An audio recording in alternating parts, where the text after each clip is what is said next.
Chapter 4:17. The ones who rushed out to beat up Wang Yuanzhong and Geng Hong were none other than Wang Renyu, Xing Yuanshou, and other family heads. Bah! Wang Renyu spat on Wang Yuanzhong's face, his face full of indignation. Your Majesty, these two are heartless and unscrupulous. They slandered the Crown Prince's death and even insulted Your Majesty. They are truly wicked beyond redemption. Your Majesty, please kill these two as a warning to others and return the Tang dynasty to its former glory. That's right, Your Majesty. These two beasts are harboring evil intentions. We were careless and were deceived by these treacherous officials. It is our fault for being disrespectful to Your Majesty. Please forgive us, Your Majesty. As soon as Wang Renyu and the others spoke, including the officials from the aristocratic families, they couldn't help but curse in their hearts. Shameless, truly too shameless. Obviously, in the eyes of Wang Renyu and the others, Wang Yuanzhong and Geng Hong no longer had any value. They didn't mind pushing these two out for Pai Lupi to vent his anger.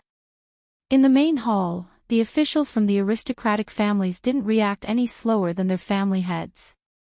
They all kowtowed. We were deceived by these treacherous officials.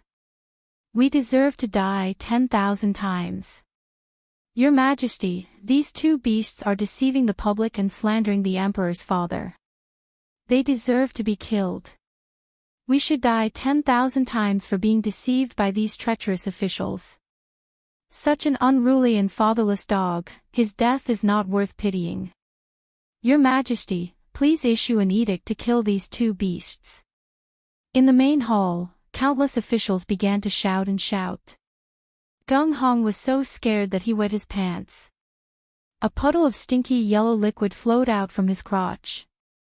He couldn't care less about this. He desperately kowtowed and banged his head so hard that his forehead was soon covered in blood. Your Majesty, please spare me. Your Majesty, please spare me. I deserve to die. I was blinded by lard, that's why I said those nonsense. Your Majesty, please spare me. As for Wang Yuanzhong, he didn't beg for mercy like a kowtowing bug. He just lay on the ground and shivered. Wang Yuanzhong wasn't afraid of death. He even wanted Pai Lupi to give the order to kill him. But now, he felt a deep sense of fear. He originally thought that he could become a loyal minister like Bygone and leave his name in history. But he didn't expect that Crown Prince Li Qingqian would be completely fine. His bold and visionary words just now had become a big joke. The reprimanding voices from his colleagues in the hall made him shudder even more. Wang Renyu, who was pointing at his nose and scolding him, was his uncle. The reason why he stood out today to take the lead in forcing Wang Renyu to abdicate was naturally because he was following Wang Renyu's arrangement. In the Great Hall, Wang Yuanzhong looked around. Many of the people who were pointing at him and cursing him were from the Taiyuan Wang clan. Most of them were related to him by blood, and his uncles were usually very close to him. Ha ha ha ha. Wang Yuanzhong suddenly became crazy, pointing at Wang Renyu and laughing. Wang Yuanzhong, you disloyal and unfilial dog, what are you laughing at? I'm laughing at my own stupidity. Ha ha ha ha, heaven and earth are heartless, treating all living things like straw dogs. I'm laughing at you all for making animals into dogs, using them for sacrifice, and abandoning them after the deed is done. Wang Yuanzhong's words came from Zhuangzi Tianyun, which meant that the straw dogs used for sacrifice were highly valued before the sacrifice. But after the sacrifice was done, they were abandoned and trampled on at will. A straw dog was a fake straw dog. Wang Yuanzhong felt that he was that straw dog, pushed to the front of the stage by the aristocratic families, and now abandoned and trampled on. His maniacal laughter caused Wang Renyu and the other aristocratic families and ministers' expressions to change. After Wang Yuanzhong finished laughing, he only felt a sweetness in his throat. He directly spat out a mouthful of blood in the Great Hall, and then collapsed on the floor. In fact, Wang Yuanzhong didn't care that Wang Renyu and the other members of the Wang clan beat him up and insulted him. Even if he was abandoned and trampled on as a straw dog, he wouldn't be surprised. The reason why he spat out blood was mainly because his illusion was shattered. Wang Yuanzhong cared more about his reputation, but now, it was all for naught. Half an hour ago, he thought that he would be able to leave his name in history. But now, it seemed that he, Wang Yuanzhong, was just like Pai Lupi said, a jumping clown. His heart was dead, and there was no greater sorrow than the death of his heart. Qing Yaojin and the others, previously, couldn't wait to skin Wang Yuanzhong, a mere 7th-grade imperial censor. But now, seeing him being beaten up by this group of shameless aristocratic family heads, and being despised by everyone, they even felt some sympathy for this person. Hateful. Lamentable. Pitiful. Pai Lupi didn't know whether to laugh or cry at the actions of Wang Renyu and the others. Who were they trying to trick? Did they really think that he, Pai Lupi, was blind? Couldn't see who was behind all this? However, Pai Lupi really couldn't do anything to Wang Renyu, Xing Yuanshou, and the other aristocratic family heads. Not to mention that he couldn't do anything to Wang Renyu and the others, he could only reprimand these aristocratic family officials who were still kneeling on the floor and let them go. What else could he do? Should he let the imperial guards arrest all of these officials and send them to the imperial censor's prison? Then the empire of the great Tang would be finished. Pai Lupi slightly raised the corner of his mouth and said indifferently, Wang Yuanzhong, now that things have come to this, do you have anything else to say? Wang Yuanzhong crouched on the floor, I only ask for death. If you want to die, I will naturally fulfill your wish. Men, drag Wang Yuanzhong and Gung Hong away and beat them to death. Beating them to death meant that in front of everyone, they would be beaten to death. Gung Hong cried until his tears and snot flowed. He kept kowtowing and begging for mercy, but it was no use. He was dragged out of the Taiji palace by the imperial guards who were like tigers and wolves. They raised the planks and began to beat him. Wang Yuanzhong didn't howl. When he was dragged out, he just stared at Wang Renyu and the others and kept muttering, Heaven and earth are heartless, treating all things as straw dogs. Heaven and earth are heartless. Outside the palace, the sound of the planks hitting flesh and Gung Hong's howls made all the aristocratic family officials in the palace shudder. Gung Hong's howls became softer and softer, and soon there was no more movement. Not long after, the sound of the planks hitting disappeared and the imperial guards entered the palace to hand in the order. Imperial physician Ginghong and imperial censor Wang Yuanzhong of the imperial censor were both beaten to death outside the Taiji palace. Pai Lupi smiled and looked at the officials in the palace. Everyone, how should I deal with you now? In the palace, the aristocratic family officials bowed again. We will die 10,000 times, Your Majesty, please punish us. Although these words were pleasant to the ears, everyone knew that this matter was over. The bird that stuck out had been beaten to death, and the aristocratic families had lost face because of Pai Lupi. At most, Pai Lupi would reprimand them a little. Both sides would find a way out and return to their respective homes. Pai Lupi smiled and said nothing. After a while, he suddenly turned to Li Wangyu and asked, County Magistrate Hu Xian, how do you think we should deal with them? Li Wangyu looked at the officials and suddenly smiled. Your Majesty, since they all say that they will die 10,000 times, why don't we just kill them all? The palace was in an uproar when he said this. Li Wangyu, you're worse than a pig or a dog, but you're actually so ambitious.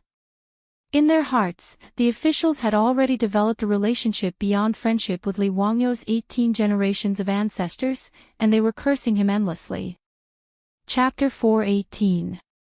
Li Wangyu's words not only stunned the officials in the hall, but even Pai Lupi didn't know whether to laugh or cry.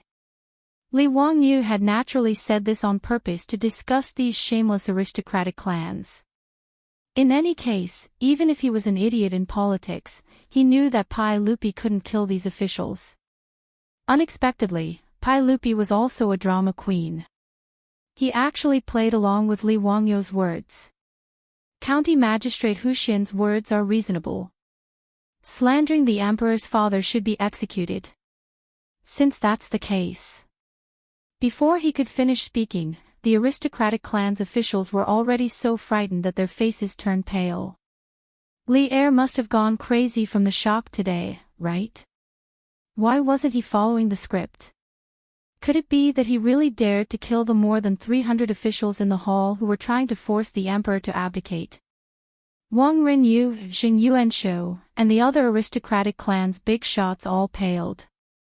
If Pai Lupi really did go crazy and killed them all, the Tang dynasty would inevitably fall into chaos. But what was the use of that? Could it save them? Wang Renyu and the others didn't have the resolve to sacrifice themselves for righteousness and leave their names in history. Just as they were feeling awkward, Li Qingqian suddenly stepped forward and said, "Your Majesty, this subject read from Mencius. If the Son of Heaven is heartless, he cannot protect the four seas. If the feudal lords are heartless, they cannot protect the country. If the ministers and doctors are heartless, they cannot protect the ancestral temple. If the scholars and commoners are heartless, they cannot protect the four bodies. Today, this subject made a mistake, but they have already repented. This subject believes that Your Majesty can forgive them. Presumably, they will be grateful for Your Majesty's mercy." His words immediately received the approval of the other officials. "His Highness the Crown Prince is wise. Your Majesty, our Tang dynasty is fortunate to have the Crown Prince so intelligent. This is the fortune of our Tang dynasty and our people. Your Majesty, this subject knows his mistake. Today, we were deceived by others and almost made a big mistake. This subject has now completely repented. Please forgive us, Your Majesty." Because of these words, Li Qingqian gained a wave of popularity among the officials. Pai Lupi sat on the throne and looked at the officials with a smile. When no one was paying attention, he turned his head and glared at Li Wangyu. "Don't think that we didn't see that you pushed Li Qingqian out just now." Li Wangyu shrugged his shoulders and grinned at Pai Lupi, revealing 8 white teeth. Pai Lupi stood up, and the hall suddenly quieted down. "Everyone, although you all have ulterior motives today, we do not intend to let you all be punished for your words. Am I such a narrow-minded person? Since the Crown Prince is pleading on your behalf, then today's matter will end here. I will not pursue this matter any further. But all of you, please remember that you should be loyal to the monarch if you want to eat his salary. Don't make a mistake." Pai Lupi's words caused the officials in the hall to fall to their knees. "Your Majesty is wise." Li Wangyu couldn't help but curl his lips. "Bluff, keep bluffing. If you aren't punished for your words, then what's going on with those 2 bloody corpses outside Taiji Palace? Pai Lupi, why don't you explain this?" Of course, he only dared to criticize in his heart. Just as he was letting his imagination run wild and cursing Pai Lupi, he heard Pai Lupi say in a loud voice, "Where is son of Hu Xian, Li Wangyu?" Li Wangyu hurriedly stepped forward. "This official is here. Son of Hu Xian, Li Wangyu, is brimming with talent and erudite. Today, Li Wangyu saved the Crown Prince and should be rewarded for his service. He is granted the title of County Count, and the title of County Count. 700 households. He will be rewarded with 200,000 taels of gold for his service. Nanny. Another title. County Count." Li Wangyu felt his mind go blank. He had been conferred the title of Count by Pai Lupi. Being conferred the title of County Count by Pai Lupi didn't make Li Wangyu happy. On the contrary, he wanted to cry. He really couldn't live like this. He had originally thought that it would be difficult to get Pai Lupi and Empress Zhangsun to agree to him marrying a beautiful superior. Now that his title had been increased, wouldn't he be forced to elope with his beautiful superior? Pai Lupi, UF** king did this on purpose, didn't you? Biting the hand that feeds you. Not a son. Return 200,000 taels of gold, not fess. Do you dare to directly say 200,000 copper coins? Li Wangyu really wanted to ask Pai Lupi, why was your family's gold not gold, but copper coins? This official, Li Wangyu, accepts the decree and thanks for your kindness. Li Wangyu really wanted to refuse, but in front of all the civil and military officials, he couldn't not give Pai Lupi face. He could only squeeze out an ugly smile and accept the decree. Inside the Taiji palace, all the officials were speechless. It had only been a few months, and Li Wangyu had turned from a commoner to a county official who had founded the country. All the officials were secretly muttering in their hearts. In the past few months, they had already sent people to Dingzhou village to deliver congratulatory gifts twice. Now, after the court, they had to do it again. Giving gifts was also stressful, okay? This was too frequent. Ma Zhou and Yan Liben were laughing so hard that their eyes almost couldn't be seen. Their teacher had been conferred the title of Count again. This was worthy of celebration. The Tang dynasty had always been very cautious when it came to conferring titles. Many old officials would only be conferred the title of Count when they passed away. But Li Wangyu's title was like it didn't cost money. In just a few months, he had been conferred the title 3 times. Even Yu Shinan, an old member of the Duke of Qin's household and a great scholar of the era, had yet to be conferred the title of Count. In history, Yu Shinan was only conferred the title of Count of Yongxing by Pai Lupi in the 7th year of Jingguan era. From this, it could be seen that titles were definitely not cabbages in the Tang dynasty. Li Wangyu was the county count of the founding of the country. He was at least a 4th-rank official and was already 1 foot into the ranks of the top nobles. Of course, the title of Count of the Tang dynasty was only an honor. Other than not having to pay taxes and being able to live in a village, which allowed them to enjoy the same treatment as officials, there weren't many other benefits. It was different from the title of Count of the West. Although later generations used the title of Count of the West to translate the title of Count of the West, the rights of the two sides were completely different. The title of Count of the West was a hereditary fief, and the fief had a high degree of autonomy. The title of nobility in Wuxia was basically a symbol. If one did not enter the imperial court and hold an official position, they would not have any rights to speak of. Even so, the hundreds of officials in the hall, except for Fang Xianling, Du Ruhui, Qing Yao Jin, and Qin Qiong, were all envious of Li Wangyu. Congratulations, County Earl Hu. Congratulations to the Count of Huxian for being rewarded by His Majesty.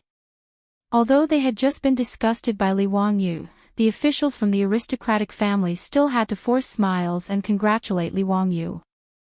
Only the people from the Wang clan of Taiyuan, including Wang Renyu, did not come to congratulate Li Wangyu. The higher Li Wangyu's title rose, the more the Taiyuan Wang clan's face was slapped. The Taiyuan Wang clan's annulment of the marriage with County Earl Hu, oh, no, County Earl Hu, had long become an unavoidable topic in Chang'an. It was widely used and spread widely. Perhaps only the tea eggs and pickled mustard stalks of the future could compare. After Li Er increased Li Wangyu's nobility in front of everyone, he looked at Sun Simiao and his disciple Lu Shenwei. Where is Lu Shenwei? I am here. Lu Shenwei's medical skills are superb, and he is young and promising. He helped County Earl Hu treat Crown Prince Li Qingqian and has contributed to the country. I hereby confer Lu Shenwei the title of Minister of Medicine. I accept the decree and thank you for your kindness. In truth, Pai Lupi wanted to confer Sun Simiao a title, but the old Taoist still refused. Therefore, Pai Lupi could only take a step back and confer Lu Shenwei the title of Minister of Medicine. Originally, Lu Shenwei was invited to the Imperial Hospital by Li Ji in the 4th year of Xianqing. But because of Li Wangyou's interference, Lu Xinwei entered the Minister of Medicine 31 years earlier. Moreover, he was promoted to rank 5 Minister of Medicine, which surprised Li Wangyou. No matter what, a promotion was a good thing. Chapter 419. After awarding Li Wangyou and Lu Xinwei, Pai Lupi announced the end of the court session.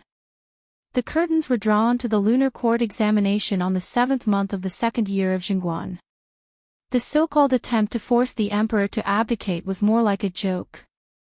But in truth, Pai Lupi only felt joy and even fear. If Li Wangyou had not risked everything and sent a fake edict to kidnap Li Qingqian would probably have already died. At that time, if the aristocratic families used this opportunity to force the emperor to abdicate, he might really be in trouble today. At that time, no matter what Pai Lupi chose, the consequences would not be good. After all, it was only the 2nd year of Jingguan, and Pai Lupi had only been on the throne for 3 years after the Xuanwu Gate incident. His status and reputation had not yet reached its peak. Li Yuan still had tremendous prestige in the royal court at this time. If he had used the crown prince's death and the hundreds of officials forcing the emperor to abdicate, Li Yuan might have had a chance to return to the throne. After understanding all this, Pai Lupi could only rejoice that he had such a capable nephew like Li Wangyou.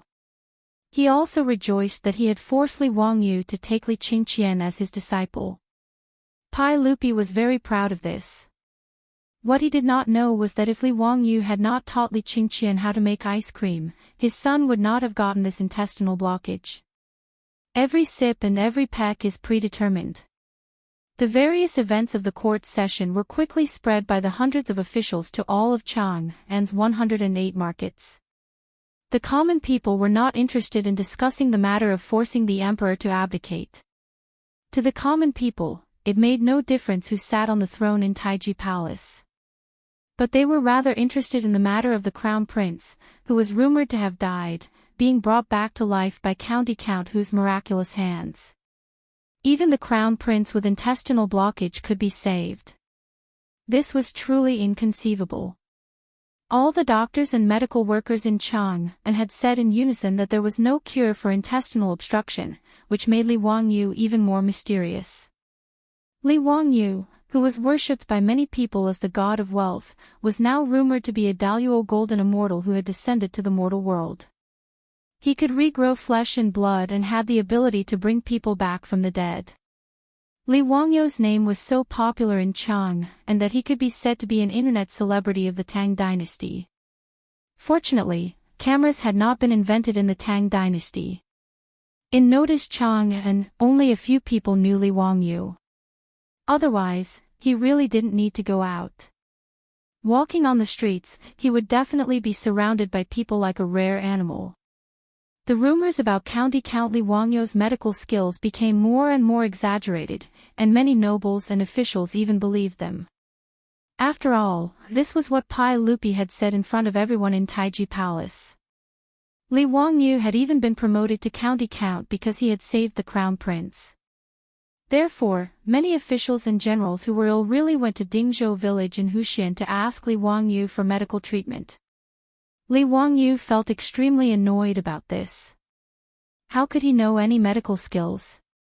He had only saved Li Qingqian by chance. Moreover, the ones who had actually operated on Li Qingqian were Sun Simiao and Lu Xinwei. He had only been talking from the side. Facing the officials who were asking for medical treatment, Li Wangyou could only patiently explain over and over again that he didn't know how to treat illnesses and didn't know any medical skills. The one who had saved Crown Prince Li Qingqian was the divine doctor Sun Simiao. Regardless of whether they believed it or not, Li Wangyou could only introduce Sun Simiao to them. Fortunately, Sun Simiao was now in the Xianwei outside Dingzhou village, so these nobles and officials who had specially come to see him wouldn't have made a wasted trip. Sun Simiao's reputation was big enough. After all, even Pai Lupi knew about him. With an old immortal like Sun Simiao treating them, these officials who had specially come to Dingzhou village weren't disappointed. Even so, many officials expressed their doubts about Li Wangyou's claim that he didn't know any medical skills. In private, they felt that county count who was too arrogant. The fact that his master was a divine doctor naturally couldn't be hidden from the villagers of Dingzhou village. After all, the villagers of Dingzhou village had to travel to Chang'an city every day. Most of them were well-informed merchants. They were like taxi drivers in the future when it came to all kinds of news in Chang'an. They belonged to the profession that was the most well-informed. However, the villagers of Dingzhou village, from the old village chief to the naughty children in the village, had long been accustomed to Li Wangyou's shocking abilities. Even when their master was given a title and became the county count of the founding county, most of the villagers' reactions were, "Oh, Lang Jun has been given a title again. Amazing, amazing." After that, there was no more after that. They each went about what they were supposed to do and were quite calm. After all, to be given a title 3 times in a few months was too frequent. It really wasn't exciting. Even the old housekeeper Li Heng's first reaction when he learned that his Lang Jun had been given a title by the saint was, the plaque that was hung on the door of the manor with the words, "Founding County Count" written not long ago was a waste, a waste. The villagers of Dingzhou village mostly had the same thought. However, none of the villagers came to seek medical treatment like those nobles and officials. It wasn't that they didn't trust Li Wangyou's medical skills, but they felt that they had minor illnesses such as headache and fever. They felt embarrassed to trouble Li Wangyou, the great magic doctor. Moreover, since the Xianwei temple on the hillside outside the village was completed, the villagers of Dingzhou village immediately jumped to the top of the Tang dynasty's medical conditions. It could be said that they were full of happiness. Sun Simiao didn't come to Dingzhou village alone. He was fooled by Li Wangyou's penicillin and wanted to develop a new drug here. Of course, he had to bring his disciples along. Sun Simiao was 90 years old. Naturally, Lu Shenwei wasn't the only disciple Sun Simiao had. Now, in the Xianwei temple, there were 27 disciples of Sun Simiao, all of whom were proficient in the art of ointment. Sun Simiao's pursuit was to enter Taoism through medicine. He didn't refuse anyone who came to seek medical treatment. Regardless of their status, nobles, officials, or villagers, they were all treated equally. Therefore, whenever the villagers had headaches, fevers, or bumps, they would go to the Xianwei temple to ask the Taoist priests for help.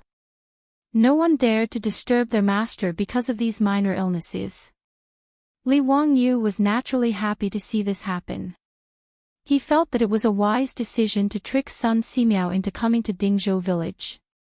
However, there were always exceptions to everything. On this day, Li Wangyou was leisurely drinking tea with his legs crossed. Suddenly, someone knocked on the door of the Li family's old residence. "Lang Jun, help. Someone is going to die. Lang Jun, please save my wife." The old butler, Li Heng, hurriedly ran to open the door. A person stumbled in from outside. It was Carpenter Lu's eldest son. "Lu Daolong, why are you in such a panic? Don't worry, speak slowly." Li Wangyou quickly stood up and asked. Lu Daolong's forehead was covered in sweat. He said in a panicked tone, "Lang Jun, my wife is going to give birth today." Li Wangyou was baffled. "Damn, what does your wife giving birth have to do with me? Go find the midwife." However, Lu Daolong quickly said, "The midwife said that my wife's fetus is not in the right position. She's afraid that she'll have a difficult labor. I'm afraid that she won't be able to save the child. Lang Jun, please save them." As Lu Daolong spoke, he knelt down in front of Li Wangyou and kowtowed repeatedly. Li Wangyou was dumbfounded. What was going on? Difficult labor. What's the use of looking for me? Chapter 420. As an ordinary person in the future, if someone suddenly came to you and told you that your wife was having a difficult labor and asked you to save her, your first reaction would be to be very confused. Li Wangyou was the same. He didn't come back to his senses for a long time. Lu Dalong's wife was having a difficult labor. Why was she looking for him? Lu Dalong, you idiot. What are you waiting for? Hurry up and ask old Immortal's son for help. Why are you looking for me? Lu Dalong said with a crying face, my father has already asked old Immortal's son for help. He said the same thing. He said that my wife's child is in a wrong position and the umbilical cord is wrapped around the neck. He can't do anything. Lang Jun, please save my wife and child. Li Wangyu was even more dumbfounded when he heard that Sun Simiao couldn't do anything. If even the king of medicine couldn't do anything, what could he do?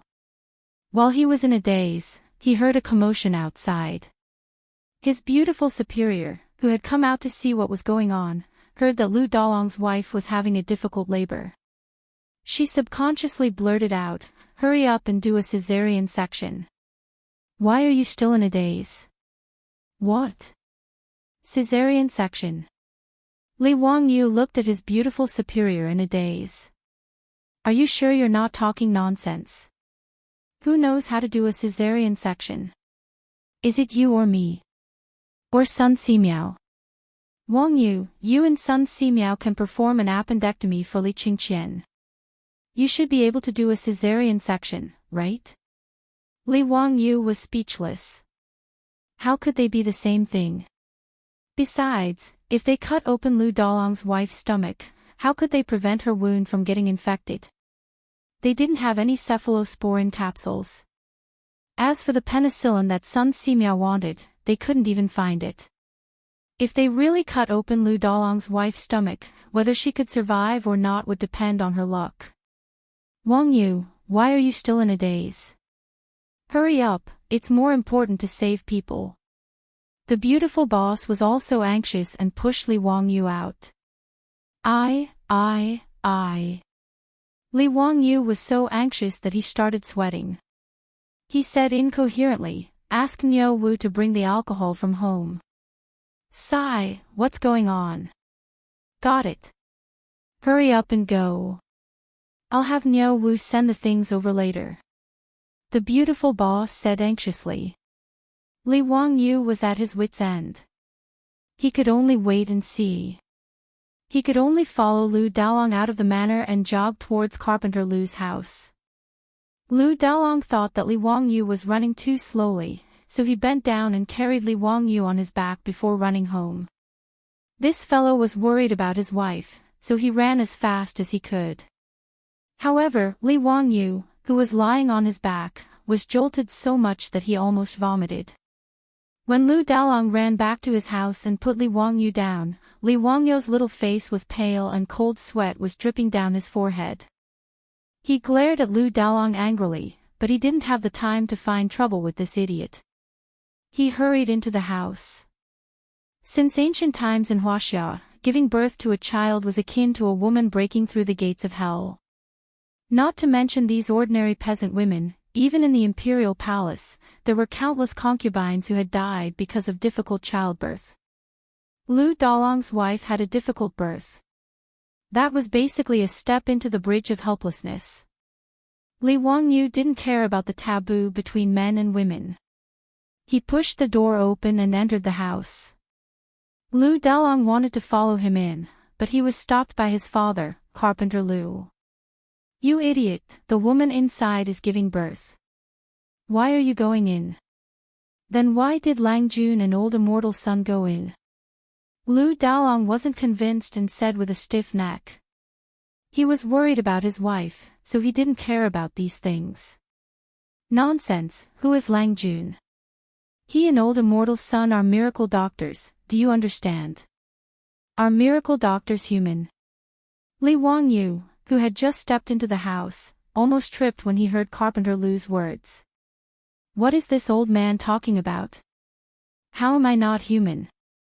He didn't care about the topic of whether he was human or not. He looked at Sun Simiao and asked, old Immortal's son, how is Lu Dalong's wife? Is she in danger? Sun Simiao shook his head. I'm at my wit's end. The umbilical cord is wrapped around the fetus neck, and it's not in the right position. I'm afraid it's difficult to save the child. Hey, County Count Who, do you have any ideas? Ever since Li Wangyu suggested a caesarean section to cut out Li Wangyu's ulcerated intestines and really save the crown prince, Sun Simiao had an inexplicable expectation for Li Wangyu. He felt that this young county count might have some strange ideas. As expected, Li Wangyu did not disappoint him. However, the words that came out of his mouth stunned Sun Simiao. Yes, we can only do a caesarean section now. A caesarean section. How? Cut open the stomach, take out the fetus, and then suture the wound. Li Wangyu said it very simply. It wasn't that he was a man of few words, but that he only knew so much about a caesarean section. Who the hell knew how to perform a caesarean section? Li Wangyu also felt wronged. He was a student at a second-tier university who majored in e-commerce. How did he fall to the point where he had to perform surgery to save someone's life? It was a shame for the education he had received over the years. It's that simple. Why don't we give it a try? Sun Simiao was a little tempted. It seemed to be the same when he treated Li Qingqian. Cut open the stomach, cut out the intestines, and suture the wound. This woman couldn't give birth, so it seemed like it could be done. Let's give it a try. Li Wangyu looked up at the sky and sighed. He could only give it a shot. Whether Lu Dalong's wife could survive or not was up to fate. Anyway, Lu Dalong's wife would definitely die without the surgery, so he might as well take a gamble. Then quickly send this young lady to the visualization room. After I came back from Chang'an, I imitated the Eastern Palace's surgery room and set up the operating room you mentioned.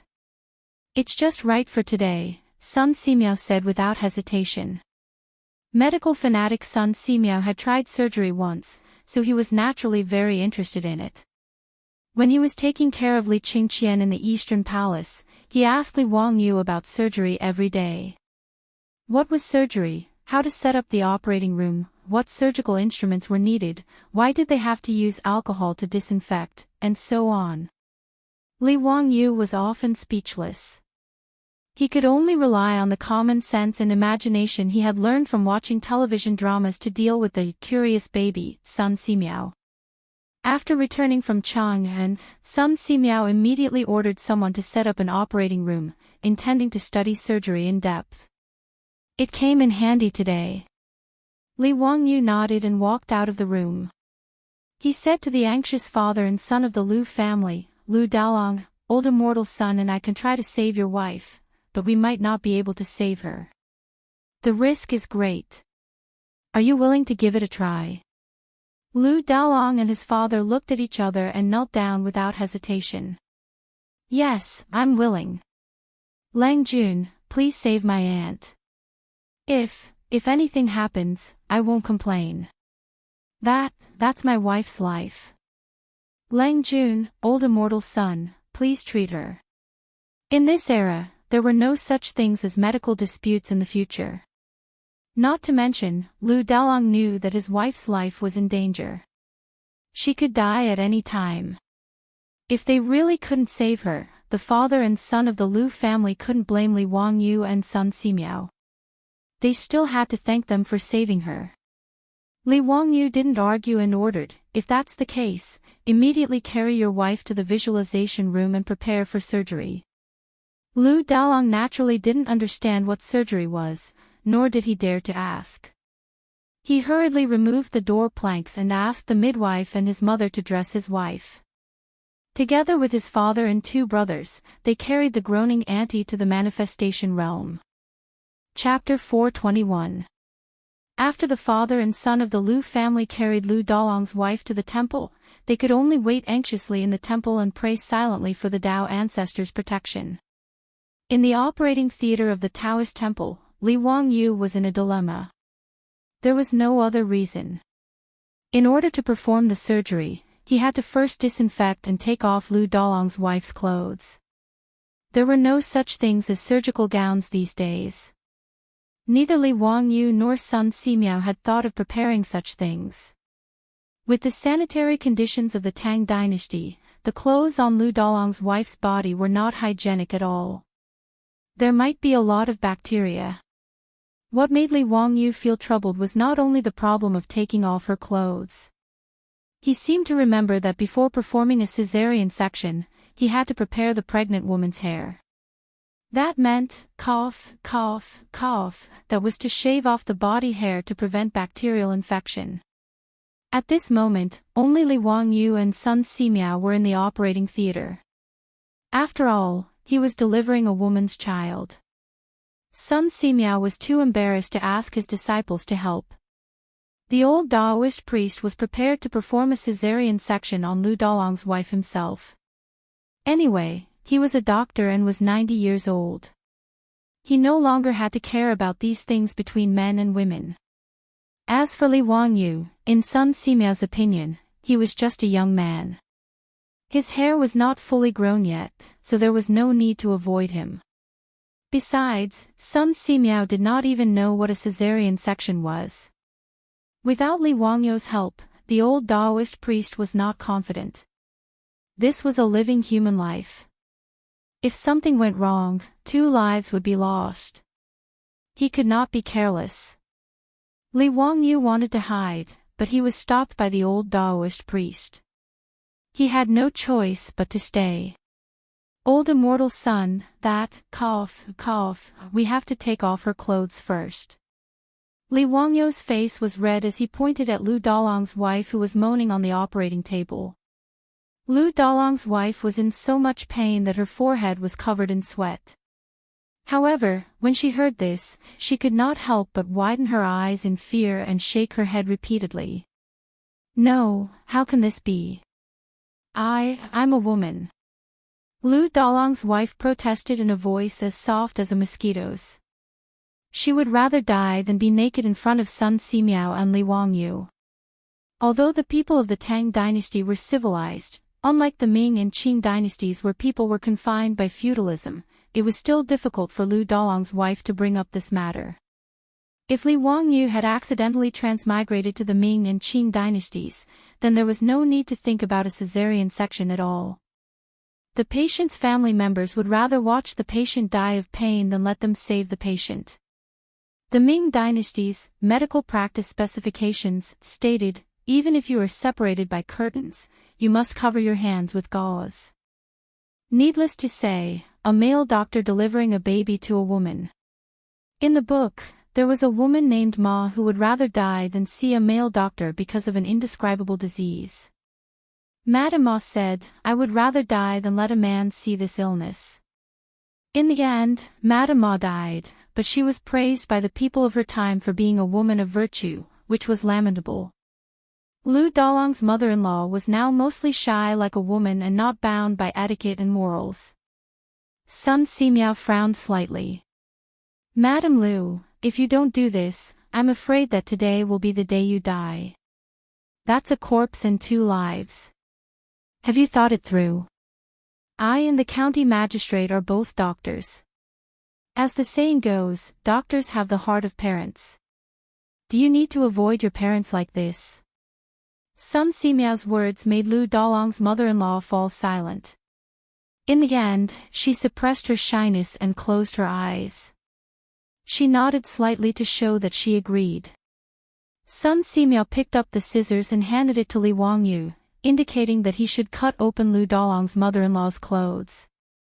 Old immortal son, why don't you go? Li Wangyu swallowed and asked anxiously. Sun Simiao's face turned red, but he pretended to be calm. I have to prepare for the surgery. I don't have time. Although he had persuaded Lu Dalong's wife, Sun Simiao had never had the experience of making a female patient take off her clothes completely. He was embarrassed. Li Wangyu and Sun Simiao stared at each other. Neither of them knew what to do. Just as they were struggling, the door of the operating room was pushed open. Their beautiful boss rushed in with alcohol.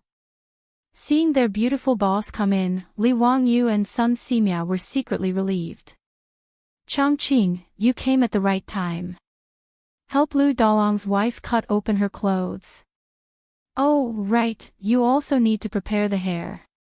Hee, you do it. Li Wangyu quickly handed over the scissors and signaled for his beautiful boss to help. Su Chongqing also knew that Li Wangyu and Sun Simiao were inconvenienced, so he hurried over to help. Without saying anything, he took the scissors and started working. Li Wangyu quickly took the alcohol and sprayed it everywhere in the operating room. He also disinfected Sun Simiao's surgical instruments one by one and prepared for the surgery. At this time, Lu Dalong's wife on the operating table was in so much pain that she almost fainted. Her screams were getting louder and louder. Lu Dalong, his father, and brother, who were outside the door, were all worried. Fortunately, there was no lack of all kinds of herbs in the microscopic world. Sun Simiao gave Lu Dalong's wife anesthetic powder and pierced the acupuncture points on her abdomen to stop the pain. After drinking the anesthetic powder, Lu Dalong's wife quickly fell asleep. However, when he heard that his wife's voice was no longer in the operating room, Lu Dalong's heart tightened again. He grabbed his father's arm and asked, "Father, what's wrong? Why is there no sound? My wife, she couldn't have." Ba, what are you talking about? With old Immortal and Lang Jun helping your mother-in-law deliver the baby, there's no need to worry about that laborious surgery. Carpenter Lu comforted his son, as well as himself. However, they didn't know that there was an academic debate going on in the operating room. "Madam Su, are you sure you should cut from here? When I was performing the surgery on the Crown Prince, I cut from here." Sun Simiao held the shining scalpel and kept gesturing on Lu Dalong's wife's big belly. It was very scary. The beautiful boss used her hand to gesture on Lu Dalong's wife's belly. "It must be cut here, there's no mistake. My best friend had a cesarean section, and the scar on her belly was in this position. I remember very clearly that she complained that she didn't look good in a bikini." Before Su Chongqing could finish speaking, Li Wangyu covered her mouth with his hand. She then realized that she seemed to have let it slip. "Madam Su, what do you mean by best friend? Is it the meaning of best friend? Has someone done a cesarean section? Who is so amazing? Why haven't I heard of it? Then what is a bikini?" Sun Simiao frowned and asked. Li Wangyu quickly changed the topic. Cough, old Immortal son, now is not the time to ask about this. Saving the baby is more important. Lu Dalong's wife can't hold on for long. Sun Simiao nodded and didn't ask any more questions. He raised the lancet again. "Then I'll cut it. Cut it. However, old Immortal son, you must be careful. Don't hurt the baby inside." "I know." After all, Sun Simiao was an expert who could live for more than 140 years. Although he was already 90 years old, his hands didn't tremble and his eyes didn't blur. He firmly held the lancet in his hand and gently cut open Lu Dalong's wife's belly. Chapter 422. Lu Dalong, who was anxiously pacing back and forth in front of the operating room, heard a woman scream from inside the room. He couldn't help but tremble in fear and almost fell to the ground. Father, what's going on?" Carpenter Lu was also frightened. I don't know. Dalong, don't be afraid. The voice just now didn't sound like your wife's. It sounded like Mrs. Su's voice." "That's right. It's Mrs. Su's voice," Carpenter Lu's other two sons quickly replied. Only then did Lu Dalong feel a little relieved. Then, he realized something. "What's Mrs. Su's name? Could it be?" "Don't think too much. It's nothing. Old Immortal's son and Lang Jun are here." Carpenter Lu comforted himself. The four of them were confused. They couldn't understand what was going on in the operating room. As for Lu Dalong's mother, she was at a loss. She could only murmur, Tao ancestor bless, Tao ancestor bless. The one who screamed was their beautiful superior. When Sun Simiao used the lancet to cut open Mrs. Lu's belly, blood immediately seeped out. Su Chongqing, who had never seen such a scene, was shocked and couldn't help but scream. Her scream scared Sun Simiao so much that his hand trembled and the incision was almost crooked. Li Wangyu and Sun Simiao both raised their heads and glared at their beautiful superior with dissatisfaction. She also realized that her performance just now was too embarrassing. She quickly covered her face with her hands and apologized. I'm sorry. I didn't react in time and was scared. Chongqing, go prepare some hot water so that we can wash the child later. Also, ask the Lu family to prepare some loose clothes so that we can change into them after the operation. The embarrassing preparations before the operation had already been completed by their beautiful superior. Li Wangyu saw that she was so afraid of seeing blood, so he simply sent her away. Li Wangyu was forced to go through 2 surgeries for no reason. He realized that he had also trained himself. At least when he saw Sun Simiao use the lancet to cut open Mrs. Lu's belly, he didn't feel nauseous to the point of vomiting. Li Wangyu didn't even feel that the Lu family's daughter-in-law was beautiful when he saw her lying naked on the operating table. After all, a woman with a big belly and a big bloody wound was not something a normal person would think of as erotic. The beautiful boss did not refuse. She obediently left the operating theater. As soon as she came out, she was immediately surrounded by Carpenter Lu's family. Lady Su, how's my mother-in-law? Why is there no sound coming from inside? Where's Eva? Has the baby been born yet? The beautiful boss couldn't help but feel a little nauseous when she thought of the bloody wound just now. She frowned and covered her mouth with her hand, suppressing her disgust as she replied, she hasn't given birth yet. Old Immortal's son just cut open your wife's abdomen. What? Cut open the abdomen? Lady Su, what do you mean by that? Oh my God, this person's stomach has been cut open. Can he still live? My poor son. The beautiful boss didn't know how to explain it to Carpenter Lu's family. She could only comfort them with Li Qingqian's matter. Have you forgotten how old Immortal's son and the others saved the crown prince? Don't worry, it'll be fine. Although she said that, Carpenter Lu's family was still scared to death. No one would be able to remain calm after hearing such a thing. The whole family began to cry silently, thinking that their daughter-in-law would not be able to live. In the operating theater, Sun Simiao was still discussing with Li Wangyu how to proceed with the operation. County count who, this is the uterine palace. The fetus is inside. Where should we cut open the uterine palace? How long should we make the incision? Li Wangyu rolled his eyes. How would he know? It was better to leave it to fate. Sun Simiao was also skilled and daring. Although he had never done surgery before, he still dared to do it. Seeing that Li Wangyu couldn't give any suggestions, he decided to cut open the uterine palace based on his own feelings. When Sun Simiao took out a wet and wrinkled baby from the womb of the Lu family's daughter-in-law, Li Wangyu was completely dumbfounded. This old Taoist was really a god. As expected of the king of medicine. He could even succeed like this. He didn't care about the filth and quickly reached out to take the baby. He held the baby clumsily and carefully. Seeing that the baby didn't move, Li Wangyu suddenly thought of a plot he had seen in a TV series. He reached out and slapped the baby's butt heavily. Suddenly, the baby in his arms cried loudly. The sound was so loud that Li Wangyu felt his ears ring. Outside the operating theater, Carpenter Lu's family, who were already in tears, was stunned when they heard the baby's cry. The next moment, expressions of wild joy appeared on the faces of Carpenter Lu's family. Lu Dalong grabbed his 2 brothers. My baby, it's my baby. Second brother, third brother, did you hear that? It's my baby crying.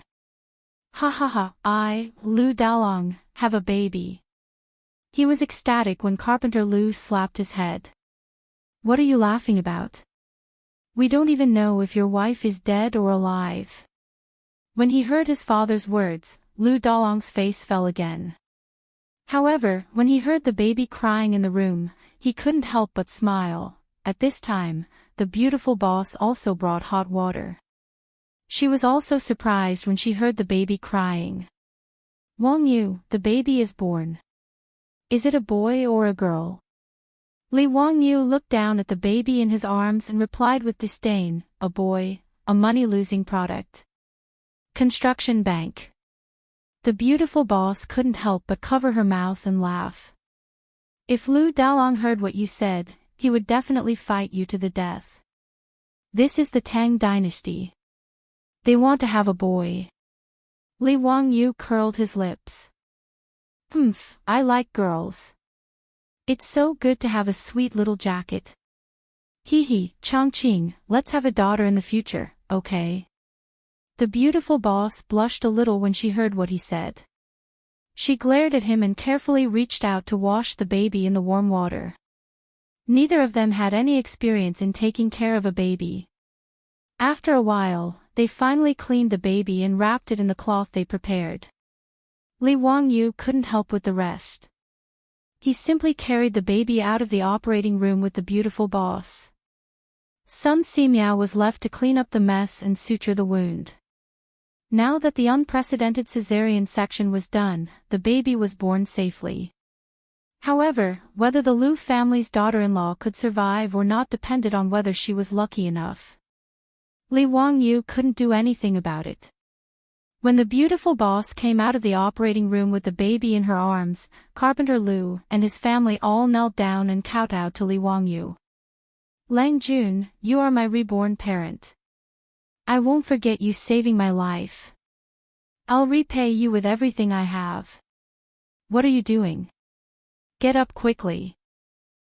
Congratulations, Dalong. You gave birth to a boy.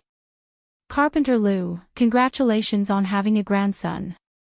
You don't have to worry that no one will inherit your family's good craftsmanship. When he heard that it was a boy, Carpenter Lu was so happy that he couldn't close his mouth. This baby was the eldest grandson of the Lu family. Lu Dalong's mother hurriedly took the baby and carefully held it in her arms. She even chased Lu Dalong away when he wanted to look at the baby. When the midwife said that the mother and child were in danger, Carpenter Lu and his family felt that the sky was falling. However, they didn't expect Li Wangyu to pull them out of the abyss. Carpenter Lu looked at the crying baby. Just as he got up from the ground, he knelt down again. Lang Jun, please give this baby a name. Without Lang Jun's help, this little thing wouldn't have had the chance to be born. Lang Jun, please give this baby a name. A name? Li Wangyu was a little confused. He was the least talented when it came to naming. Surname Lu. What name should he give a boy? Urgent, waiting online. Chapter 423. Hearing Carpenter Lu's words, his beautiful superior couldn't help but laugh. Li Wangyu's bad naming skills were also well known in his original company. Many of his colleagues in the company had become parents, and they happily asked them how to name their children. It was fine if other people came up with names, but Li Wangyu's names were all difficult to pronounce and difficult to remember. Moreover, they were all rare words that were difficult to write. Everyone suspected that this guy's name was a random combination of words from a dictionary. Of course, Li Wangyu would never admit to this, even though he had indeed done so. In short, after experiencing this a few times, no one in the company asked Li Wangyu how to name his children. Now that Carpenter Lu actually asked Li Wangyu to name his grandson, his beautiful superior naturally thought of Li Wangyu's glorious achievements. How could she not laugh? Li Wangyu was also very depressed. He glanced at his beautiful superior who was laughing and replied awkwardly, well, the child's name can't be sloppy. Let me think about this for a while before I give an answer. He didn't plan to scratch his own head. If the master had something to do, the disciple would naturally do it for him. He would leave the matter of naming Carpenter Lu's grandson to Ma Zhou and Yan Liben. Seeing that Li Wangyu agreed to name his grandson, Carpenter Lu quickly thanked him and got up with a smile. He went to his wife's side to tease his grandson. The beautiful superior saw through Li Wangyu's plan and whispered in his ear, "You want Ma Zhou and the others to name your grandson, right?" Am I that kind of person? Li Wangyu felt a little guilty and quickly changed the topic. "Have you brought the clothes of Lu family's wife? Quickly go in and see if old Immortal's son has finished suturing her wound. Help her change her clothes later." The beautiful superior saw through Li Wangyu's thoughts, but she didn't expose him. She just winked at him and turned to walk into the operating room. After the operation, Lu Dalong's wife was left by Sun Simiao to recuperate. After all, the Lu family's old house was a thatched hut made of yellow mud. It was not hygienic at all. After experiencing Li Wangyu's surgery, Sun Simiao began to realize the danger of the bacteria that Li Wangyu mentioned. Naturally, he would not agree to Carpenter Lu's request to bring his daughter-in-law home. As Carpenter Lu's family carried the baby home, the news that Li Wangyu and the old immortal son had saved Lu Dalong's wife spread like wildfire throughout Dingzhou village. Lu Dalong's mother carried her grandson in her arms and walked around the village as if she was advertising. She then vividly described how Count Huxian and old immortal son had used a knife to cut open her daughter-in-law's belly and carried her grandson out. This naturally caused the surrounding aunts to cry out in surprise. Auntie Lu enjoyed these exclamations very much. She naturally wouldn't tell everyone that she didn't see it with her own eyes and only said these words based on her imagination. She also wouldn't tell these aunties that she was so frightened that she almost fainted from crying. "Auntie Lu, is your eldest son's wife still alive? This person's belly was cut open with a knife. I'm afraid she's dead, right?" Why don't you take a look at who did the knife? That's Count Huxian and old immortal Sunday. How could they harm my daughter-in-law's life? My daughter-in-law is currently recuperating in the Xianwei temple. Auntie Lu, your eldest son's wife is really lucky to have Lord Ju and old immortal son save her. I heard from the midwife that she has never seen your daughter-in-law like this before. She can still be saved, let alone give birth to a child. It's really a blessing from the heavens. Auntie Lu spat at the woman. Bah, what blessing from the heavens? It's Lord Ju's blessing. Yes, Auntie Lu is right. It's our Lord Ju's blessing. TSK, our Lord Ju is indeed a heavenly immortal. Like old immortal son, he's not immortal. When did our Dingzhou village burn incense? To be able to become Lord Ju's fief is really a great blessing. The surrounding aunts nodded in agreement. That's right. Nowadays, which village in this area doesn't want to marry their daughter into our village? Back then, my eldest son wanted to find a wife. How many private matchmakers did he hire and how much copper coins did he spend? If it wasn't for his father's craftsmanship, other young ladies wouldn't be willing to marry into our village. Now, the private matchmakers who want to matchmake my second son and third son are almost stepping on our doorstep.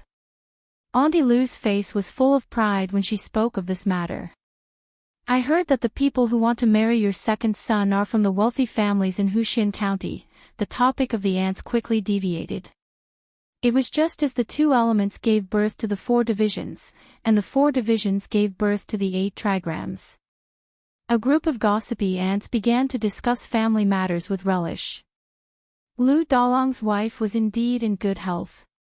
Without antibiotics, not only was Lu Dalong's wife's wound not infected, but it also healed very well. In just 3 to 4 days, she could get off the ground and walk normally. Sun Simiao couldn't stand Lu Dalong's wife's pleas and could only agree to let her return home to recuperate. Lu Dalong was so happy that he couldn't close his mouth when his wife returned home alive and kicking. On the same day, he ran to Xianwei Temple and offered a large amount of money for incense to express his gratitude. When the villagers of Dingzhou village saw that Lu Dalong's wife had really returned home, they were even more in awe of Li Wangyu and Sun Simiao. They didn't think that this was the art of Qi Huang. Instead, they all saw it as Li Wangyu and Sun Simiao's supernatural powers and the work of extraordinary people. Li Wangyu could only smile bitterly at this, but he couldn't be bothered to correct the villagers' thoughts and just let them be. The news that Li Wangyu and Sun Simiao had performed a caesarean section to save a pregnant woman with dystocia quickly spread to Chang and city through the mouths of the crowd. However, any matter would always lose its original meaning after being spread by the crowd. Just like the mouthpiece game that was the favorite in the variety shows of the future, the meaning of the original words that the few of them were transmitting had completely changed. When the news of Li Wangyu and Sun Simiao performing a caesarean section to save a pregnant woman with dystocia reached Chang and city, it became that the pregnant woman had died from dystocia. Count Huxian had arrived in time and performed a ritual. After a series of changes, the pregnant woman came back from the dead and successfully gave birth to a Qilin child.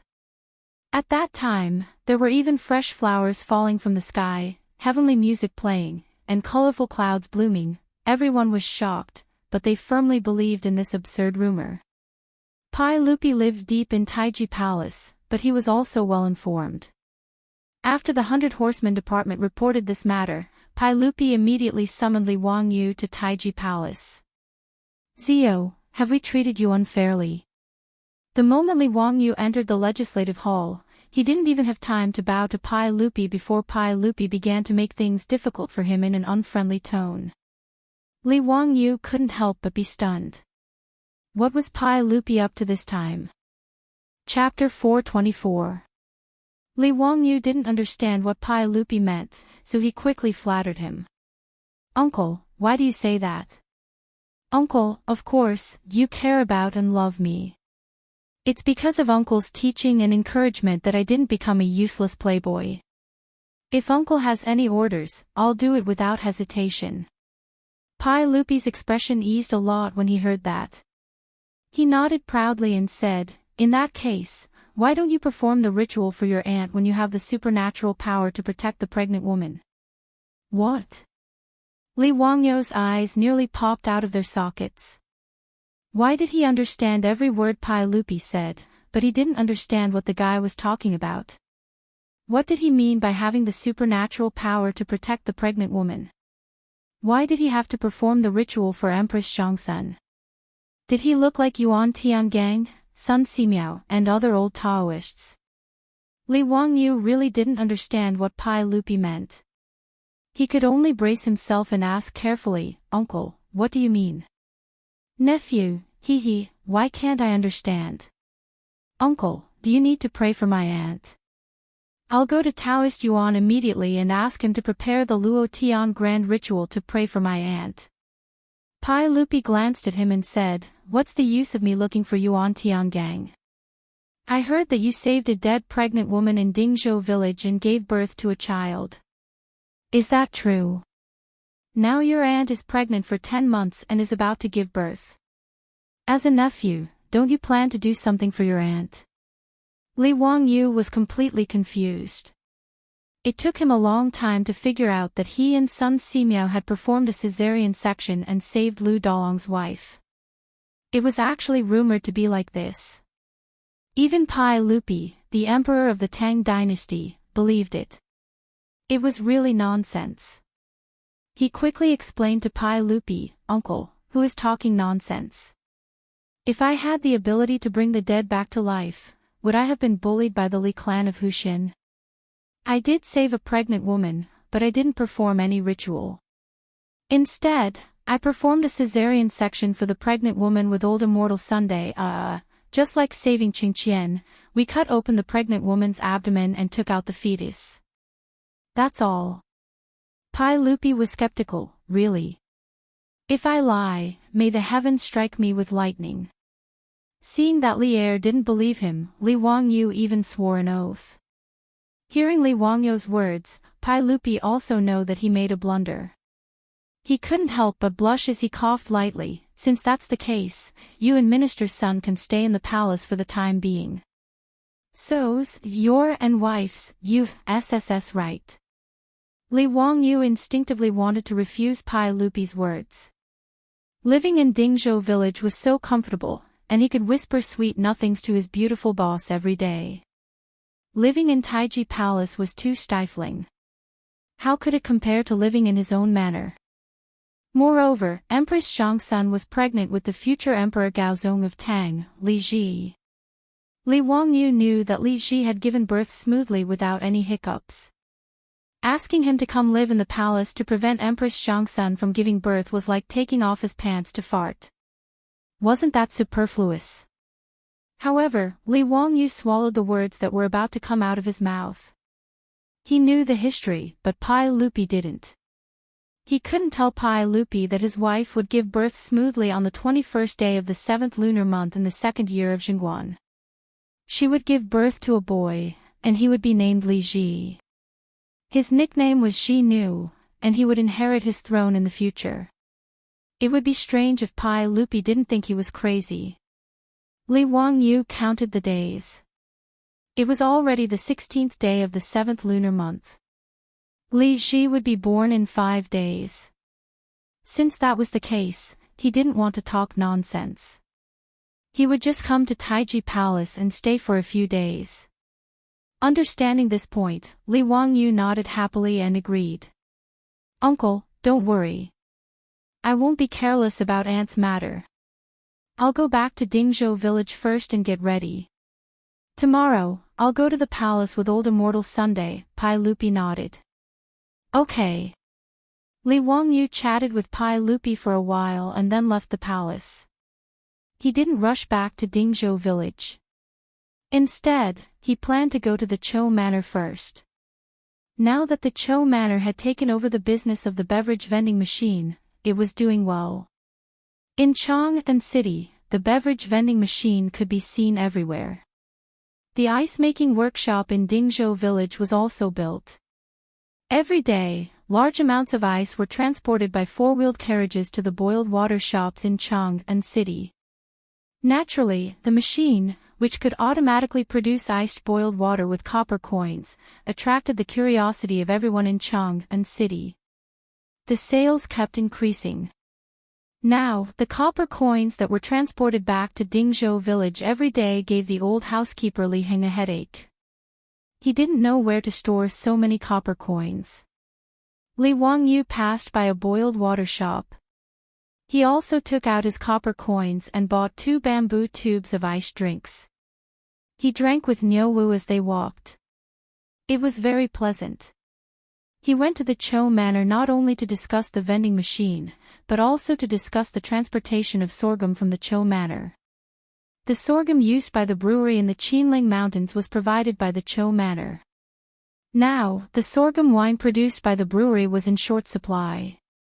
If he wanted to increase the production, he needed more sorghum. The Chou Manor was located in Xianyang Lane. This was also where the county magistrate of Wanyan County was located. He and Niu Wu rode to the Chou Manor. Naturally, they had to pass by Wanyan County. When they passed by the county magistrate of Wanyan County, a few yamen runners on duty saw him from afar. They all showed a flattering smile and bowed. Greetings to the county magistrate. Some of the flatterers even immediately knelt down and kowtowed. Greetings to the county magistrate. Li Wangyu had just been granted the title of county magistrate when Wang Ziqiao colluded with the head of Wanyan County to frame him. He was almost taken to jail. Later, a group of wastrels caused a ruckus in the county magistrate's office. Only then did Wanyan County Magistrate Lu Deheng find out that the person who was arrested was the county magistrate. After that, the head of Wanyan County Magistrate was sentenced to 3,000 miles. Not long after, Wang Ziqiao and the others were forced to leave Chang'an City.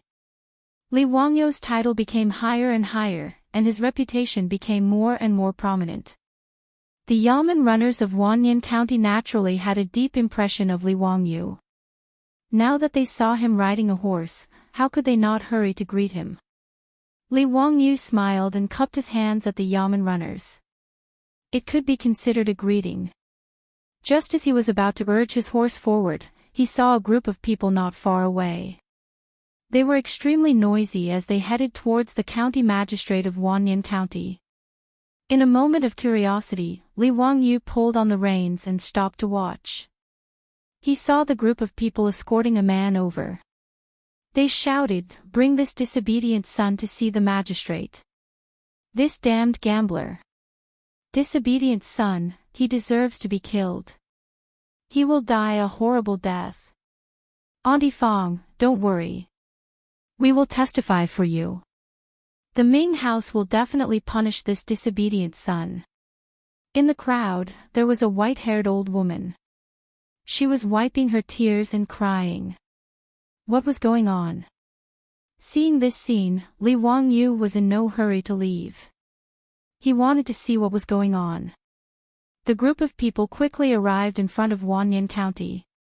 Naturally, a yamen runner came forward to inquire. "Stop. Why is it so noisy? What's going on?" "Greetings, Duke. We are here to bring this disobedient son to see the magistrate. Not only is this Fong Dalong a gambler, he is also disobedient and unfilial. Not only did he lose all his copper coins, he also wanted to steal his mother's coffin money to continue gambling. Auntie Fong didn't want to give it to him. This disobedient son actually dared to hit his mother. He is truly abominable. We are all Auntie Fong's neighbors. We can't stand this disobedient son, so we brought him to see the Ming house. We asked the Ming house to seek justice for Auntie Fong." When the yamen runners heard the purpose of their visit, they were also furious. Filial piety was the most important thing in the Tang dynasty. Naturally, everyone would want to beat this disobedient son. "Alright, wait a moment. I will go and inform the Ming house. This disobedient son, even if he is beaten to death, it won't be wrong." A yamen runner immediately walked quickly into the county magistrate's office. Seeing this, Li Wangyu was not in a hurry to go to the Chiu residence. He stayed behind to watch the show. Chapter 425.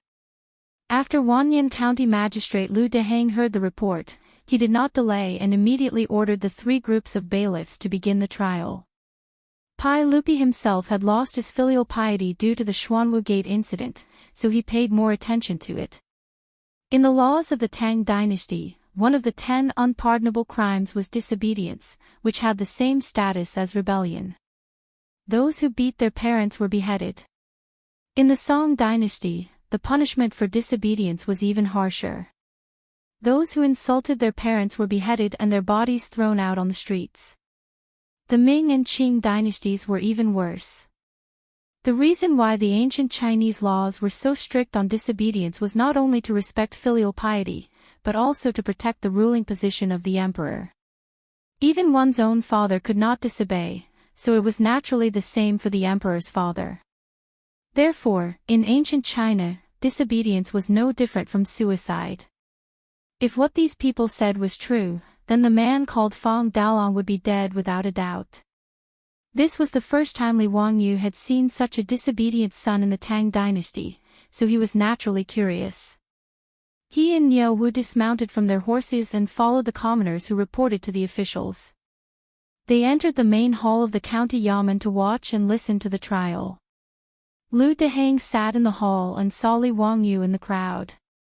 He hurriedly sat down and bowed. "Greetings, County Magistrate Lu." Li Wangyu returned the bow. "Lu Ming House, I was passing by and saw someone reporting, so I came to watch out of curiosity. Sorry for disturbing you." "County Magistrate Lu, what are you saying? Please take a seat." Although Lu Dehang knew that Li Wangyu had a worrisome relationship with the aristocratic families, he was only a branch of the Fanyang Lu family. How could he offend Li Wangyu because of this? Furthermore, after Li Wangyu was given the title of county magistrate, his official rank was higher than Lu Dehang's, so he naturally would not be rude. Li Wangyu smiled and waved his hand, indicating that he would just watch from the side. Lu Dehang could only bow again and return to the court to prepare for the trial. The case was very simple. Just as the people who had escorted Fong Dalong to see the officials had said, this unfilial son's father had died early, and it was his mother, Madame Fong, who had raised him. However, after Fong Dalong grew up, he hung around with the gangsters in Chang'an and got a bad habit.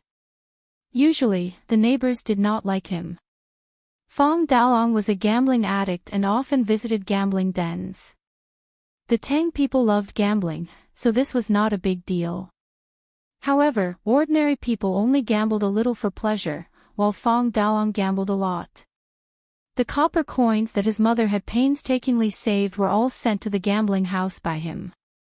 Not only that, but he also owed a lot of bad debts. Today, he lost another copper coin in the gambling house. In a fit of anger, he was eager to recoup his losses, so he ran home and rummaged through the cabinets in search of copper coins. After being stopped by his mother, he actually flew into a rage out of humiliation and attacked his mother. When the neighbors found out about what had happened to the Fong family, they were furious. They clustered around Aunt Fong and escorted her unfilial son to the magistrate. Aunt Fong's heart ached for her son, but when she reached the main hall, she suddenly regretted it. This old woman kept saying that her son did not hit her, but that she accidentally fell down and was misunderstood by the neighbors. With Aunt Fong protecting her son, the crime of disobedience naturally could not be judged. Although Lu Dehang was angry, he understood Aunt Fong's feelings as a parent. In the end, he could only find an excuse to have the Yamen runners beat Fong Dalong 20 times and chase him out of the county Yamen. Li Wangyu also shook his head. He did not believe that this kind of gambling addict would repent after being beaten. However, Fong Dalong's mother did not want to watch her son be beheaded, and the bystanders could do nothing about it. The people in the main hall dispersed, and Li Wangyu and Lu Dehang greeted each other again. Ming House Lu, these gambling houses are abominable. The saints should ban these harmful gambling houses, Li Wangyu said angrily. Lu Dehang shook his head. You may not know, but these gambling houses are indeed filthy and often cause trouble. In the imperial court, there has long been debate on whether to ban gambling, but... He lowered his voice and continued, however, do you know who owns those gambling houses? Li Wangyu naturally did not know the secret, so he could only shake his head. In Chang'an, there are 72 gambling houses, big and small. They are all controlled by the various dukes, nobles, and wealthy families, Lu Dehang explained in a low voice. This was not a secret. Even the Yamen runners of Wanyan County in Chang'an knew about it. Pai Lupi, the emperor of the Tang dynasty, was also well aware. The Tangs loved gambling, so gambling houses naturally opened up everywhere in Chang'an. Even dukes like Qing Yaojin and Yuqi Jingda also owned gambling houses in Chang'an. Therefore, it was very difficult to ban gambling in Chang'an. Even if someone proposed it in the imperial court, it would be difficult to pass. This was the first time Li Wangyu had heard of such a thing, and he could not help but be speechless. These gambling houses were the source of income for the various families. It was easier said than done to ban gambling. If Li Wangyu dared to propose a ban on gambling, Qing Yaojin, that old man, would probably immediately come knocking on his door. Understanding this, Li Wangyu could only bitterly smile and shake his head. In fact, he and Pai Lupi were openly gambling by selling lottery tickets. Even the large-scale polo field and polo league that Li Wangyu was planning would not be able to get rid of gambling. He really did not have the right to propose a ban on gambling. Understanding this, Li Wangyu could only awkwardly say goodbye to Lu Dehang. He left the Wanyan County Yamen, mounted his horse, and continued to the Chou mansion. He had not gone far when he saw a familiar figure enter a courtyard in Xianyang Lane. There was a sign hanging at the entrance of the courtyard with the words, Yongyi Gambling House, written on it. Li Wangyu was stunned. Wasn't this the Fong Dalong who had been punished 20 times in the imperial court? He had just left the county Yamen and was already limping to gamble. What AF *king talent? Li Wangyu was too lazy to care about this kind of nonsense. This kind of gambler would sooner or later lose his life. He was not worthy of sympathy. Just as he was about to leave, he was stunned to notice that there was a sign in front of the gambling house. The content written on it made Li Wangyu dumbfounded. He was really crazy. How could he gamble on such a thing? The owner of this Yongyi gambling house was so daring. Were they not afraid that Pai Lupi would fly into a rage out of humiliation and exterminate their 9 generations? Li Wangyu thought for a moment, turned his horse around, and headed back to the Wanyan County Yamen. Seeing Li Wangyu return, he hurriedly went forward to greet him. "Greetings, County Earl. Do you still have something to discuss with the Ming House?" Li Wangyu shook his head. "No, I have something to ask you. Do you know the origin of this Yongyi gambling house? Which family is the owner behind it?" The Yamen runners looked at each other and hesitated for a moment before answering in a low voice. "County Earl, it is the Taiyuan Wang clan." Li Wangyu suddenly understood. Indeed, only people with 5 surnames and 7 hopes would do such a thing. They had forced Pai Lupi to abdicate in Taiji Palace and asked him to return Li Yuan. Pai Lupi could not do anything to them. After figuring out the owner behind Yongyi gambling house, Li Wangyu did not go to the Chou mansion. He called Niu Wu and went straight back to Dingzhou village. Chapter 426. As soon as Li Wangyu returned to the residence, he summoned the old steward, Li Heng. "Li Heng, how much money do we have in the residence?" "Do you need money, Lang Jun?" "The gold used to build the baseball field has already been handed over to the Ministry of Works. Now we have more than 8,000 taels of gold and 10,000 strings of copper coins. You and Lady Su have instructed us to exchange as much copper coins as possible for gold, so we don't have much copper coins." Li Heng was full of pride when he talked about the wealth in the residence. A few months ago, he thought that the sky had fallen. Especially when the little master's name was removed from the clan, and all the family assets were taken away. Moreover, he was burdened with a huge debt of 2 million gold coins, and all the servants in the family were released. All these blows caused Li Heng to even have the thought of committing suicide. If it weren't for the fact that he couldn't bear to part with his Lang Jun, he would have followed the old master in the underworld. But he didn't expect that in just a few months, the young master seemed to have changed into a different person. Li Heng, who had watched Li Wangyu grow up, had a misconception that his Lang Jun had changed into a different person. Now, not only had the family's debt been paid off, but they also had so much wealth that even the old master had never seen before. Not to mention, not only had his Lang Jun been conferred a noble title, but he had also been promoted twice in a few months. He was now the county's founding county count. One had to know that although Li Zhou was trusted by Li Yuan, he had never been conferred a noble title. Li Wangyu's achievements today, in Li Heng's eyes, could be said to bring glory to his ancestors. For this, he had already gone to Li Zhou's grave several times to cry. Li Wangyu didn't know that Li Heng was so emotional. He only calculated that together with the copper coins, he could gather 10,000 taels of gold. For his plan, this amount of money was still too little. He had to think of other ways.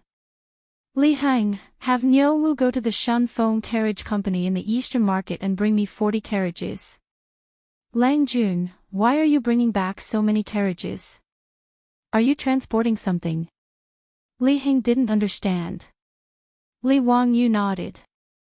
"Yes, transport copper coins. I want to transport all the copper coins and gold to Chang'an." The 10,000 strings of copper coins in the Li family's old residence weighed 50 tons. Without 44-wheeled carriages, it would be impossible to transport so much gold and copper coins. Li Heng couldn't help but jump in fright. "Lang Jun, are you going to take away all the gold and copper coins in the residence? Don't blame the old slave for being nosy. May I ask what Lang Jun intends to do?" "Place your bets." Someone insisted on giving me money. I really can't stop my luck. Li Wangyu said it casually, but Li Heng was dumbfounded. He even wanted to touch his Langjuan's forehead to see if he had a fever. Using 10,000 taels of gold to bet with someone else, was he crazy? Even if he was a prodigal, he shouldn't be like this. Li Heng wanted to dissuade him, but Li Wangyu didn't give him a chance to speak. Alright, I know what you want to say. Don't worry, I'm not crazy. Even if I lose, it's not a big deal. There are so many properties in the residence that make a lot of money every day. You old thing, are you afraid that your Langjun will starve to death? Go quickly and tell Niu Wu to hurry up. It's getting late. Li Wangyu added, oh right, old Immortal's son and I will be staying in the palace for a few days tomorrow. If there's anything in the residence, let Niu Wu pass on the message to the palace. Li Heng was a bit confused by Li Wangyu's words. He didn't know what to say, so he could only sigh and inform Niu Wu. After Niu Wu left for Chang'an, Li Wangyu went to the Xianwei temple and told Sun Simiao that Empress Zhangsun was about to give birth and that Pai Lupi had asked them to stay in the palace for a while to protect Empress Zhangsun. Although Sun Simiao was an outsider, it involved Empress Zhangsun after all. He couldn't refuse, so he nodded and agreed. He pulled Li Wangyu and discussed the matter of caesarean section for a long time. Those awkward medical terms made Li Wangyu's head hurt. With great difficulty, Sun Simiao finally let him go. Li Wangyu returned to the manor in a daze. Niu Wu had already returned with 44 wheeled carriages. He was currently transporting copper coins from the manor's treasury to the carriages. His beautiful superior also came back from the East Market. After seeing Li Wangyu, she curiously asked him the reason why he had transported all the money to Chang'an. Li Wangyu laughed, pulled his beautiful superior aside, and whispered a few words in her ear. Hearing this, the beautiful superior's eyes began to shine and she nodded repeatedly. Wangyu, are you sure that the gambling house will obediently honor the bet if you win? This is not a small amount. Be careful that they will do something desperate. The beautiful superior didn't stop Li Wangyu, but she was not sure that he could really get the gold back. Unless the Taiyuan Wang clan doesn't want their face, they won't go back on their words. It's not like they can't afford 10,000 taels of gold. Besides, I don't intend to eat it alone. I'm going to go to the gambling house to place my bet, and then I'll go to the mansions of Uncle Cheng and Uncle Yuchi. I don't believe that the Taiyuan Wang clan dares to go back on their words. The beautiful superior tilted her head and thought for a while, then nodded. Okay, we'll do as you say. By the way, I heard from Li Heng that you're going to live in the palace for a few days tomorrow. Well, Empress Zhangsun is going to give birth on July 21st, Li Shimin is worried and insists that old Immortal's son and I live in the palace. It's really troublesome. Well, if there's anything, you can ask someone to send a message back. Be careful and don't cause so much trouble like last time. The beautiful superior instructed. The two of them whispered sweet nothings to each other for a while until all 40 carriages were loaded. Only then did Li Wangyu lead Niu Wu and escort the carriages to Chang'an City. After the carriages entered Chang'an City, Li Wangyu led them straight to Xianyang Lane. When the mighty carriages stopped in front of Yongyi Gambling House, the people in the gambling house were shocked. In Yongyi Gambling House, a shopkeeper immediately rushed out and bowed to Li Wangyu. Greetings, County Count Hu. May I ask, what are you doing? Li Wangyu couldn't help but laugh. Oh, you know me. Are you the shopkeeper of this gambling house? What's your surname? The shopkeeper smiled and explained, I am the shopkeeper of Yongyi Gambling House. My surname is Wang. Very good. Shopkeeper Wang, I'm here to place my bet today. I wonder if your Yongyi Gambling House will accept my bet. Shopkeeper Wang of the gambling house smiled indifferently. County Count Who must be joking. Since our gambling house is open for business, how can we not accept your bet? I wonder what county count who wants to bet. Li Wangyu pointed to the stakes in front of the gambling house. I'll bet on this. Didn't your Yongyi gambling house open a bet on whether Empress Jiangxuan's property is a prince or a princess? I'll bet on this. Shopkeeper Wang thought that Li Wangyu was angry that the gambling house opened a bet on Empress Jiangxuan and came to cause trouble. His tone was somewhat unfriendly. Yes, that's right. The saints also know about this, but they didn't stop my Yongyi gambling house from opening a bet. Does county count who have any objections? Chapter 427. Manager Wang of Yongyi gambling house was not lying. After the incident on the first day of the 7th month, the Wang clan of Taiyuan felt that they had lost face that day. Even their own imperial censor Wang Yuanzhong was beaten to death in front of the Taiji palace by Pai Lupi. They had lost all face. These aristocratic families were very forgetful. They seemed to have forgotten who was the one who knelt in front of Pai Lupi and bowed his head to admit his mistake. They also forgot who was the one who insulted and beat up Wang Yuanzhong in the main hall. The aristocratic families who had forgotten the pain felt indignant. They were hot-headed and let their own gambling house open a bet on whether Empress Jiangxuan would give birth to a boy or a girl. Not only Yongyi gambling house, but also more than 40 gambling houses controlled by the aristocratic families led by the 5 surnames and 7 hopes. Only Qing Yao Jin and the other dukes' gambling houses did not participate in this matter. When Pai Lupi learned of this matter, he was naturally very angry. However, it was not appropriate for him to fall out with the aristocratic families. After throwing a tantrum, he could only let them be. Pai Lupi's reaction was naturally clear to the aristocratic families through the news from the palace. That was why Manager Wang was so fearless. He was not afraid of Li Wangyu messing around. No, I have no objections. I am here to place a bet. The odds are 1 to 2. However, if I bet 1 tael of gold, your gambling house will pay me 2 taels of gold. Li Wangyu shook his head. He was not here to be angry. It was because he had noticed the gambling house by chance that he was surprised to find that the gambling house dared to bet with Empress Jiangxuan. After asking the county bailiff for 10,000 years, he learned that Yongyi gambling house was the property of the Wang clan of Taiyuan. He naturally understood that the aristocratic families were deliberately embarrassing Pai Lupi. However, for Li Wangyu, the aristocratic families doing this was simply setting up a target for him to hit. Empress Jiangxuan would give birth to the future crown prince Li Ji in 5 days. This was a matter of certainty. Since the aristocratic families wanted to use this opportunity to humiliate Pai Lupi, then they shouldn't blame him, Li Wangyu, for being impolite. He had to use this opportunity to cut a piece of meat from the aristocratic families and make them feel distressed. Even for the Wang clan of Taiyuan, tens of thousands of taels of gold was not a small sum. Of course.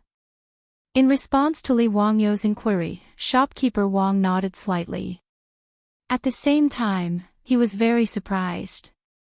Could it be that this county earl was really here to place a bet? Wasn't he the nephew of the sage? How could he dare to bet on Her Highness giving birth? However, this matter had nothing to do with the gambling house. As long as Li Wangyu dared to place a bet, the gambling house would dare to accept the bet. If I want to bet with your casino on when Her Highness the Empress will give birth, whether it's a boy or a girl, do you dare to bet with me? Li Wangyu thought for a moment and then asked. The gambling houses of the Tang dynasty were not simple casinos. They were more similar to the gambling companies in Europe and America. Not only did they dare to open gambling bets on all kinds of things to attract gamblers to bet, but they also accepted special bets proposed by gamblers. As long as they thought it was profitable, the gambling house dared to bet with gamblers. Li Wangyu's words made shopkeeper Wang hesitate. Although he was the shopkeeper of Yongyi gambling house, in fact, he was only a collateral member of the Wang clan of Taiyuan. He was only responsible for maintaining the operation of the gambling house. However, he was not qualified to agree to the bet proposed by Li Wangyu. While he was hesitating, he saw another person dressed as a steward run out of the gambling house and whisper a few words in his ear. Shopkeeper Wang nodded and turned his head to look inside the gambling house. Then, he looked back at Li Wangyu. If County Count who wants to bet on the exact date and time of Her Highness the Empress' birth, that is naturally possible. If you can guess the exact time and gender of Her Highness the Empress' child, you can bet 1 to 5. Is County Count who interested? Li Wangyu also smiled and looked at the entrance of the gambling house. He nodded at shopkeeper Wang and said, if that's the case, then write down the bet. I will bet with your gambling house. How many copper coins is County Count who going to bet? Li Wangyu jumped off the horse and walked to the side of a four-wheeled carriage. With a swish, he pulled open the cloth covering the carriage. Not much, just this. 40 carriages of gold and copper coins, a total of 10,000 taels of gold. Shopkeeper Wang, let someone count it. Shopkeeper Wang of Yongyi Gambling House was so shocked by the scene in front of him that he could not speak for a long time. Looking at the carriage full of copper coins and gold that were shining under the sun, he could not help but swallow his saliva. He hesitantly looked at the entrance of the gambling house. After seeing that there was no movement in the gambling house for a long time, shopkeeper Wang calmed down and called the staff of the gambling house to count the copper coins. Fortunately, when the Tang dynasty dealt with so many copper coins, they did not count them one by one. Instead, they directly weighed them. Otherwise, who knew how long it would take to count more than 10,000 copper coins? Even so, the staff of the gambling house counted for almost 2 hours before the 40 carriages of copper coins and gold were counted and moved into the gambling house. Shopkeeper Wang called the bookkeeper of the gambling house and asked him to write down the bet for Li Wangyu. County Count who, what are you going to bet with your 10,000 taels of gold? I will bet that Her Highness the Empress will give birth to a prince on July 21st, the second year of Jingguan dynasty. Li Wangyu did not hesitate to say his bet. Shopkeeper Wang nodded and asked the bookkeeper to write down the bet, indicating the contents of the bet and the odds. After using the gambling house's special anti-counterfeiting seal, the bet between the two sides was officially established. Li Wangyu took the bet and carefully looked it over. After confirming that there were no mistakes, he carefully put it in his pocket. He bet 10,000 taels of gold. According to the gambling house, the odds were 1 to 5. That was 50,000 taels of gold. Even though Li Wangyu was not short on money, such a large sum of gold was still worth treating with caution. Shopkeeper Wang, prepare the gold in 5 days. If I win the bet, I will come to collect the money. Shopkeeper Wang sneered in his heart, but the smile on his face remained. Of course. As long as County Count who wins the bet, our gambling house will pay the full amount without any objections. Our Yongyi Gambling House is a golden signboard in Chang'an City. Li Wangyu did not say much and turned to leave. He still had to rush to Qing Yaojin's residence. Seeing Li Wangyu leave, shopkeeper Wang, who had been polite just a moment ago, coldly snorted and turned to enter the gambling house. Clan head, the matter has been taken care of. The 10,000 taels of gold have been put into the treasury and the bet has been issued to him. I think that Li guy is crazy. He actually used 10,000 taels of gold to bet with us. He really has too much money to spend. Shopkeeper Wang said as he handed over a copy of the bet. A middle-aged man stood behind the gates of Yongyi Gambling House. He was the clan head of Taiyuan Wang clan, Wang Renyu. Today, he had come to the gambling house to check the accounts. He had heard a servant report that County Count Li Wangyu had come to the gambling house and wanted to make a bet with the gambling house. Wang Renyu was curious and hid behind the gambling house's gates to eavesdrop. He wanted to see what Li Wangyu wanted to do. When Li Wangyu proposed that he not only wanted to bet on the gender of Empress Jiangxuan's child, but also the date of birth, Wang Renyu could not help but sneer in his heart. This kind of thing was difficult for even an immortal to decide. If someone dared to bet, then Wang Renyu dared to agree. Since Li Wangyu wanted to give him gold, there was no reason to refuse.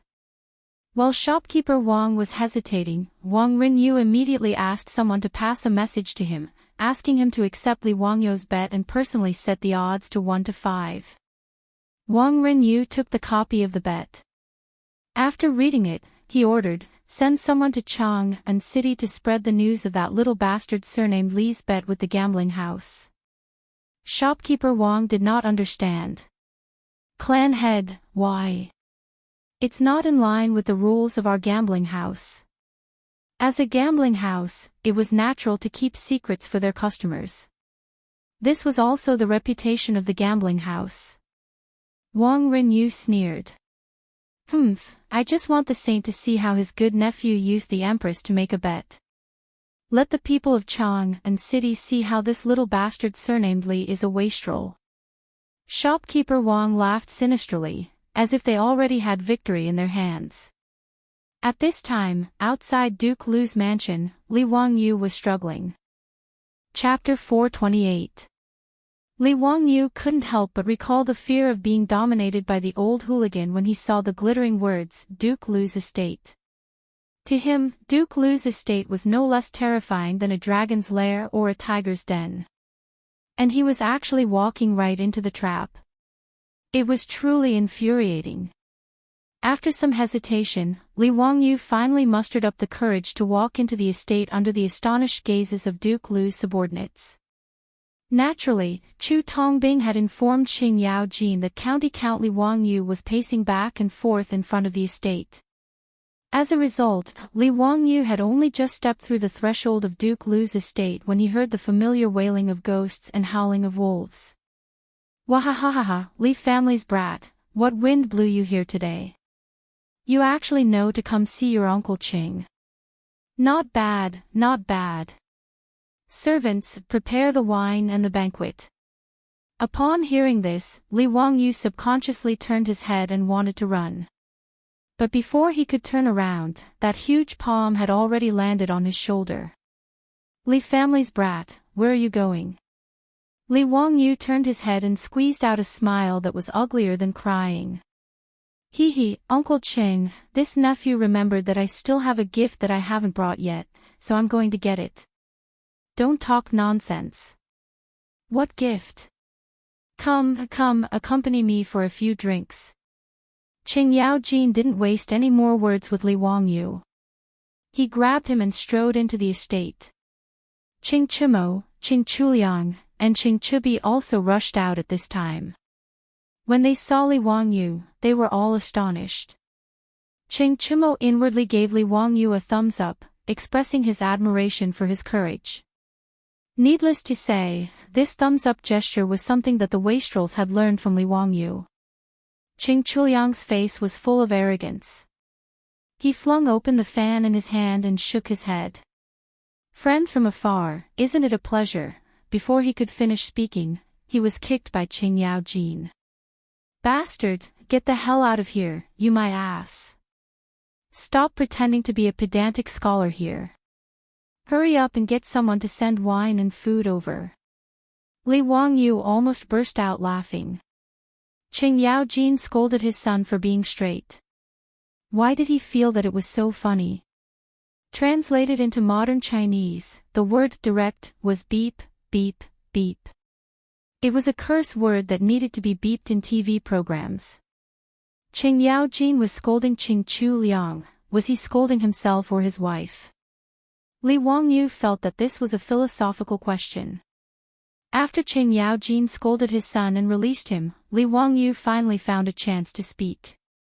He hurriedly cupped his fist and bowed to Qing Yaojin. Uncle Qing, I came to your residence today not only to visit Uncle Qing, but also to discuss something with Uncle Qing. If there's anything, we can talk about it later at the table. Qing Yaojin did not give Li Wangyu a chance to continue speaking. He dragged him to the main hall of the House of High Duke. When Li Wangyu thought of being forced to drink the high concentration of sorghum wine by this old hooligan, he felt his scalp tingle. Out of a strong desire to survive, he quickly raised his voice and shouted, "Uncle Qing, what this nephew wants to talk about is something that can earn tens of thousands of taels of gold." His words made Qing Yaojin stop in his tracks.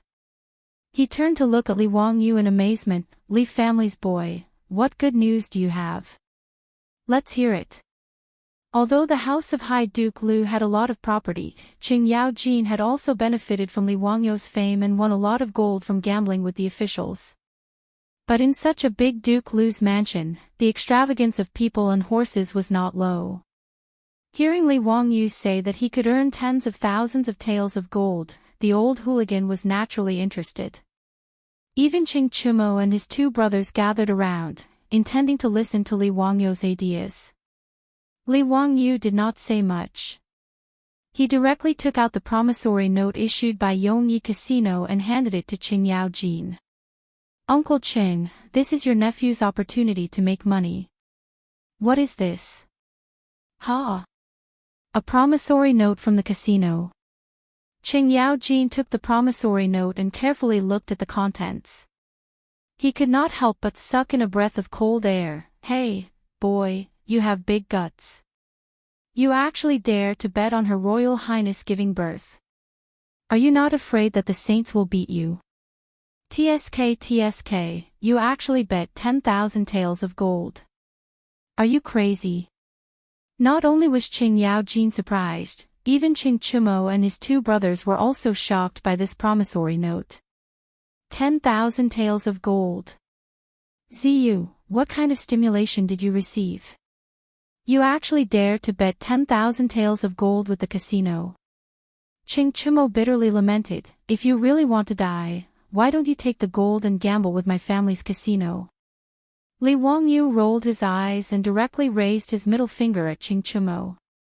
It seems that before today, he did not know that Duke Lu's mansion also ran a casino. Bah, this was not the point. The point was that he wanted to make money through this matter, not give the casino gold for free. Li Wangyu took back the promissory note from Qing Yaojin and folded it back into the baithen. "Hey, Uncle Qing, a few days ago, this nephew and son Simiao, old Immortal's son, saved a pregnant woman in Dingzhou village. Has Uncle Qing heard about this?"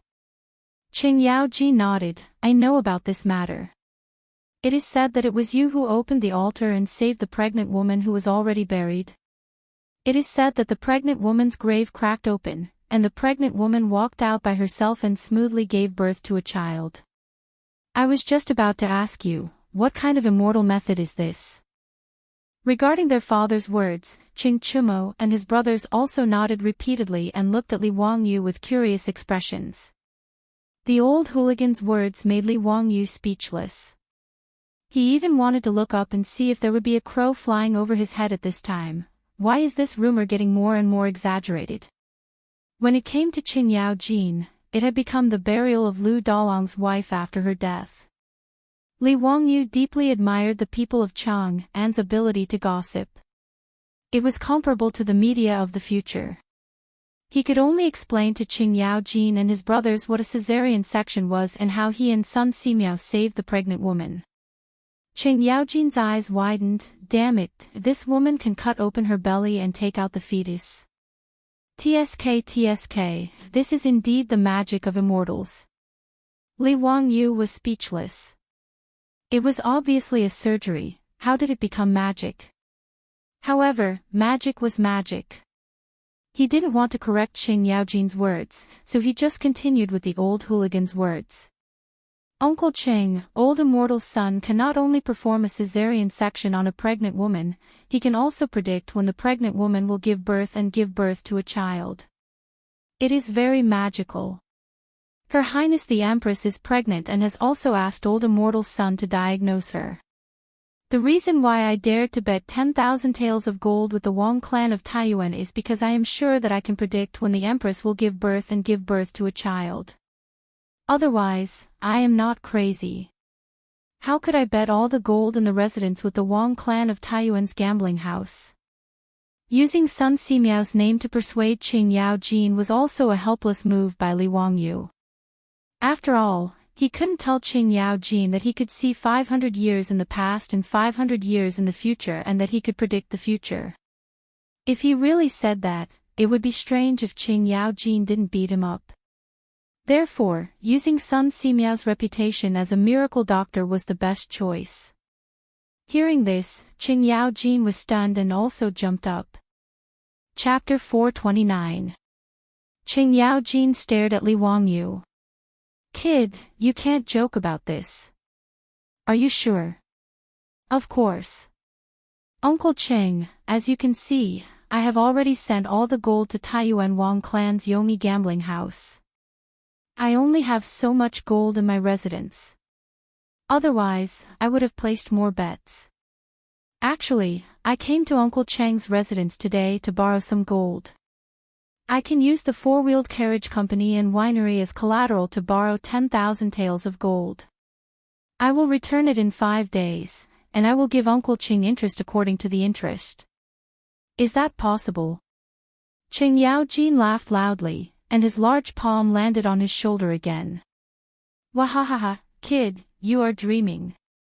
I can win tens of thousands of taels of gold, and you want to give me 1,000 taels of gold. Since you dare to make this bet, I have nothing to be afraid of. Li Wangyu pretended to be regretful. Uncle Qing, this is risky. Why don't you lend the gold to me, and I will bear the risk. I will give you 2,000 taels of gold as interest. Get lost. If you say one more word, I will throw you out. Qing Yaojin scolded with a smile. You scoundrel, you are talking so much nonsense. Aren't you just trying to persuade me to place a bet? Don't try to fool me. What are you thinking? Do you think I don't know?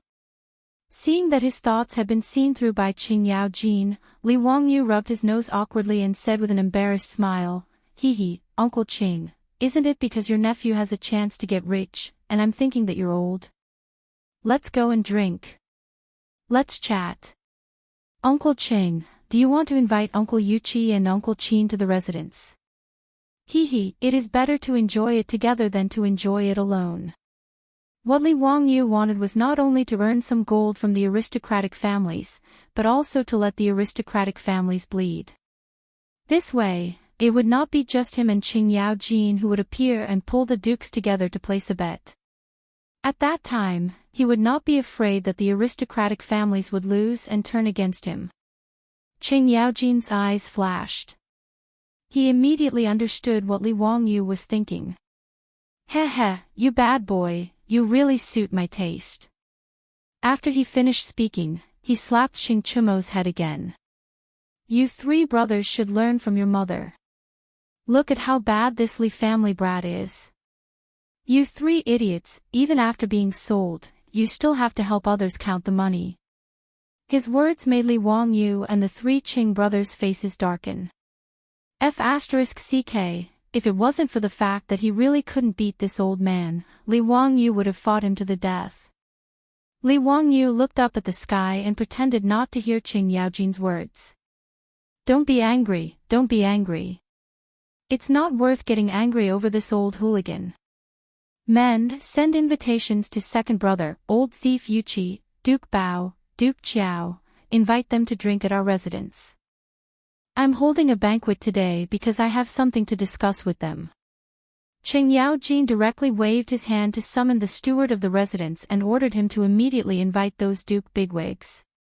With Qing Yaojin's invitation, although they didn't know what was going on, Qin Qiong, Chai Lingwu, Yuqi Jingde, Lu Hongji, Duan Jishuan, these Duke bigwigs still gladly attended the banquet and gathered at Duke Lu's residence. Qing Jijie, you old killer, why did you think of inviting us to drink today? What's the matter?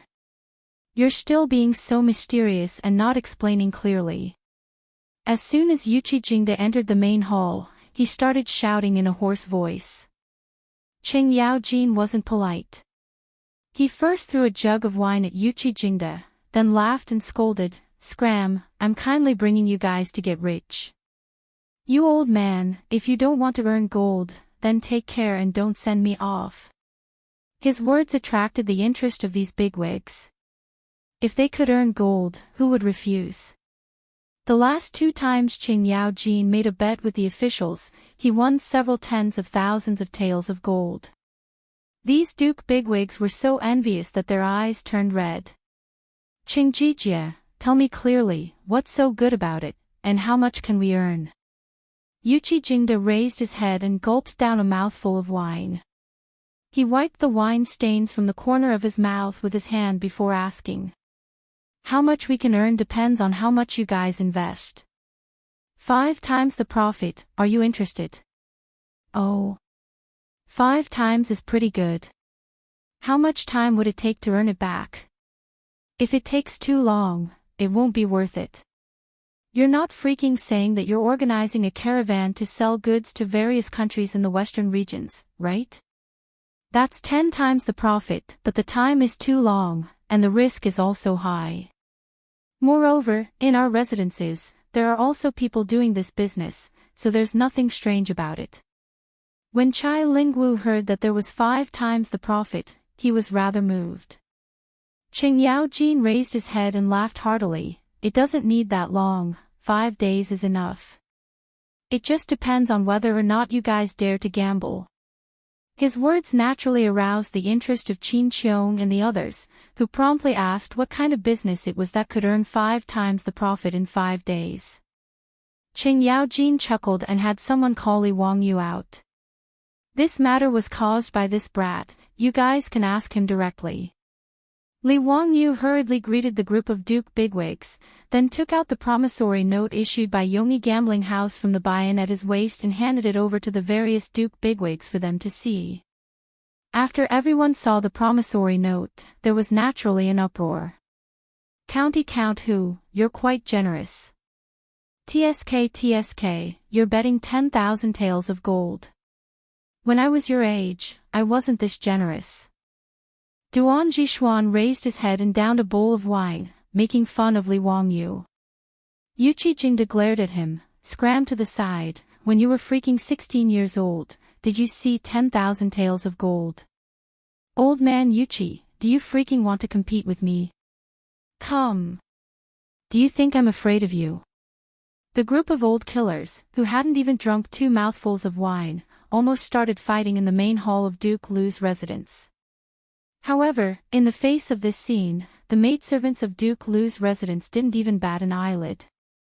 They were very calm, which made Li Wangyu admire them. It could be assumed that the servants of Duke Lu's residence had long been accustomed to this kind of situation. When this group of old killers got together to drink, there was no time when they didn't make a ruckus. Li Wangyu suddenly reacted. No wonder he had been to Duke Lu's residence several times, but he always felt that the layout of the Qing residence's main hall was too crude and simple. It didn't match Qing Yaojin's status as a Duke bigwig. Moreover, it wasn't just Qing Yaojin's residence that was like this. He had also been to the other Dukes' residences, and the main halls were also so simple and crude. Originally, he was very naive to think that this group of military bigwigs was diligent and thrifty. Now he finally understood that every time a banquet was held in the Duke's residence, the main halls would inevitably be smashed to pieces by this group of old hooligans. Just like this group of old men, when they were drunk in the main hall of his old residence in Dingzhou village. After being smashed so many times, the furnishings of the Duke's residence's main hall were naturally replaced with worthless but sturdy and durable utensils. After all, the Duke's money didn't grow on trees. Being smashed clean like this all the time, even Qing Yaojin and the others couldn't stand it. Li Wangyu secretly despised this group of no-quality old killers in his heart, but he had to speak up to interrupt Yuqi Jingde and Duan Jishuan's performance of fighting. Uncles, please listen to this nephew. Chapter 430. Li Wangyu bowed to the group of Grand Dukes and Grand Dukes and Grand Dukes and Grand Dukes and Grand Dukes. He repeated the words that he had used to fool Qing Yaojin. The group of Duke bigwigs was somewhat skeptical of his words. After all, what Li Wangyu said was too risky. Who could guarantee that Sun Simiao's medical skills could really determine when a pregnant woman would give birth, not to mention whether it would be a boy or a girl? This kind of thing was unheard of. For a moment, everyone in the hall was making their own plans, and no one spoke. Seeing this situation, Li Wangyu hurriedly said, "Uncles, if you trust this nephew, you can lend me your gold. I will use the Shunfeng four-wheeled carriage company and the winery of Xiaodao wine as collateral to borrow your gold for 5 days. I will give you 10% of the interest. Uncles, are you willing to lend this nephew the money?" "Nonsense. You dare to bet, do you think I don't dare to bet? No need to say more, I will also bet 10,000 taels of gold. At most, my whole family will eat chaff and eat vegetables if I lose, what's there to be afraid of?" Yuqi Jingde had a proud personality, so how could he hear Li Wangyu's words? He immediately decided to bet. For this group of Duke bigwigs, even if they lost 10,000 taels of gold, it wouldn't be a big deal. At most, it would just be a heartache. Yuqi Jingde saying that they would eat chaff and eat vegetables was too exaggerated. Li Wangyu knew that even if these bigwigs couldn't compare to the 1,000 years of accumulation of aristocratic families, it wouldn't be a problem for them to casually take out a few 100,000 strings of copper coins. Not to mention that their families also had businesses like gambling houses, so they wouldn't lack money at all. With Yuqi Jingde's words, the other Duke bigwigs no longer hesitated and expressed their willingness to bet as well. After all, Li Wangyu and Sun Simiao's previous performance was too shocking. No one had heard of being able to determine when a pregnant woman would give birth and whether it would be a boy or a girl. But who had heard of being able to cut open a pregnant woman's belly to give birth? In comparison, wasn't the latter more inconceivable? Since Li Wangyu and Sun Simiao could have the woman give birth by caesarean section, then knowing when the empress would give birth was not something unacceptable. In the eyes of the Tang people, a caesarean section was more like a witchcraft or a spell than a traditional Chinese medicine. Therefore, after confirming that Li Wangyu had really bet 10,000 taels of gold that the empress would give birth to a prince in 5 days, the group of Grand Dukes chose to believe him. They all nodded and decided to bet together. Li Wangyu calculated in his heart that if these big shots all went to the gambling house to place their bets, according to Yongyi gambling house's odds of 1-5. 5 days later, these aristocratic families would have to pay at least 500,000 taels of gold, which was equivalent to 3 million strings of copper. That would be an astronomical figure. It should be noted that in today's Tang dynasty, the amount of copper coins collected in a year's rent transfer was no more than 1 million strings of cash. This was equivalent to the aristocratic families taking out 2 years' copper income in the Tang dynasty to pay. Even if they had thousands of years of accumulation, they would not be able to bear the consequences at that time. After all the people present decided to place their bets with the aristocratic families, the atmosphere in the hall of Duke Lu's mansion became more and more enthusiastic. Everyone began to discuss which gambling houses to place their bets. With so much gold, it was naturally impossible to take all of it to Taiyuan Wang clan's Yongyi gambling house. Not to mention whether Taiyuan Wang clan dared to accept it. Even if they accepted it, Taiyuan Wang clan alone would absolutely not be able to afford it. Therefore, the group of Grand Dukes didn't let go of any gambling house that opened a bet on whether Empress Zhangsun would give birth to a boy or a girl. Qing Yaojin simply asked his troops to take out the map of Chang'an City and mark the locations of more than 40 gambling houses on it. The group of Grand Dukes quarreled with the map as if they were ready to lead troops to attack Chang'an City. This Changle gambling house is opened by Bowling Chui clan. My wife is the legitimate daughter of Bowling Chui clan. Naturally, this gambling house belongs to me. Qing Yaojin pointed at the map and roared. Chai Lingwu curled his lips. Qing Jijie, you old man, aren't you afraid that you won't get the money? What if your wife cries to you later? Give this Changle gambling house to me. Bah! Get out of here. Don't even think about it. The group of Grand Dukes quarreled around the map until their faces turned red and their necks were thick. They almost pulled out their weapons to fight. After the quarrel, they divided who to bet in which gambling house and how much gold to bet, as if they were dividing the booty. The clear-cut division of labor made Li Wangyu gasp in amazement. "Uncles, I wish you all a great fortune and a great victory." "Heh heh, but that, heh heh, if you lose money, you can't settle the score with me." Li Wangyu raised his wine cup and toasted Qing Yaojin and the others. He also gave the group of Grand Dukes a heads up. He was worried that if something bad happened, the group of Grand Dukes would ask him to compensate with gold. Then, he would cry to death. Li Ji's birth date was clearly recorded in the old Tang book, Taizong Ben Ji. On the 21st day of the 7th lunar month of the 2nd year of Xinguan, Prince Shi was born in the Li main hall of the Eastern Palace of Chang'an City.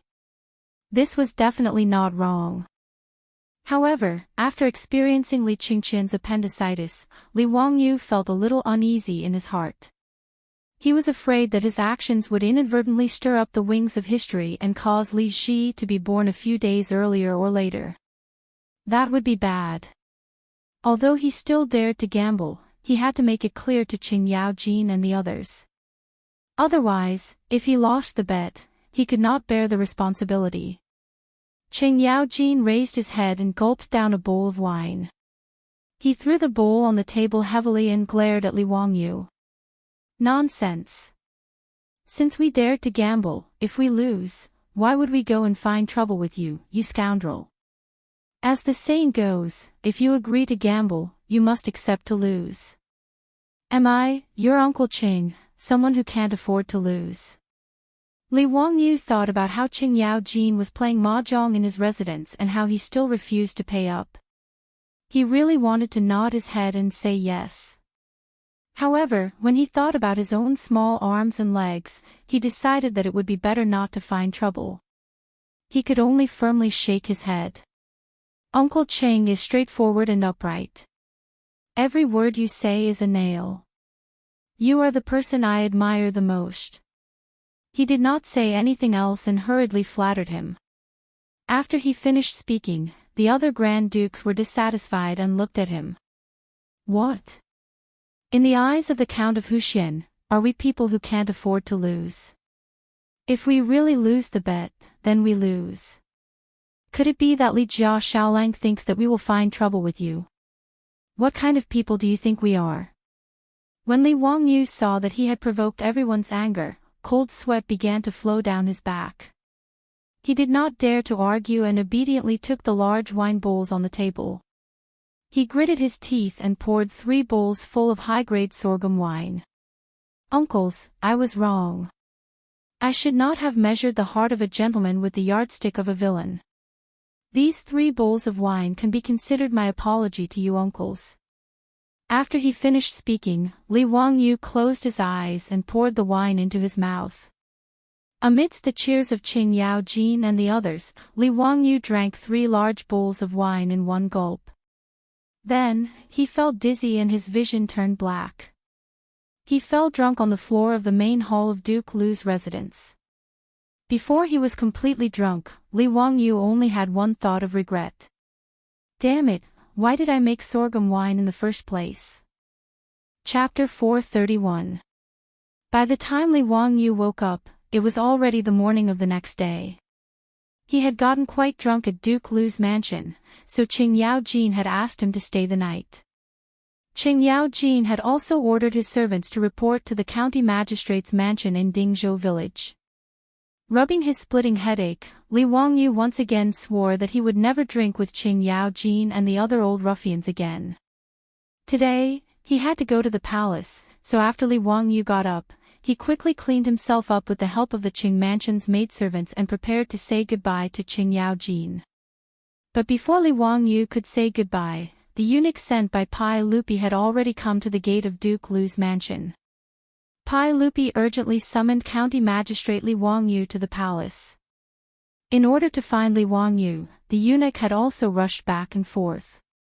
Before dawn, the morning drums sounded and the palace gate opened. The eunuch who had delivered the message rode to Dingzhou village in Hu County and knocked on the gate of the county magistrate's mansion. In the end, there was nothing. When he learned that the county magistrate had not returned and had instead stayed the night at Duke Lu's mansion, the eunuch could only tragically rush back to Chang'an. When he found Li Wangyu, the eunuch was already soaking wet, as if he had just been fished out of the water. He looked at Li Wangyu with resentment. "Greetings, county magistrate. The saint has summoned you to the palace immediately. Go quickly." Li Wangyu was stunned. Why was Pai Lupi in such a hurry to find him? He suddenly felt a bit panicked. Could it be that Empress Zhongsun was about to give birth? If that was the case, then his 10,000 taels of gold would have gone down the drain, and his plan to dig a huge hole for the aristocratic families would also be a bubble. "Do you know why the saint has summoned me? Is there something wrong with Her Highness?" The eunuch shook his head. "I have not heard of anything wrong with Her Highness. The saint has summoned you to the palace." He paused and then whispered, "The saint does not seem to be in a good mood. County magistrate, let's not waste time and quickly enter the palace." Hearing that it was not about Empress Zhongsun, Li Wangyu was slightly relieved. He did not have time to greet Qing Yaojin, Qing Chumo, and the others, and hurriedly left the Duke Lu's residence with the eunuch, heading towards Tai Chi Palace. Fortunately, Duke Lu's mansion was near the imperial city. In less than the time it took for an incense stick to burn, Li Wangyu had already entered the legislative hall and saw the angry Pai Lupi. Seeing Pai Lupi's unfriendly expression, Li Wangyu didn't know what had happened. He could only carefully greet Pai Lupi. "Little nephew greets uncle." "Hello uncle." "Good my ass." Pai Lupi actually cursed. "Jin asks you, do you care about Jin and the Empress?" Li Wangyu was stunned by Pai Lupi's scolding. He thought for a long time and felt that he had not offended this guy. Li Erfo was so angry. What was the matter? "Uncle, why do you say this? What did little nephew do wrong? Please teach me a lesson. I will definitely correct it." Jin is too lazy to talk to you." "Me too, you tell this little bastard what he has done." The eunuch Me too, who had been following Pai Lupi like his shadow, slightly nodded at Li Wangyu. "County Count who, the 100 Cavalry Department has reported that there are rumors in the markets of Chang, and that yesterday, County Count who went to Yongyi Casino and bet 10,000 taels of gold. They are betting on when Her Highness the Empress will give birth to a prince." "County Count who, is there such a thing?" When Li Wangyu heard this, he immediately understood why Pai Lupi was angry. He laughed and nodded, "Yes, there is such a thing." Pai Lupi saw that not only did he admit it, but he also smiled mischievously without any remorse. He was so angry that he almost rushed over and kicked him. Li Wangyu saw that Pai Lupi was really angry and hurriedly explained, "Uncle, little nephew has a reason for doing this." Pai Lupi glared, "Then tell Zhen. If you dare to speak nonsense, Jin will drag you out and beat you 20 times. It was no wonder that Pai Lupi was so angry. He was already angry that the aristocratic families were betting on his empress's birth. Who would have thought that the 100 Cavalry Department would report that his most valued nephew, Li Wangyu, had also gone to Taiyuan Wang clan's casino to bet? How could he not be angry?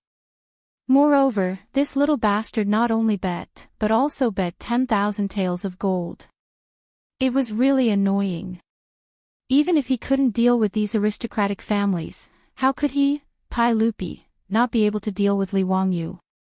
This was the reason why he was so anxious today and ordered the chamberlain to summon Li Wangyu to the legislative hall. Li Wangyu laughed and took out the promissory note from his waist. He presented it to Pai Lupi with both hands. "Uncle, little nephew went to Taiyuan Wang clan's Yongyi Casino to place a bet. This is the promissory note, please take a look." Pai Lupi took it and glanced at it.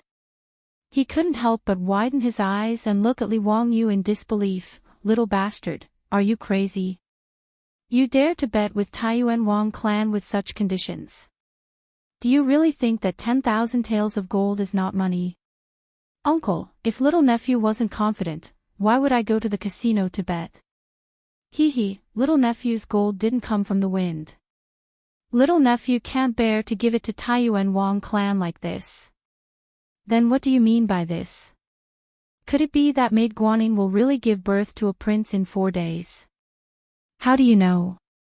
Pai Lupi asked suspiciously. Li Wangyu faced Pai Lupi's doubts and could only bring out the words he used to fool Qing Yao Jin and the group of dukes. This was the 3rd time he said this lie and he almost believed it to be true. After Pai Lupi heard this explanation, he was somewhat skeptical. Ziyu, are you telling the truth? This matter can't be joked about. Uncle, little nephew naturally has confidence, which is why I dared to bet with Taiyuan Wang clan. Little nephew passed by Yongyi Casino yesterday and saw that they were betting on the matter of aunt giving birth to a child. I felt extremely angry. Little nephew thought about it, and since they were so arrogant, then I had to teach them a lesson and let these aristocratic families know that the dignity of the imperial family cannot be blasphemed. Therefore, little nephew returned to the manor and gathered all the money in the manor to bet at Taiyuan Wang clan's casino. Pai Lupi stared at him, but his expression became much gentler. You little brat, why didn't you tell me yesterday that you knew when Maid Guanyin would give birth? Is Maid Guanyin really pregnant with a prince? You didn't lie to me. Li Wangyu smiled and said, Uncle, I've used real money to gamble with the Wang family of Taiyuan. Even if I'm joking, I won't go so far as to squander money, right? Pai Lupi naturally couldn't not believe his words. Pai Lupi paced back and forth in the hall and suddenly raised his head to look at me. How much gold does the Empress have? The imperial family's assets were all managed by Empress Xiangsun. As the provincial supervisor of the Department of Internal Servants, Mi Tuo naturally knew. Replying to everyone, there are about 80,000 taels of gold that can be transferred at any time. Mi Tuo immediately understood Pai Lupi's thoughts and immediately replied, Does everyone want to transfer some of the gold to bet at those gambling houses? Before Pai Lupi nodded, Li Wangyu smiled embarrassedly and interrupted, That, uncle, I'm afraid this is not appropriate. Oh. Why is that? Pai Lupi didn't understand. That, I'm afraid those gambling houses won't accept uncle's bet. Besides, I'm afraid they won't be able to pay for it.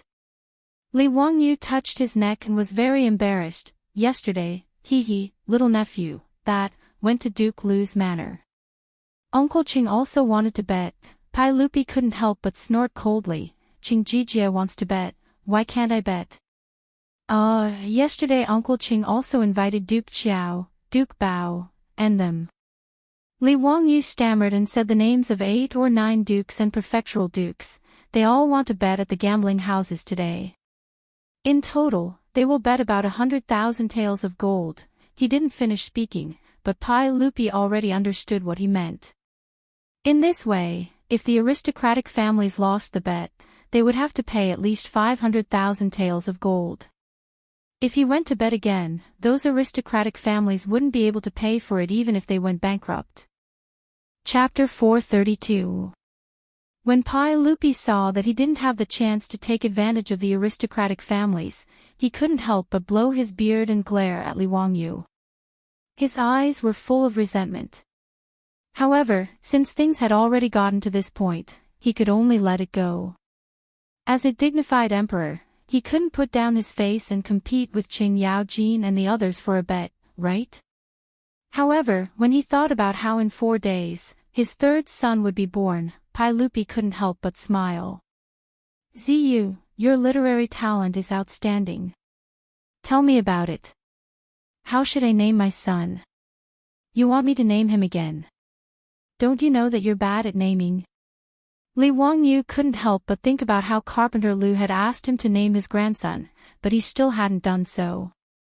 However, if it was someone else, then it wouldn't matter. What was there to think about when it came to naming Li Ji? Li Wangyu blurted out, Uncle, how about naming him Ji? Ji. Ji. Not bad, this name suits me very well. Li Ji. This name is very good, this name is very appropriate. I like it very much." As Pai Lupi spoke, he quickly walked in front of the imperial desk and wrote the 2 words, Li Ji, on a piece of paper. The more he looked at it, the more satisfied he was. "Ziyu, you are indeed talented. This name suits me very well." Li Wangyu laughed in his heart. "Nonsense, if you're not satisfied, who's satisfied? Isn't this the name you gave your son?"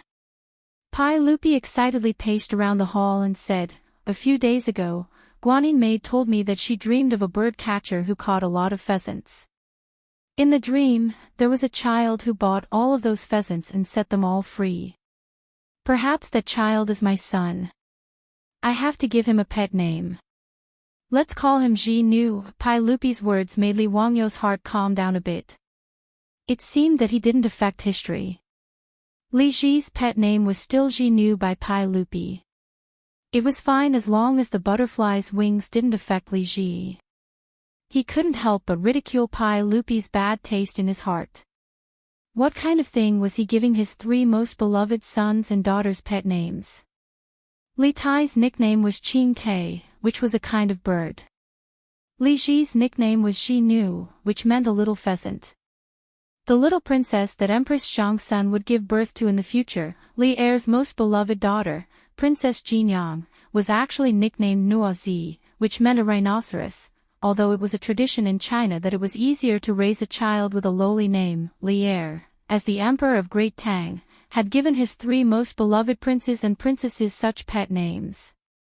After ridiculing Li Er's naming ability, Li Wangyu turned to Li Er and said seriously, "Uncle, I think it's best not to tell Aunt when she will give birth." "Oh. Why is that?" "I'm afraid that after she learns about this, she'll be agitated and it won't be good. It's better to wait for the flowers to bloom and let nature take its course." Pai Lupi nodded. "That's right. Zio, you're very thoughtful. Me too. Don't let Guanyin know about today's matter. Also, pay attention to what county count who said today. Don't let anyone know about it." "Yes." At this time, there were only the 3 of them in the government hall. They didn't have to worry about the eunuchs and palace maids eavesdropping. His Taiji palace had eyes and ears everywhere. In fact, Pai Lupi was well aware of this, but he couldn't stop it. In Noda's Taiji palace, after Pai Lupi had released the palace maids twice, there were still 9,000 palace maids and 6,000 eunuchs. Of these 15,000 people, no matter if it was Pai Lupi or his trusted eunuch, Mi Tuo, they didn't know how many of them communicated with the aristocratic families or were sent into the palace by the aristocratic families. There was no way to identify them. While Li Wangyu and Pai Lupi were talking in the palace, there were large numbers of horse carriages entering the gambling dens of Chang'an. Qing Yaojin and the other dukes had made their decision yesterday and naturally wouldn't go back on it. Early in the morning, the various manors had gathered gold and copper coins. According to what everyone had discussed, they each transported gold and went to the gambling dens to place their bets. Wang Rinyu of the Wang clan of Taiyuan also held a banquet last night and invited Jing Yuanshou and the other aristocratic family heads. During the banquet, he naturally joked about Li Wangyu taking 10,000 taels of gold to place a bet, which made the aristocratic family heads laugh.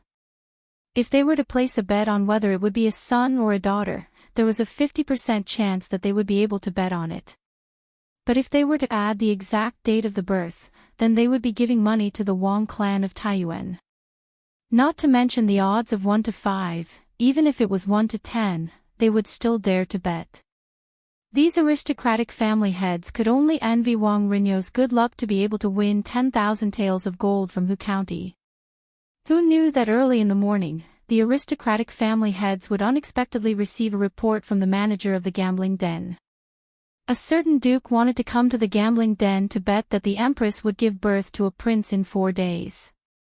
He asked the family heads if they would accept the bet and what were the odds. For these aristocratic family heads, this was like someone giving them a pillow when they were sleepy. They didn't even think about it and immediately nodded in agreement. As for the odds, it was naturally the same as Yongyi gambling den, 1 to 5. The same scene was repeated in more than 40 gambling dens in Chang'an City. In these gambling dens, according to the strength of the gambling den and the aristocratic family behind it, they would place bets ranging from 1,000 taels of gold to 10,000 taels of gold. All the aristocratic family heads thought that they were as lucky as Wang Renyu, and were very proud of it. That night, after the evening drum was beaten, the Jing family of Xinyang hosted a banquet to invite the aristocratic family heads. During the banquet, some aristocratic family heads proudly said that they were lucky today. A certain person went to their gambling den and bet 1,000 taels of gold that the empress would give birth to a prince in 4 days. As soon as he said this, the aristocratic family heads at the banquet said that their gambling dens were the same today. The aristocratic family heads who originally thought that they were lucky instantly stiffened their faces. At this moment, even a fool knew that there must be a problem. The aristocratic family heads who were sitting at the banquet calculated all the bets, and everyone was a little dumbfounded. Including the 10,000 taels of gold that Li Wangyu had bet, a total of 100,000 taels of gold were bet that the empress would give birth to a prince in 4 days. Lord Wang, what's going on? Is there something fishy about this? Some aristocratic family heads panicked and asked Wang Renyu. Wang Renyu's face was also uncertain at this time. He also couldn't figure out what the problem was. A trace of haze flashed through his heart. Did Li Wangyu really know when the empress would give birth? Did he know whether the empress would give birth to a prince or a princess? If so, wouldn't their aristocratic families have to pay out 500,000 taels of gold? Thinking of this terrible possibility, Wang Renyu's body swayed and he almost fell down. No, it's impossible. How could he know this kind of thing? Wang Renyu roared. But what if it's true? Yes, Lord Wang, Qing Jijia and those people can't be crazy, right? There must be a problem. Heavens, if I really lose, I don't want to live anymore. Duke Qiao bet 5,000 taels of gold in my gambling den. If it's 1 to 5, won't I have to pay out 25,000 taels of gold? For a moment, the whole of the Jing family of Xinyang was filled with wailing sounds as if the end of the world had come. Enough! Making such a racket, what a scandal! Wang Renyu roared and suppressed the aristocratic family heads. He then exchanged glances with Jing Yuanshou and the other patriarchs of various clans. Their eyes were all filled with viciousness and ruthlessness. Everyone, please be at ease. As long as the empress hasn't given birth, we haven't lost. What are you panicking for? The sky won't fall down. Alright, today's banquet will end here. Everyone, please go back. Jing Yuanshou also stood up and sent the aristocratic family heads away. After the crowd dispersed, the family heads of the aristocratic families with different surnames and 7 hopes stayed behind. Jing Yuanshou invited them into an elegant room in the mansion, dismissed the attendants, closed the door, and secretly discussed in low voices what was going on. Chapter 433. For days passed quickly and the 21st day of the 7th month of the 2nd year of Jingguan arrived. Before the morning drum sounded in Chang'an, Pai Lupi had already gotten up and summoned a servant to help him change his clothes. Everyone, it's still early before the morning court. Won't everyone rest for a while? No, I can't sleep today. Also, send someone to inform everyone that today's morning court is cancelled. Yes. If what Li Wangyu said was true, then today was the day his wife gave birth. How could Pai Lupi be in the mood to attend the morning court? After Pai Lupi got up, he seemed a little anxious and kept pacing back and forth in the hall. Me too. Send someone to ask if Maid Guanyin is feeling unwell. If there is any news, immediately send someone to report to me. Also, prepare a midwife and a wet nurse. Replying to everyone, this servant has already made the necessary arrangements. Everything is ready. However, should we prepare a wet nurse to feed the princess? Mi Tuo asked carefully. Li Er hesitated for a moment before shaking his head. There's no need for that. I believe in Ziyu.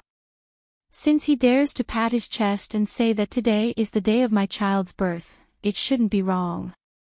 Right, summon Ziyu and let him accompany me to wait for maid Guanyin to give birth. The reason why Mi Tuo asked this was because the wet nurses who fed the princes and princesses milk in the palace were not chosen randomly. The wet nurse who fed the princes could only be a woman who had given birth to a boy. On the other hand, the wet nurse who fed the princesses could only be a woman who had given birth to a girl. Moreover, there were many requirements to choose a wet nurse.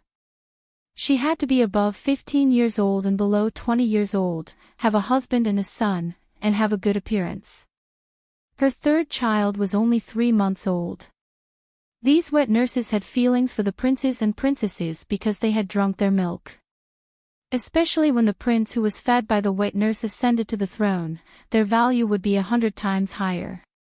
In history, many wet nurses were given high positions because of this. For example, Emperor Zhongzong of the Tang dynasty, Li Xian, gave his wet nurses the titles of County Lady and Lady of the State. Only the mother or wife of a third-rank official or above in the Tang dynasty could be conferred the title of Commandery Lady, while only the mother or wife of a first-rank official could be conferred the title of Madam of the State. However, these nannies had to leave their husbands and children to enter the palace at such a young age. Many of them could not leave the palace for the rest of their lives. Since Pai Lupi said so, Mido did not try to persuade him any further. He went to summon Li Wangyu to the legislative hall. Li Wangyu was actually a little nervous as well. After all, he was not the only one who had made a huge bet. All the other high dukes had been dragged down by him. If anything were to happen to her, it would be hard for him to explain himself. Although Qing Yaojin and the others said that since they had placed a bet, winning or losing was their own business and had nothing to do with Li Wangyu. But out of human nature, if there really was an accident, even if Qing Yaojin and the others did not blame Li Wangyu, how could they not have any grudges in their hearts? However, since it had already come to this, it was useless to think too much about it. He could only wait and see. After entering the legislative hall, Pai Lupi waved at him and said, "Ziyu, come and play chess with me." Li Wangyu did not know how to play the elephant play of the Tang dynasty. Even if it was the Chinese chess of later generations, he was just a bad chess player. "Uncle, I am not good at chess." "Let's forget about it." "Then forget it." "Mido, have someone bring tea." Pai Lupi was not in the mood to play chess. Although he had many children, the one he valued the most was the child born by his wife, Empress Zhongsun. Now that Zhongsun was about to give birth, he was no different from an ordinary father. He was equally nervous. Pai Lupi and Li Wangyu waited anxiously in the legislative hall. However, there was no news from Empress Zhongsun's residence, which made them very anxious. The two sat until noon. Pai Lupi's face was full of doubts. He looked at Li Wangyu several times, wanting to say something. Li Wangyu naturally knew what Pai Lupi wanted to ask. He was also distressed. "This damned Li Ji, how much longer are you going to stay in your mother's belly?" He was even thinking, if Empress Zhongsun still did not show any signs of pregnancy at night, should he suggest to Pai Lupi that he should give his wife a caesarean section and cut out that little brat Li Ji? Li Wangyu was naturally just thinking about it. Empress Zhongsun was not having a difficult birth. If he suggested cutting open Empress Zhongsun's belly just to win the bet, Pai Lupi would probably slap him to death. The two stared at each other speechlessly. Then, they heard the sound of hurried footsteps outside the hall. Everyone, Lijing Palace's chamberlain has come to report that the Empress's belly is in pain. The midwife has already rushed over and said that the Empress is about to give birth." Mi Tuo did not bother to greet Pai Lupi. He rushed in and reported while panting. Pai Lupi suddenly stood up. "Really? Good, good, quick, go to Lijing Palace again. Tell the midwife to be careful and ensure the safety of the mother and child. Tell all the chamberlains in Lijing Palace to serve them carefully. When is born, I will reward him heavily. Yes. Mi Tuo immediately turned and ran out. Li Wangyu was also excited. It seemed that the historical records were correct. Li Ji was really born today. Wahahaha, I'm rich. When he thought about how he could go to Yongyi gambling house and slap their faces after Li Ji was born, he felt really happy. Congratulations, uncle, congratulations, uncle. You are going to be a father again. Li Wangyu did not forget to flatter Pai Lupi. Zio, you're right. But I won't reward you. You won 50,000 taels of gold. I'm not as rich as you. Pai Lupi was in a good mood and even joked with Li Wangyu. In a good mood, Pai Lupi directly asked the chamberlain to send wine over. He and Li Wangyu drank in the hall and waited for the birth of their prince. Pai Lupi and Li Wangyu were not the only ones waiting for Empress Zhongsun to give birth. Today, all the nobles and commoners in Chang and were paying attention to the movements in Lijing Palace. After Qing Yaojin and the other dukes made a bet with the aristocratic families, how could this matter be kept a secret? With so many people talking, in these few days, it had already spread like wildfire.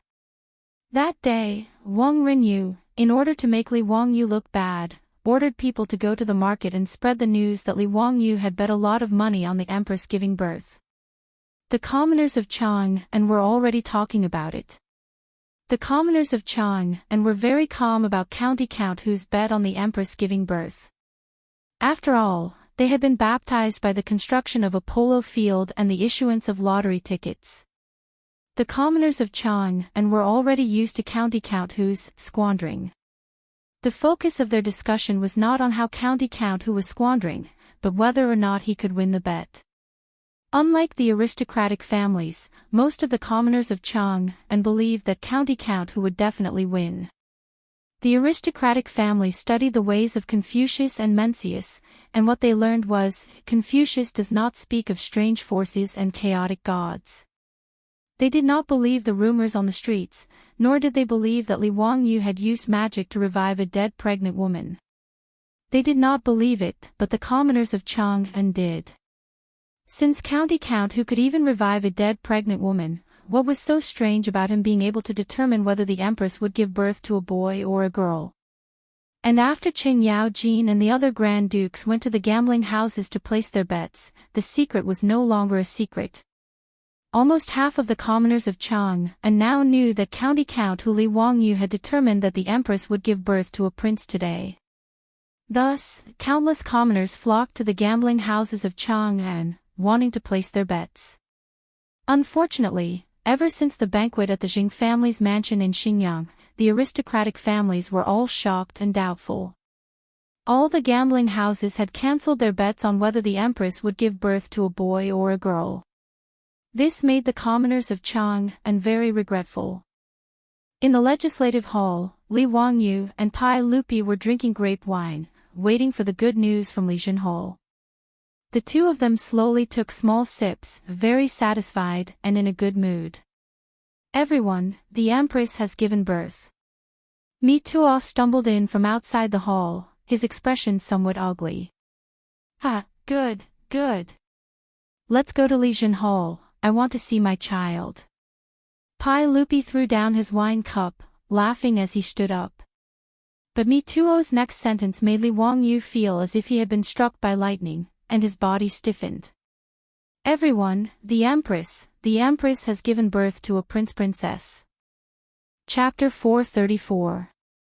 Li Wangyu rushed over to Mi Tuo and grabbed him by the collar, spitting saliva onto Mi Tuo's face. What did you say? Say it again. What did Her Highness the Empress give birth to?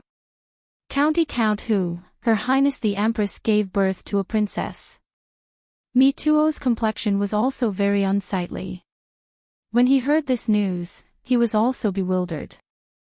After repeatedly questioning the eunuchs who had come to deliver the news, he had no choice but to accept this reality. Mi Tuo could understand Li Wangyu's loss of self-control. No matter who lost 10,000 taels of gold, their performance would not be better than Li Wangyu's. As for Li Wangyu, he was completely confused. Princess. Female. What the F***ck is going on? Who am I? Where am I? What am I doing? Where is the future Emperor Gaozong of Tang, Li Ji? Where did Li Ji go? How could Empress Zhongsun give birth to a girl? Could it be that his actions had fanned the wings of history, causing Li Ji to disappear? A series of question marks had already filled Li Wangyu's mind, causing him to go crazy. However, Li Wangyu quickly felt that something was wrong. When he had transmigrated to the Tang dynasty, it was already the second month of the second year of Zhengguan. At that time, Empress Zhongsun had already been pregnant. No matter how much he had messed up history, it was impossible to change what had already happened. Could it be that Li Wangyu had the ability to change the gender of the fetus in Empress Zhongsun's womb? Hearing Mi Tuo's report, Pai Lupi only stared blankly. He did not think too much about it, although he was slightly disappointed that Empress Zhongsun had given birth to a princess. However, Pai Lupi quickly adjusted his mood. After all, they were both born of him and Empress Zhongsun. Regardless of gender, he liked them all. Just like Princess Changle, Pai Lupi also treasured her. He even treated Li Li better than he did Li Qingqian and Li Tai. Pai Lupi only felt a little regretful that he wouldn't be able to see the scene of those aristocratic families being badly battered. He patted Li Wangyu's shoulder comfortingly. The birth of his daughter was a joyous occasion, but Li Wangyu had lost 10,000 taels of gold.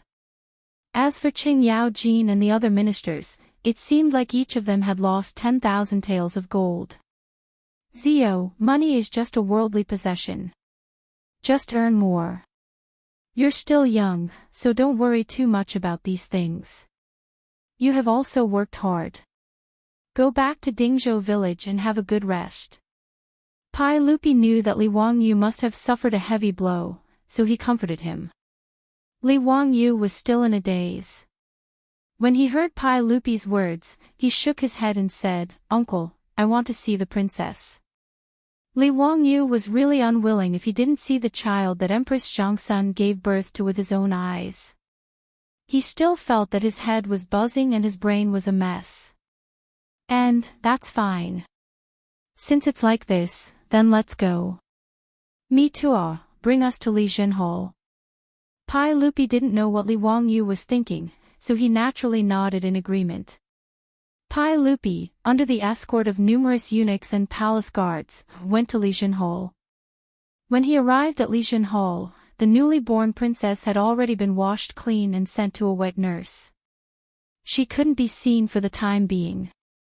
Pai Lupi went to Li Zhen Hall's bedroom to visit his wife. Li Wangyu could only stay in Li Zhen Hall in a panic. He was restless and didn't know what to do. After a long time, Pai Lupi came out of Empress Zhongsun's bedroom. At this time, the little princess was carefully held in the arms of a palace maid. She was sent to see Pai Lupi. Li Wangyu didn't care about the taboo and directly went over. Wrapped in the brocade quilt was a lively and cute little thing. At this time, it was looking at Pai Lupi with its big black eyes. Pai Lupi immediately liked this little guy. He couldn't help but reach out his thick fingers and play with the baby in the swaddling clothes. Li Wangyu couldn't help but say, "Uncle, are you not going to see if this is a prince or a princess?" Pai Lupi glared at him with dissatisfaction, but he still reached out and opened the brocade quilt that wrapped the baby. He glanced at the baby's lower body and asked the palace maid to wrap the baby up again. "How is it? Uncle, is this a prince? Did the midwife see wrongly?" Zio. Pai Lupi couldn't help but scold, "Don't mess around. This is my little princess. It can't be wrong." After being scolded by Pai Lupi, Li Wangyu could only helplessly accept this reality. Even though he still couldn't understand what had happened in this damned history, tidying up his incomparably depressed mood, Li Wangyu squeezed out a smile. Yes, uncle, I was rash. He also reached out to play with the baby in the palace maid's arms. Uncle, this child is so cute. It's a pity that the name Li Ji can't be used. Uncle needs to give the little princess another name. Yes, it's a pity. Li Ji really is a good name. As the two spoke, an eunuch came to inform them that His Highness the Crown Prince, His Highness the King of Yu, and the eldest princess had come to see his little sister. Quickly call them in. Pai Lupi naturally smiled and nodded. He had the eunuch call his son and daughter in. Even in the imperial family, having more children was a joyous occasion. After the three little ones came in and saw that Li Wangyu was also present, they all obediently bowed to Pai Lupi first and then to their teacher. Qingqian, Qingke, Changel, quickly come and see your little sister. Father, is this a little sister? Hee, I'm also an older sister. Father, little sister is so small. Princess Changel reached out to hold the baby's small hand, smiling tenderly. Pai Lupi smiled and rubbed Princess Changel's head. That's right, this is Changel's little sister. In the future, Changel must treat little sister well. Don't bully her. I won't bully little sister. In the future, I'll give my ice cream to little sister to eat. Li Qingqian had the appearance of a little adult. Father, when little sister grows up, I will protect her. Li Tai, the little fatty, hesitated for a long time. With a very reluctant appearance, he said, when little sister grows up, I will give her the abacus that my teacher gave me. Li Tai's words finally amused Li Wangyu. Within the grand hall, Pai Lupi and his children appeared to be a happy family, very harmonious and joyous. Li Wangyu smiled bitterly in his heart. Now that things had come to this, he could only face this cruel reality. He prepared to return to Dingzhou village as soon as possible to lick his wounds and seek the comfort of his beautiful superior. Just as Li Wangyu was about to say his goodbyes, he suddenly felt that something was wrong. Raising his eyes, he carefully examined Pai Lupi, the three little ones, and the infant in the arms of a palace maid. Wait, this shouldn't be the case. Could it be? A thought flashed through Li Wangyu's mind, causing him to jump in fright. He turned his head and began to search all around the grand hall. Finally, in a corner of the grand hall, he saw a familiar figure. Li Wangyu hurriedly walked over. Do you still remember me? The person he greeted was a palace maid who served Empress Zhangsun in the main hall of Li Palace. This palace maid was the acquaintance whom Empress Zhangsun had instructed to lead him to the flower garden to find Princess Changel.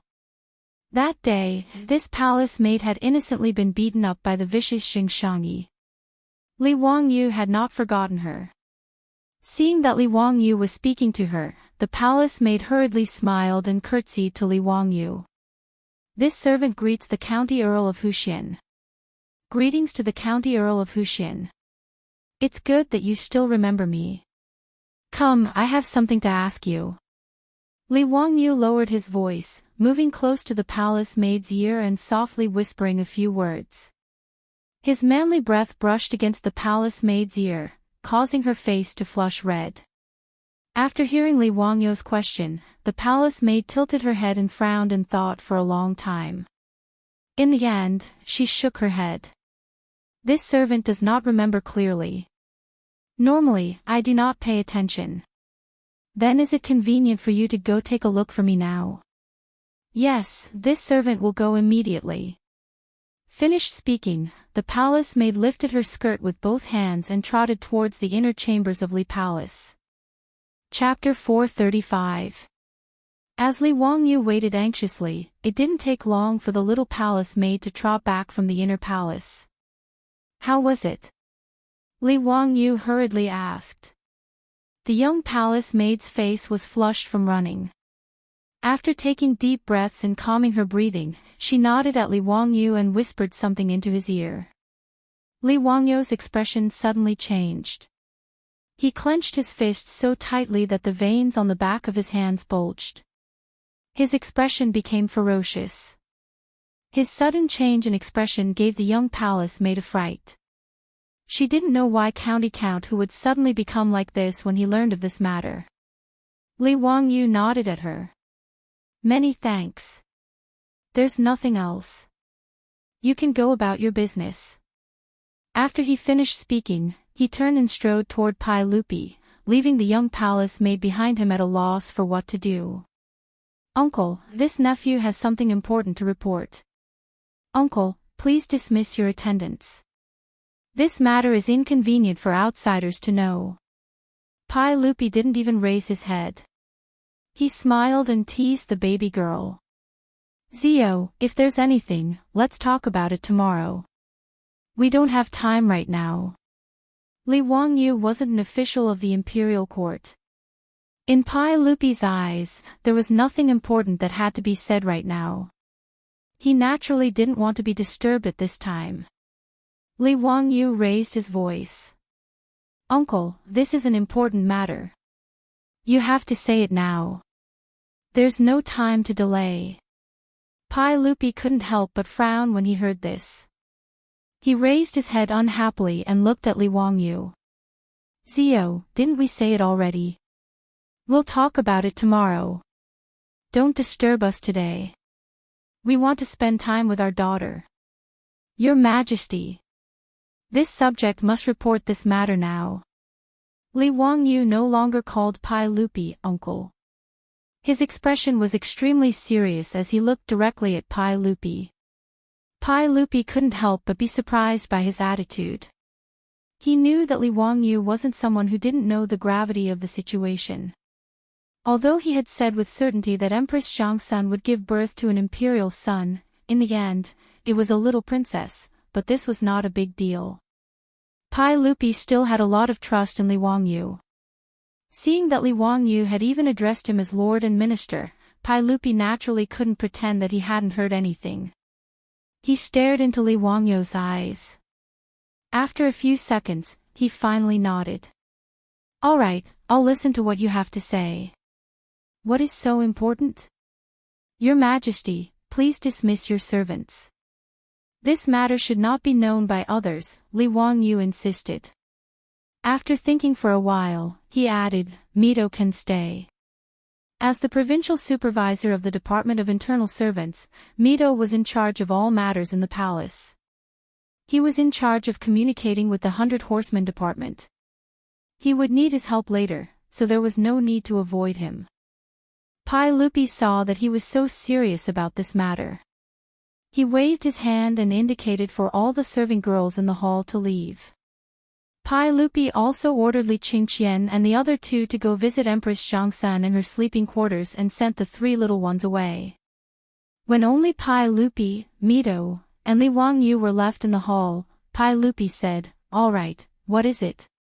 You can speak now. Li Wangyou looked left and right.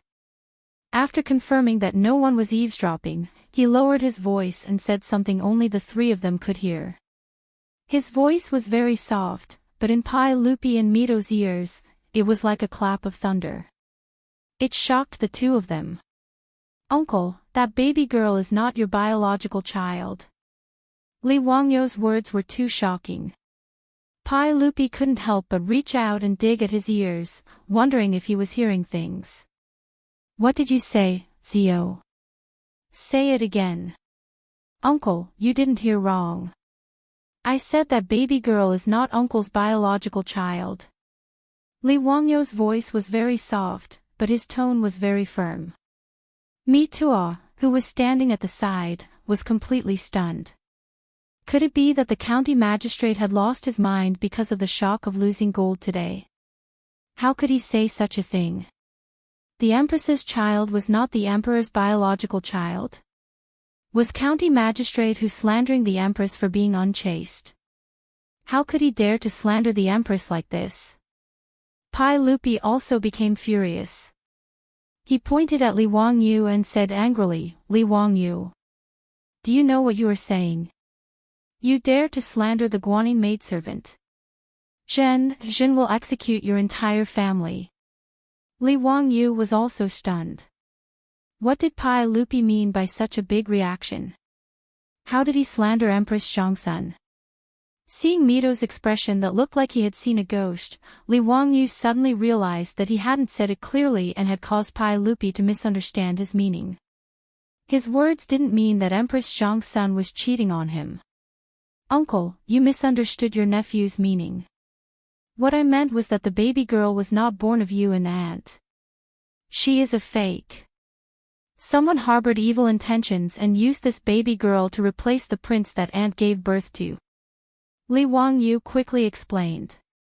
Pai Lupi's anger dissipated a bit when he heard this, but he didn't believe Li Wangyu at all.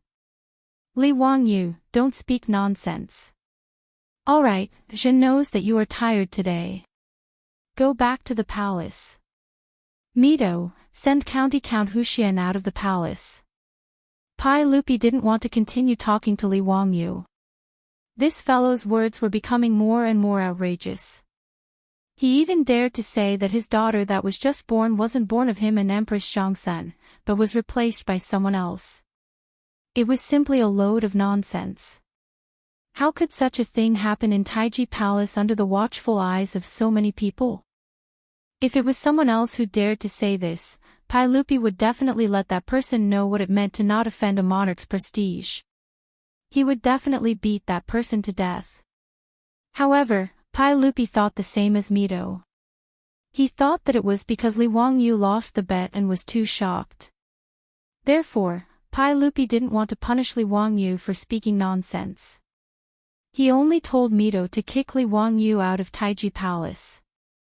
After Pai Lupi finished speaking, he flung his robe and prepared to leave. Li Wangyu dodged Mito's block and rushed in front of Pai Lupi, opening his arms to block him. Uncle, this nephew isn't joking. I have proof. Proof. Pai Lupi was surprised when he heard this. What proof? Li Wangyu quickly pointed at his eyelids. Eyelids. Uncle, eyelids. What eyelids? Explain clearly to Zhen. Pai Lupi was confused by his words. How could eyelids be used as proof? Uncle, do you know that some people have single eyelids and some people have double eyelids? The so-called single eyelids and double eyelids were single eyelids and double eyelids. Most Han people had single eyelids. Whether it was the terracotta soldiers or court ladies, they all had single eyelids.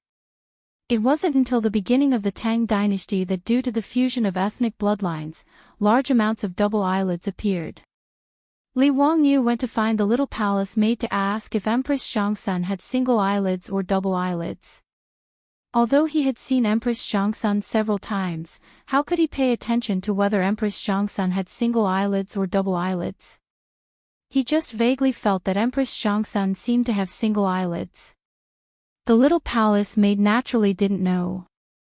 Li Wangyu asked her to go to the bedroom and help him see if Empress Zhongsun had single eyelids or double eyelids. When the little palace maid came back and told Li Wangyu with certainty that Empress Zhongsun had single eyelids, he suddenly woke up and discovered this shocking secret. The baby girl wasn't born of Pai Lupi and Empress Zhongsun. This discovery caused Li Wangyu to shudder with fear, and he finally understood why Li Ji had vanished. Pai Lupi nodded to Li Wangyu's question. Jin naturally knows that some people have double eyelids. It's not strange. Although there weren't many people with double eyelids in the Tang dynasty, it wasn't uncommon. Li Wangyu glanced at Pai Lupi's eyes. Uncle, you have single eyelids. Yes, so what? Qingqian, Qingke, and Chang'e also have single eyelids, Li Wangyu continued. Pai Lupi was already somewhat impatient. What are you trying to say? I just asked the palace maid to check on Aunt. She also has single eyelids. Enough, are you done? Pai Lupi didn't want to listen to his nonsense anymore. Uncle, that baby girl has double eyelids. Chapter 436. Li Wangyou's words confused Pai Lupi and Mito. So what if the little princess had double eyelids? Was it illegal for Empress Xiangsun to give birth to the little princess with double eyelids? Although Wuxia had always considered single eyelids to be beautiful, they didn't like double eyelids like later generations. Some people even had surgery to remove double eyelids. But even if people considered slender phoenix eyes to be beautiful and liked single eyelids, so what? The little princess had double eyelids.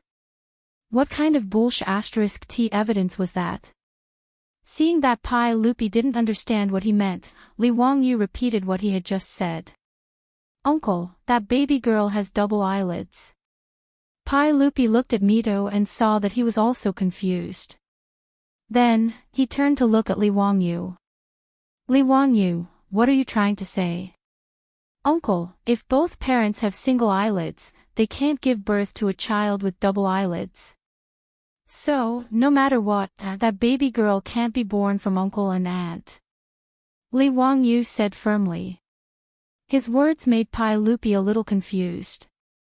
He looked at Mito suspiciously. Mito, is that so? Mito quickly bowed. Everyone, I've never heard of this.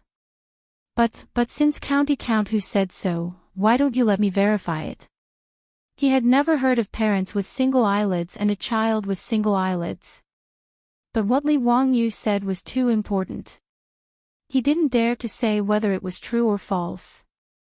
Mito even prayed in his heart that what Li Wangyu said was not true.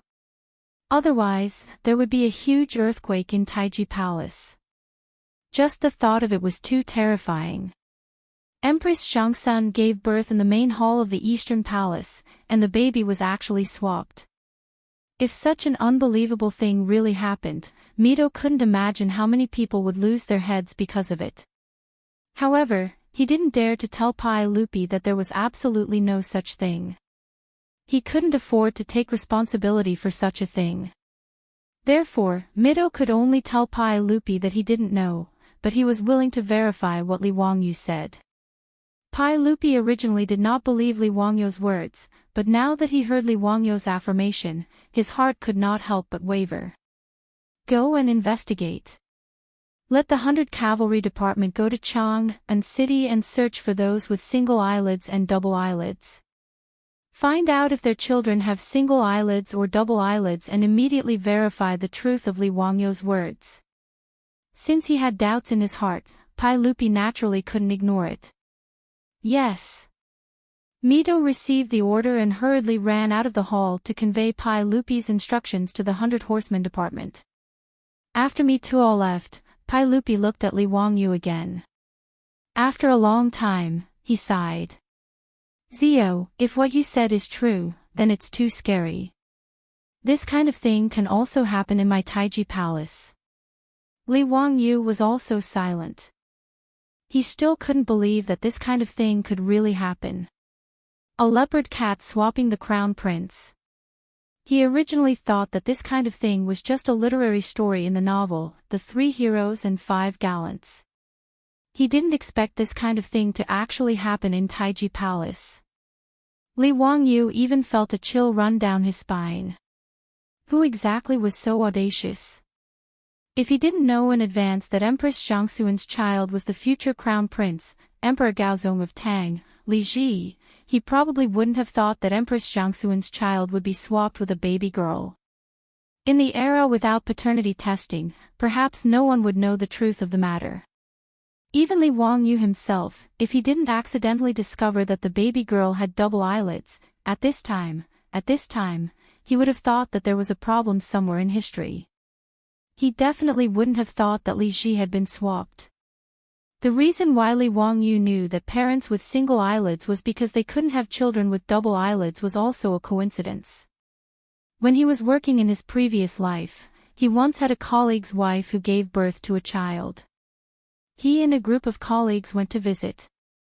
After everyone congratulated the colleague who was the father, in the midst of the hubbub, a colleague suddenly joked, "The two of you have single eyelids, but the child you gave birth to has double eyelids. It's much prettier than the two of you." The person who said this didn't mean it, but the listener did. For some reason, the child's father became suspicious and ran to do a paternity test. The result was self-evident. The child wasn't related to him by blood. His wife had an affair with another man. This matter caused an uproar in Li Wangyu's unit, so the couple naturally divorced. Li Wangyu also remembered that parents with single eyelids couldn't have children with double eyelids. He also specially went online to search and found out that single eyelids were recessive genes, while double eyelids were dominant genes. In a situation where both parents had recessive genes, it was impossible for the child to have a dominant gene. Thus, when he accidentally noticed that Pai Lupi and the three little ones all had single eyelids, while the baby girl had double eyelids, this matter immediately appeared in his mind. In addition, Li Wangyu was suspicious of Li Ji's disappearance, so he asked the palace maid to check Empress Zhangxuan's eyelids. This confirmed the chilling truth that Li Ji had been swapped out by someone else. It was a baby girl. Li Wangyu then remembered that Li Ji's whereabouts were unknown, so he hurriedly said to Pai Lupi, "Uncle, you have to trust this nephew. Please immediately have people seal the palace and prohibit anyone from leaving Taiji Palace. My aunt's son, Prince Ji, should still be in the palace and hasn't been smuggled out." When Pai Lupi heard this, he only hesitated for a few seconds before making up his mind. It was better to believe that this matter was true than not. Even if it was proven that Li Wangyu's words were wrong, it would at most be a false alarm. However, if the 100 Cavalry Department confirmed Li Wangyu's words, then it would be too frightening. "Come, pass down my orders. Close all the palace doors and seal the palace. No one is allowed to enter or leave the palace without my orders. In addition, all the servants in the palace are to return to their respective palaces and await my orders." Pai Lupi loudly called out to the head of the palace guards outside the hall. "Yes." Immediately, a guard accepted the order and ran to pass it down. The officials on duty in the imperial city were shocked to find that the palace doors of Taiji Palace had been closed ahead of time. Taiji Palace had a total of 10 palace doors in the 4 directions of north, south, east, and west. Originally, these palace doors were the same as the city gates of Chang'an. They opened with the beating of the morning drum and closed with the beating of the evening drum. However, it was still early in the morning, so why were the palace doors closed? The officials couldn't help but discuss. Some even thought that today was the day that the Empress would give birth. Could it be that something had happened to the Empress? The officials didn't know what was going on. Even Fang Xianling, Du Ruhui, and Zhangsun Wuji were also confused. They didn't know what had happened in the palace. As the emperor's uncle, Zhangsun Wuji was worried about his sister's safety and wanted to enter the palace to visit Empress Zhangsun. He went to Shuntian Gate and handed over his waist token, but he was rejected by the guards at the palace doors and was forbidden from entering. This had never happened before. Even he was not allowed to enter the palace, which made Zhangsun Wuji even more anxious. He was afraid that something had happened to his sister. After all, in this era, when a woman gave birth, even if she was as noble as Empress Zhangsun, it was still dangerous. The palace doors of Taiji Palace suddenly closed without any warning, causing an undercurrent to surge in Chang'an City. Chapter 437. In Li Main Hall, Pai Lupi also started to get nervous. He paced back and forth restlessly, calling the servants to ask if Mituo had returned. Li Wangyu sat on the side, pondering how Li Ji had been replaced. He suddenly thought of something and scolded himself for being an idiot. Li Wangyu hurriedly got up and walked to Pai Lupi's side. He said in a low voice, "Uncle, we overlooked something. If Prince Siji was replaced, it definitely has something to do with the midwife and the palace maids who were serving in Li Main Hall when Aunt gave birth. Uncle, please immediately order people to arrest the midwife and the palace maids." Pai Lupi heard this and immediately reacted. If the 100 Cavalry Department really confirmed what Li Wangyu said, then it naturally had something to do with the midwife and the palace maids. He immediately ordered people to arrest the midwife who delivered Empress Zhangsun and the palace maids who were in Li main hall. At this time, Pai Lupi also panicked. It was better to kill the wrong person than to let them go. More than 2 hours later, Mi Tuo rushed back and knelt down in front of Pai Lupi. He didn't even have time to wipe the sweat off his body. Reporting to everyone, the 100 Cavalry Department has reported. They are already in Chang'an City. According to County Uncle Hu's instructions, they are cooperating with the various workshops. They have already found 147 families to verify. Both of these couples have single eyelids, and all of their children are. What are they all? Don't stutter when you speak. Speak. Mi Tuo heavily knocked his head on the floor of the hall. 147 families have 314 children. They all have single eyelids. Other than one child who has double eyelids, there are no exceptions. What? Pai Lupi and Li Wangyu both exclaimed. Pai Lupi felt that this ratio was very high, but Li Wangyu was surprised that there was an exception. Pai Lupi was surprised, but he immediately reacted. Since there was an exception, it meant that what Li Wangyu said was not an ironclad rule. Even if he and Empress Zhangsun both had single eyelids, it was still possible for them to have children with double eyelids. Zio, what else do you have to say? Even if both parents had single eyelids, they could still give birth to children with double eyelids. Although the probability is small, it's not impossible. Pai Lupi's words made Li Wangyu frown. He didn't know what went wrong. Could it be a genetic mutation? However, Mito hesitated and said to Pai Lupi, "Everyone, there is something else behind this." Pai Lupi was puzzled. The 100 Horsemen Division reported that because they only found this child with double eyelids, they were afraid that there was a problem, so they interrogated the family. The madam's maidservant was so scared that she revealed the truth when questioned by the 100 Horsemen Department. Because the Langjun of that mansion was away doing business all year round, his wife could not bear the loneliness and had an affair with another man. Therefore, the child with double eyelids might not have been born by that couple. Pai Lupi was stunned. Is there such a thing? Are you sure? There should be no mistake. After the Langjun learned about this, he took his wife to the Chang'an county government and said that he would sue his wife for adultery. In addition, the 100 Horsemen Division also saw the child with double eyelids, but he looked different from the Langjun. He should not be the Langjun's biological child. Now the 100 Horsemen Division is still investigating in Chang'an. If there is any other situation, I will report it immediately. Mito answered honestly. The 100 Horsemen Division's reply made Pai Lupi's heart sink to the bottom. In that case, what Li Wangyu said was the truth. He and Empress Zhangsun both had single eyelids, so it was impossible for them to give birth to a child with double eyelids. Pai Lupi wanted to kill someone at this moment. The dignified emperor of the Tang dynasty was actually played in the palm of someone else's hand. If Li Wangyu did not discover the clues, then wouldn't he really be the #1 fool in the world? His own prince had been stolen, but he had raised a fake as his own daughter. If this news were to spread out, he, Li Heir, would have no place to put his old face. Pai Lupi was so angry that he pulled out the sword at his waist and fiercely slashed it on a few tables in the hall. He used so much force that the wide table was cut into 2 halves. He turned his head to look at Mito with a murderous look. Mito, immediately interrogate that midwife and the palace maid who was in Lijing Hall. You must find the prince and bring him back.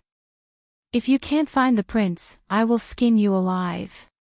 He did not have time to find out who the mastermind was. The most important thing now was to find his own son. Yes. Mito also knew that this was a serious matter and did not dare to talk nonsense. He turned his head and rushed out of the hall again. Zio. Who do you think would be so daring? If I find out who is plotting against my prince, I will exterminate their entire family. Li Wangyu smiled bitterly.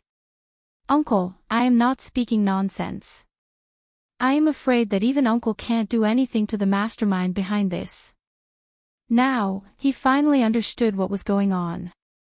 In the original history, there was naturally no such thing as a leopard cat replacing the crown prince. Li Wangyu also guessed the reason why Li Zhihui was inexplicably replaced with a baby girl. Pai Lupi's face was ferocious as he glared at him. Why do you say that? Do you know who did this? Uncle, think about it. Who would benefit from replacing the prince? Uncle, have you forgotten that the birth of Ant's son involves 500,000 taels of gold? Pai Lupi frowned and immediately looked at Li Wangyu. Zio, you mean those aristocratic families? How dare they do this? Uncle, it's 500,000 taels of gold. Why wouldn't they dare? Li Wangyu bowed to Pai Lupi again. The source of this matter is still your nephew. If it wasn't for your nephew being rash and taking the gold to bet with the Taiyuan Wang clan in a fit of anger and urging Lu Guogong and the others to bet, I am afraid that this storm would not have happened. Your nephew is really guilty. Please punish me. Li Wangyu was really regretting it now. He really did not think that those aristocratic families would be so crazy as to do such a thing.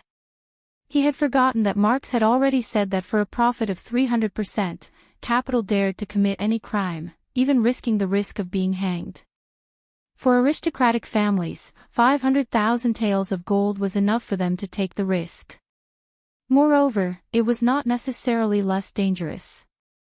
Just as he had said to Pai Lupi, even if they knew that it was the aristocratic families who did it, what could they do? For such a shocking case, how could the aristocratic families personally make a move and hand the evidence to Pai Lupi? Needless to say, even if they pursued the matter, they would only catch a few scapegoats. Just like last time, when the Taiyuan Wang clan's legitimate son Wang Ziqiao and the others ordered the troops to kill and set fire, they could not obtain any evidence and could not do anything to them. Pai Lupi glared at Li Wangyu for a while before helplessly waving his hand. This matter has nothing to do with you.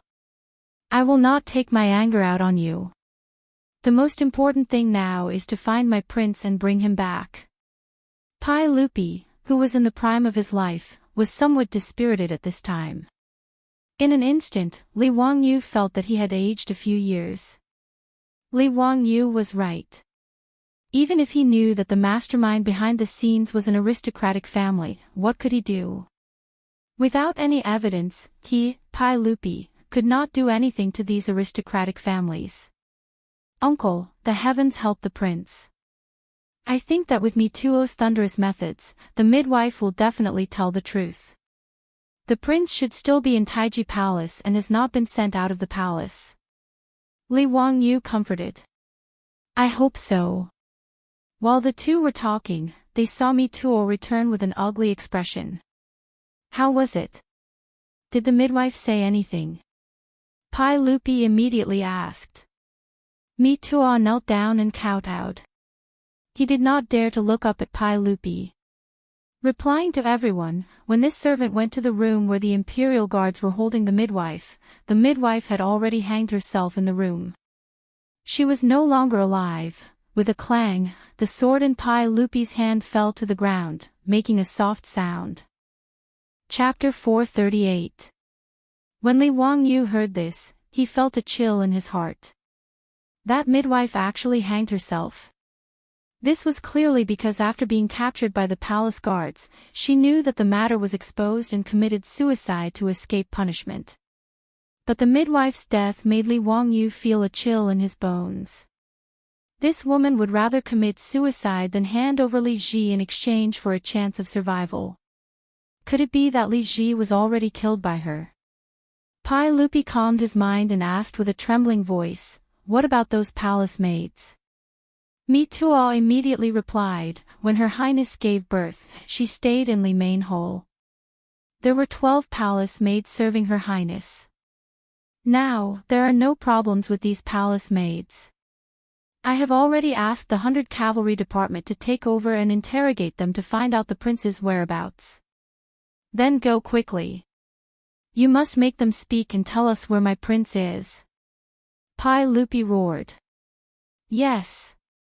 Mitua heavily knocked his head on the floor and then retreated. As the provincial supervisor of the internal servants department, Mitua actually had a lot of responsibility for such an unbelievable thing happening in Li Main Hole. It was only because Pai Lupi trusted him that he did not pursue his responsibility for the time being. If they could not find Li Ji, or if Li Ji was killed by the midwife and palace maids, then Mituo's fate would not be any better. Li Wangyu watched Mituo leave the hall with a murderous look on his face. He knew that those palace maids who had fallen into Mituo's hands would probably end up very miserably. Mituo was not a soft-hearted person. Even Li Yuan's personal attendants and concubines in the harem, he dared to be ruthless and beat them to death. From this, it could be seen that this person was definitely a black-hearted and merciless person. However, Li Wangyu could not sympathize with those palace maids. Although he also knew that it was impossible for all 12 palace maids to participate in this matter. No matter how powerful the aristocratic families were, they could not bribe so many palace maids by Empress Jiangxuan's side at the same time. Moreover, there were too many people and too many mouths. In this kind of matter that could cost one's head, other than the midwife, at most 1 or 2 people participated in it. The other palace maids were most likely innocent, but in this kind of situation, how could they identify them one by one? Now, they could only wait for Mituo's thunderous methods. 2 hours passed, and the sky gradually darkened. The evening drum of Chang and city sounded, and bright candles were lit in the main hall. Just as Pai Lupi and Li Wangyu were waiting anxiously, Mito finally came back, but his face was full of worry. As soon as he entered the hall, Mito knelt down in front of Pai Lupi and presented him with a stack of bloody papers. Reporting to everyone, this is the testimony of the 12 palace maids. All of the palace maids and servants had already been interrogated by the experienced criminals of the 100 Cavalry Department. However, these 12 people were adamant that there was no such thing as swapping babies. Moreover, they could both testify to each other that after the Empress gave birth to the baby, the midwife washed the baby and carried it out of the palace. During this time, the baby never left their sight. This servant had people interrogate them severely and used all kinds of torture methods. These palace maids have already fainted several times, but they still gave the same confession. This servant is incompetent. Please punish me. When Pai Lupi heard Mituo's reply, he was so angry that his face turned black. He lifted his foot and kicked Mituo's shoulder. Mituo, who was kneeling on the ground, was kicked 5 or 6 meters away. The confessions in his hands were scattered all over the ground. Mituo's head hit the pillar of the main hall heavily. After a muffled thud, blood immediately flowed out from his forehead. He did not dare to wipe it. Ignoring the pain in his body, he knelt on the ground for a few steps and then lay down in front of Pai Lupi's feet. He did not dare to make a sound. Beat them. Beat them hard for me. Beat them until these cheese confess. I don't believe it. They're not afraid of death. Pai Lupi became furious, and his face began to twist. Li Wangyu was silent. He bent down and reached out to pick up the confessions scattered on the floor, and read them one by one. Just as Mituo said, the confessions of these palace maids were almost the same.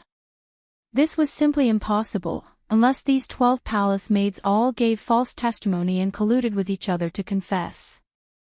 But this kind of thing was impossible, so there must be something hidden.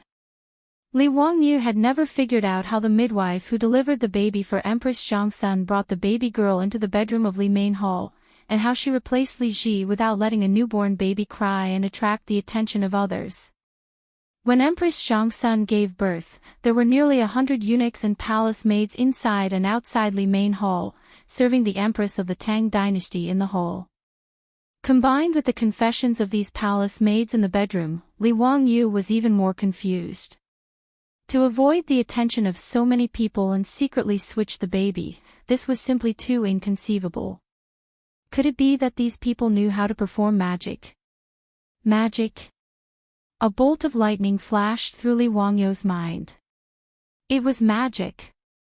Since ancient times, there had been ancient magic tricks in Wuxia. Those magicians wore long robes and could produce huge fish tanks, porcelain bowls, flower vases, braziers, and other props out of thin air. It was very magical. This kind of ability to hide things on one's body, even the Western magicians of later generations did not know the mystery. Could it be that among the dead midwife or palace maids, there was someone who knew this ancient magic trick?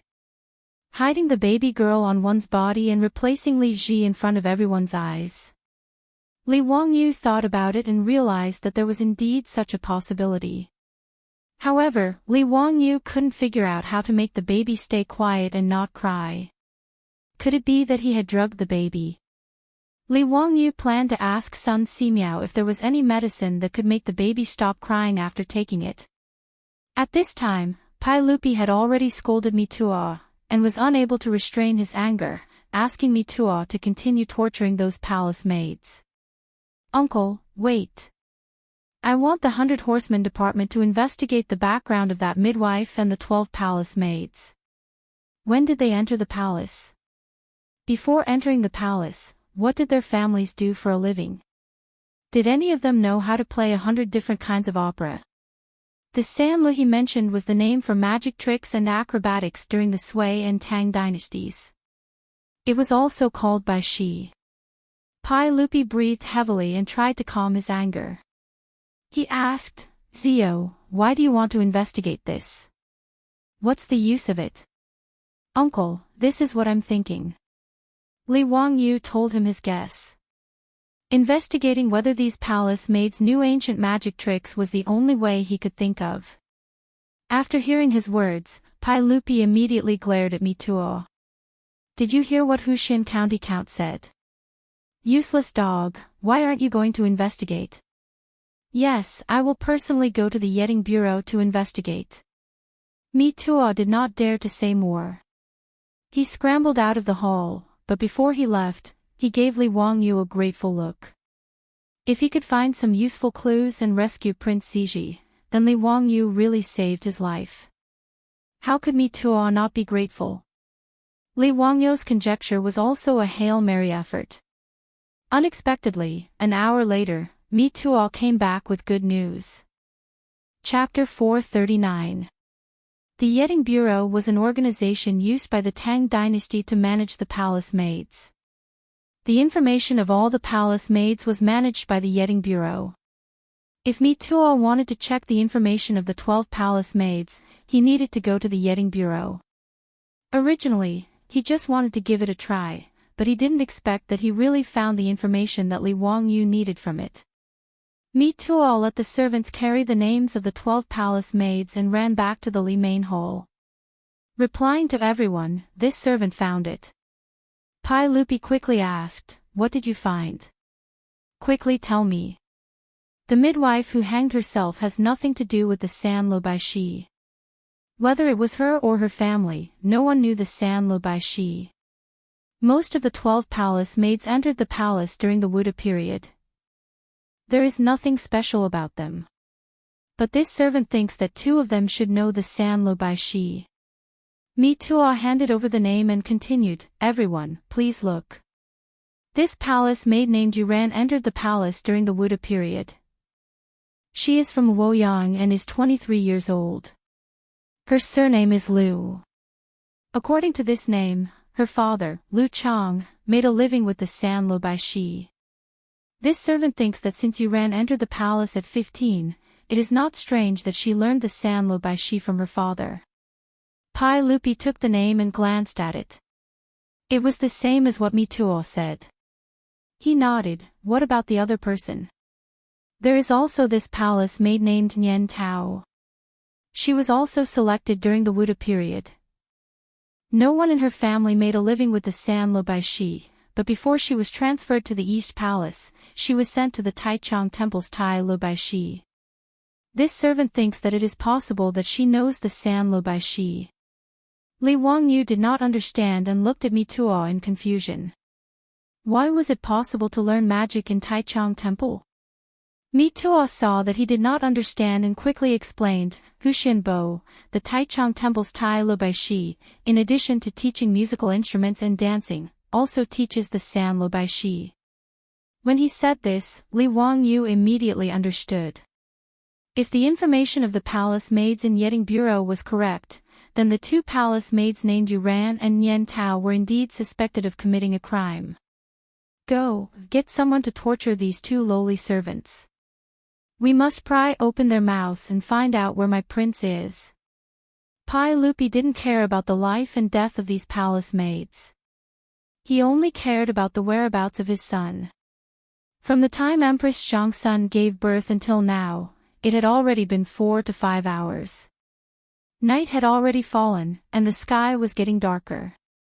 Pai Lupi was burning with anxiety. He was furious at the thought of his son's unknown fate. Yes. Mito lowered his head and replied, but his feet did not move. What are you waiting for? You dog, what are you waiting for? Pai Lupi saw that he still hadn't left. He couldn't help but glare at him and was about to scold him again. Mituo looked embarrassed and explained hesitantly, replying to everyone, this servant is worried that those two palace maids will not survive if they continue to fight. This servant is afraid that if they are killed, there will be no clues about the prince. He wasn't speaking nonsense. Those delicate palace maids, how could they withstand the torture of the 100 Cavalry Department and the ruthless interrogation veterans? When he came to the Li main hall to report to Li Air, most of the 12 palace maids were already on the verge of death from torture.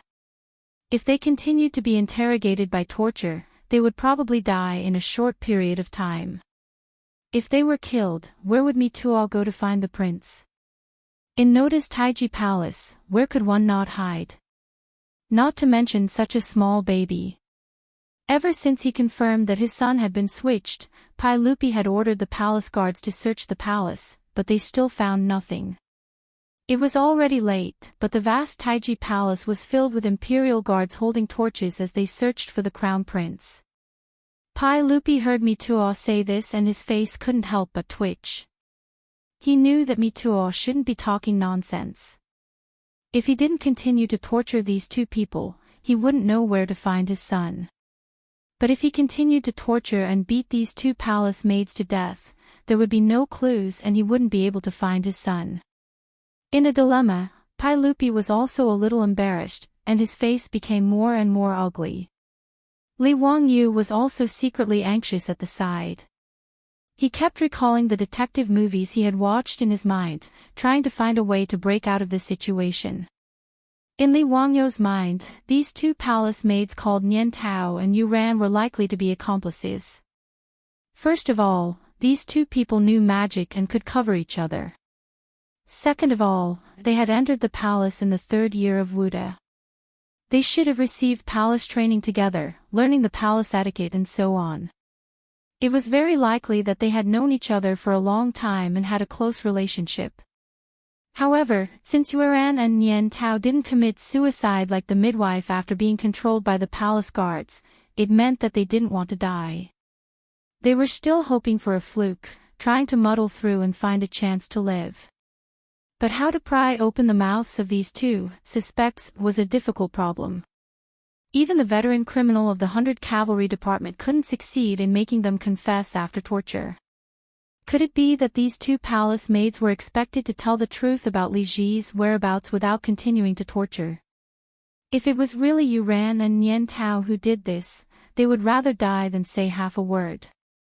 Otherwise, what awaited the two of them was not only their own death, but also the 9 generations of Pai Lupi. This point, presumably, these two palace maids were also well aware. In this case, even if they were beaten to death, they wouldn't confess. Therefore, it was expected that the 100 Cavalry Department couldn't get a result from torture. Li Wangyu couldn't help but smile bitterly. Confessing would be a lenient prison, and refusing to go home for the new year. He and Pai Lupi were really in a predicament now. Pai Lupi was also in a dilemma at this time. He couldn't continue to force a confession, but he also couldn't not force a confession. He was so angry that he picked up the sword that had fallen before and slashed it in the hall to vent his anger. Go, continue to force a confession, beat them to death. I don't believe that they are not afraid of death. Pai Lupi was still angry and ordered Mitua. Mitua heard Pai Lupi say so and turned to leave, but he was stopped by Li Wangyu. Mitua, wait. Li Wangyu turned to Li Er and cupped his hands. Uncle, I have an idea. Perhaps I can pry open the mouths of these two women. However, I need Uncle to give me an imperial edict and pardon one of them for their crimes, letting bygones be bygones. What? Ziyu, are you crazy? I'm already merciful that I didn't kill 9 generations of these lowly servants. You want me to pardon them? That's impossible. Pai Lupi heard Li Wangyu's words and his lungs were about to explode. Uncle, now, is it more important to find Li Ji or to kill them? Uncle, please reconsider. You. Pai Lupi was speechless for a moment. After a long time, he waved his hand and said, as long as you can find Prince Li Ji, I will do as you say. Thank you, Uncle. I will do my best to find Li Ji. Li Wangyu bowed to Pai Lupi and then turned to Mitua and said, Mitua, go and tell people to stop torturing them. Lock them up separately and don't let them talk to each other. Mitua looked at Pai Lupi suspiciously and didn't know if he should listen to Li Wangyu. Pai Lupi nodded slightly to him, indicating that he should do as Li Wangyu said. Pai Lupi could only place his hopes on Li Wangyu and hope that he could create a miracle. Chapter 440. After Pai Lupi nodded, Mito naturally did not hesitate and immediately followed Li Wangyu's orders. But in his heart, Mito scoffed at Li Wangyu's actions. Even the experienced criminal cases of the 100 Cavalry Department could not pry open the mouths of the palace maids. Li Wangyu wanted to rely on a pardon edict to find the missing prince. Mito did not believe this at all. In his heart, Mito even thought that Li Wangyu was a fool. At this time, he still dared to cause trouble. He really did not know what was good for him. But of course, he would not speak out against it. Because in Mito's view, Li Wangyu's fool behavior was very beneficial to him. Because of his incompetence, he had already lost a lot of points with Pai Lupi today. Whether it was Prince Ziji being replaced by someone or investigating the palace maid suspected of committing the crime, Mitua, as the provincial supervisor of the Department of Internal Servants, was slow to realize that he had let down Li Er's trust in him. Mito was now in a terrible situation and was at his wit's end. At this time, Li Wangyu said that he had a way to take over the interrogation of the 2 palace maids. How could Mito not be happy? No matter whether Li Wangyu succeeded or not, this hot potato was temporarily thrown away. This also allowed Mito to breathe a sigh of relief. Li Wangyu naturally did not know what Mito, the head eunuch of the Internal Servants Department, was thinking. The reason why he suddenly opened his mouth to take over this matter was not because he was afraid that Mito would beat the 2 palace maids to death. It was because he had just thought of a way. He remembered a classic problem in game theory, the prisoner's dilemma. 2 people committed the crime together and made an alliance. The police interrogated the 2 prisoners and gave the following conditions: both of them lied and each of them was sentenced to 1 year. Both of them confessed and each of them was sentenced to 8 years. One of them lied and one of them denied. The liar was sentenced to 10 years and the confessor was acquitted. Then, 2 prisoners separated from each other. When faced with interrogation, should they lie or confess? The prisoner's dilemma was the most representative example in game theory. The best choice for an individual was not the best choice for a group. This was a test of human nature. Anyone would have thoughts that were beneficial to themselves. Li Wangyu felt that the 2 palace maids, Yueran and Nian Tao, might not be so united. When facing the test of the prisoner's dilemma, they might not be able to resist the temptation of human weakness. Regardless of whether it worked or not, this was the only way to find Li Ji. Since torture didn't work, he might as well try the prisoner's dilemma.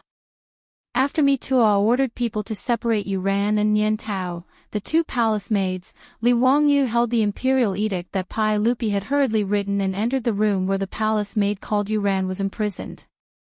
These rooms were used to imprison palace maids under investigation. Other than a bench, there was nothing else inside. After Li Wangyu entered the room, he sat down on the bench and stared at Yuran, who was lying on the floor. He did not speak for a long time. This palace maid had already been beaten black and blue during the interrogation by the 100 Horsemen department. Her face was full of bruises, and there was blood at the corner of her mouth. Her clothes were tattered and covered in blood. Obviously, this woman was beaten to her last gasp. At this time, she was lying on the floor. If Li Wangyu didn't see that her chest was still moving up and down, he would have thought that she had been beaten to death. Li Wangyu was a little speechless. He rolled his eyes and looked at Mituo. Can she still speak like this? Don't worry, Count who. She won't die for a while. If you have anything to ask, just ask. Li Wangyu was helpless. He felt that he was really unlucky. Ever since he transmigrated to the Tang dynasty, he had been forced to do things beyond his ability. Whether it was performing surgery for people or interrogating criminal suspects, it was all the same. However, Li Ji's disappearance was indeed related to him. In order to find Li Ji, Li Wangyu could only take a gamble. Yuran, you're from Luoyang, right? Li Wangyu asked. Yuran struggled to raise her head. Yes, I'm from Luoyang. Your lord, LV Chang, makes a living in Luoyang by performing sangu, right? His words made Yuran's body stiffen. After a while, she replied, yes. If I'm not wrong, before you entered the palace at the age of 15, you should have learned sangu from your lord, right? Yuran struggled to shake her head, but Li Wangyu didn't wait for her to speak. He continued, actually, I already know who replaced the prince. Yuran, you don't have to deny it. This must have been done by the midwife, you, and Nian Tao. No, I'm innocent. I don't know anything. Yuran shook her head desperately to show that she was innocent. Li Wangyu ignored her and continued, the midwife has already hanged herself. Now, only you and Nian Tao are left. I'll give the two of you 3 choices now. It's up to you to choose where you want to go. He stood up and walked in front of Yuran. He squatted down and stared into her eyes. He raised a finger. First, you and Nian Tao insist that you don't know about this matter. You can take a gamble and see if you can escape by luck. But I can tell you very responsibly that if you can't find the prince, the saint will be furious. You 12 palace maids will be beaten to death. There's no chance of luck.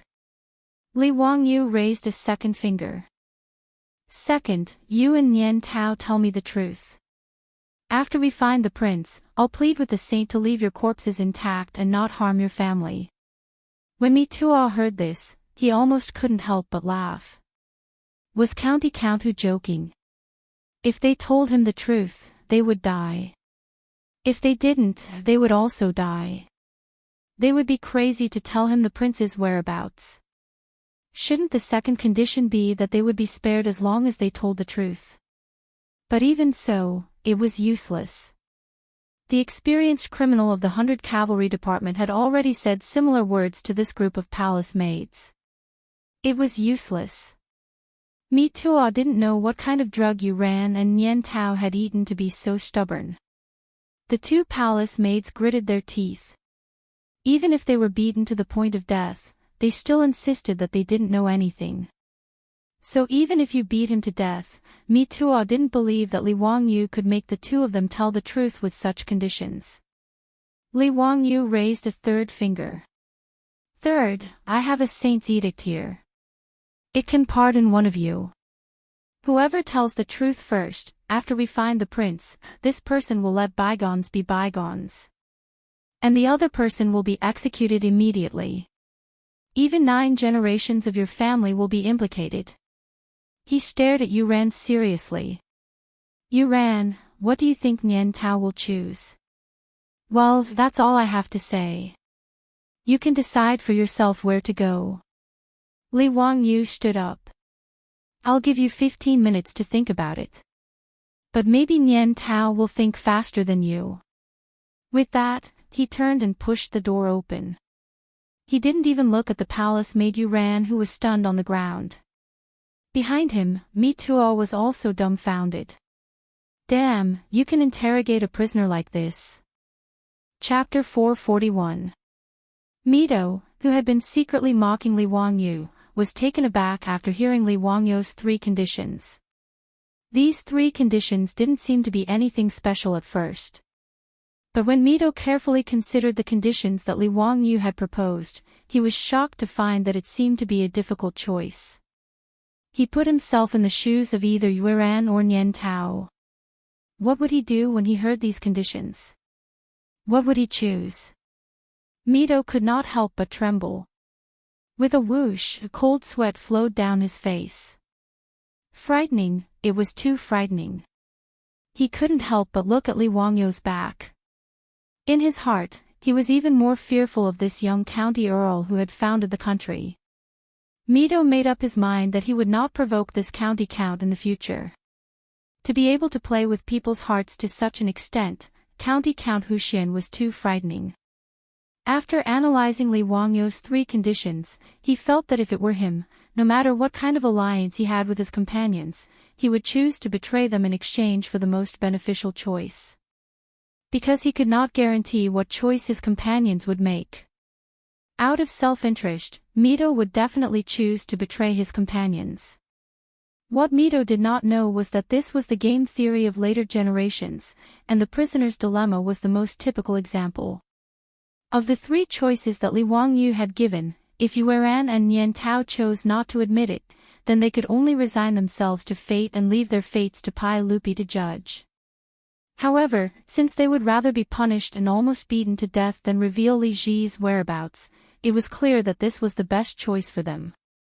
But whether it was Yuran or Nian Tao, these 2 palace maids, no one could be sure that the other would not choose to betray them. As long as people had selfish motives, for example, they would make a choice that was beneficial to them. In the face of the interrogation and temptation of the 100 Horsemen department, they could still stick to their alliance. For a certain purpose, they would not relent. But now, in the face of Li Wangyu's conditions, not only did they have to be sure that they could keep their secrets, they had to be 100% sure that the other party would also keep their secrets. And to firmly believe that the other party would not harm others for their own benefit was too much of a test of human nature.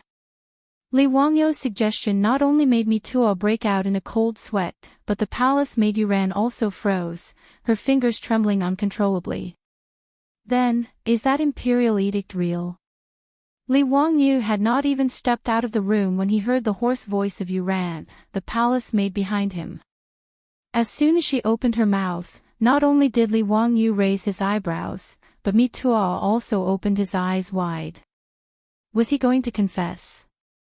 In fact, the palace maids Yuran and Nian Tao had already reached their limits. If not for the fetters in their hearts, they would have spoken long ago. In the face of Li Wangyu's conditions, Yuran did not struggle too much and made her choice. Li Wangyu turned around and walked back. He squatted in front of the palace maid, Yuran, and unfolded the imperial edict for her to read. Did you see it clearly? This is an imperial edict written by the saint himself. As long as you confess and tell us the whereabouts of the prince, you will be pardoned. Originally, Pai Lupi was not willing to pardon the palace maid. In his heart, he wished he could tear them all into pieces to relieve his hatred. It was Li Wangyu who interceded with Pai Lupi about Li Ji's safety that made him reluctantly write this imperial edict. The palace maid Yuran stared at the imperial edict in Li Wangyu's hands. After a long time, she finally said, I am willing to confess. As soon as she said that, Li Wangyu and Mi Tuo felt as if a huge rock had been lifted from their hearts. In fact, Li Wangyu was also very nervous. He had never interrogated a criminal before. It was also the first time for him to do this. He let out a long breath, stood up, and waved at Mi Tuo, indicating for him to ask. Mi Tuo gratefully saluted Li Wangyu and squatted in front of Yuran. Tell me first, did the Empress give birth to a prince? Mi Tuo asked very nervously. Since the palace maid Yuran had asked, she was very straightforward. She nodded, yes, it is. Mi Tuo's heart almost jumped to his throat. Is the prince okay now? Where is he? Yuran hesitated for a few seconds. Finally, she bit her lower lip and said. After we replaced the prince in Li Main Hall, Fen Yu asked me and Nian Tao to throw the prince into the well and drown him. When she said this, she coughed violently because of the pain from her wound. Mi Tuo was so anxious that he wanted to strangle her. Mi Tuo knew that the Fan Yu that Yuran mentioned was the name of the midwife who had hanged herself. Tell me, what happened after that?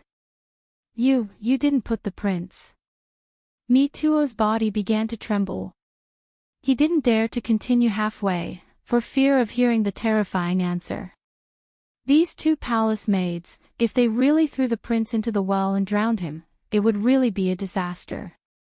Yuran finally stopped coughing and shook her head gently. Nian Tao and I took the prince out of Li Main Hall and found a well, but no one dared to throw him in. In the end, we found a secret place and hid the prince. Originally, we wanted to send him out of the palace and give him to someone to adopt. But we didn't expect that the matter would be exposed and the palace guards would arrest us. After she said this, Mi Tuo almost knelt down and kowtowed to the gods and Buddhas. Thank the ancestors for blessing, the prince was still alive. His voice trembled. You tell me, where is the prince now? In the garden behind Li Main Hall, there is a ginkgo tree. There is a big hole in the branch of the ginkgo tree. I found it when I was picking ginkgo. Together with Nian Tao, we hid the prince in the hollow of the ginkgo tree. The palace maid, Yuran, did not hide anything and told her everything. Mi Tuo didn't have the time to continue interrogating her. Together with Li Wangyu, he turned and ran out of the room. Li Wangyu remembered that last time, when he saw Princess Changle in the garden behind Li Main Hall, there were indeed many ginkgo trees. The two led a group of palace guards and men from the 100 Cavalry Department, raising torches and heading towards the garden. Search. Don't let go of a single ginkgo tree. Be careful not to harm His Imperial Highness. Mi Tuo ran until he was out of breath. Ignoring everything else, he immediately ordered his men to begin searching for the ginkgo trees in the garden. Yes, sir. The palace guards and men from the 100 Cavalry Department immediately spread out, raising torches and carefully searching the ginkgo trees. As Mi Tuo and Li Wangyu waited anxiously, a guard finally shouted, "Found it! Found it! There is an infant on this tree. The prince has been found." In Mi Tuo's ears, these words were like the sound of nature. He immediately raised his robes and rushed over. Be careful, be absolutely careful. Don't harm His Imperial Highness. Quickly bring him down. When the Imperial Guards carefully carried the infant in swaddling clothes to Mi Tuo's hands, this lower third-rank eunuch from the Department of Internal Attendance couldn't help but cry. Chapter 442. Mi Tuo was so excited that tears flowed down his cheeks. When he looked at the baby again, he was so scared that his heart almost stopped beating. The baby's eyes were closed and he didn't move at all. Mi Tuo was so scared that he almost lost his soul. County Earl you come look at the prince, what happened to him? Mi Tuo was tongue-tied. The fact that Mi Tuo didn't pass out from the shock was already a testament to his mental fortitude. Li Wangyu also hurried forward. Li Ji's appearance in swaddling clothes gave him a fright. He quickly reached out his hand to touch Li Ji's face. He felt the warmth of Li Ji's body. He used his finger to touch Li Ji's nose. Soon, a smile appeared on his face. It's okay. Maybe the two palace maids fed the prince some medicine. Quick, old Immortal's son is still in the Eastern Palace. Send him over for a diagnosis. Also, send someone to inform His Majesty so that he won't be worried. Hearing Li Wangyu's words, Mi Tuo's heart that was in his throat finally relaxed a little. Empress Xiangxuan's delivery today was too much of a shock for him. Even Mi Tuo, who was only in his 30s, felt that if this continued, he would age prematurely. Under the protection of a large group of palace guards, the two of them rushed to Sun Simiao's temporary residence in the Eastern Palace. In the Eastern Palace, there were palace guards searching everywhere. Even Sun Simiao's residence was searched by several groups of palace guards. Now that things had escalated to this point, Sun Simiao naturally had a rough idea of what happened today. When he saw Mi Tuo and Li Wangyu rushing over with a baby, he understood everything. Without saying a word, he took the swaddled Li Ji and began to treat him. Old Immortal's son, how is it? What's wrong with the prince? Well, the prince is fine. Someone fed him eggplant flowers. It's not a big problem. I'll give the prince a few needles and he'll wake up. Sun Simiao's medical skills were naturally trustworthy. After a round of diagnosis, he came to a conclusion. Li Wangyu immediately relaxed. As long as Li Ji was fine, it was fine. He couldn't imagine how chaotic the history of China would be if Li Ji was gone. While Sun Simiao was treating baby Li Ji, Pai Lupi, who had received the news, also rushed over. Zio, did you really find Jin's pheasant slave? Pai Lupi was so excited that his beard trembled. Yes, uncle. We've found the prince. Old Immortal's son is treating him now. Li Wangyu had just finished speaking when he heard a loud baby cry. Her cries caused everyone present to loosen up a little. Mito held the crying baby tightly in his arms and knelt in front of Pai Lupi. He sobbed and said, "Everyone, we found Prince Ziji. This servant deserves 10,000 deaths." Pai Lupi didn't care about anything else. He directly reached out and took his son from Mito's hands. He looked at him carefully. He subconsciously looked at the baby's eyelids, single eyelids. Just like him and Empress Xiangxun. It's my slave. Zhen's Prince Ziji. Congratulations, uncle. You've finally found Prince Ziji. With uncle's great achievements, wisdom, and martial prowess, there are no demons and monsters that can hide. No scheme or trick will succeed. Li Wangyu did not forget to flatter Li Er. By now, he had already reached the point of perfection in flattering Li Er. Ha ha ha, Zio, it's all thanks to you today. Otherwise, I'm afraid I'll never see my slave again. Pai Lupi also remembered Li Wangyu's contribution. At the same time, he felt a lingering fear. If Li Wangyu hadn't found the clue of the double eyelids, his Prince Ziji would have been stranded among the common people. And he would have raised a she-bei as a princess. This is what I should do. I don't deserve uncle's praise. Pai Lupi's heart was filled with emotions. He looked at his crying son in his arms and raised his head to Li Wangyu. When slave Ziji is a little older, I'll ask Zio to open his eyes for him. He'll still be your disciple like Qingqian and Qingke. Zio, are you willing? F***ck.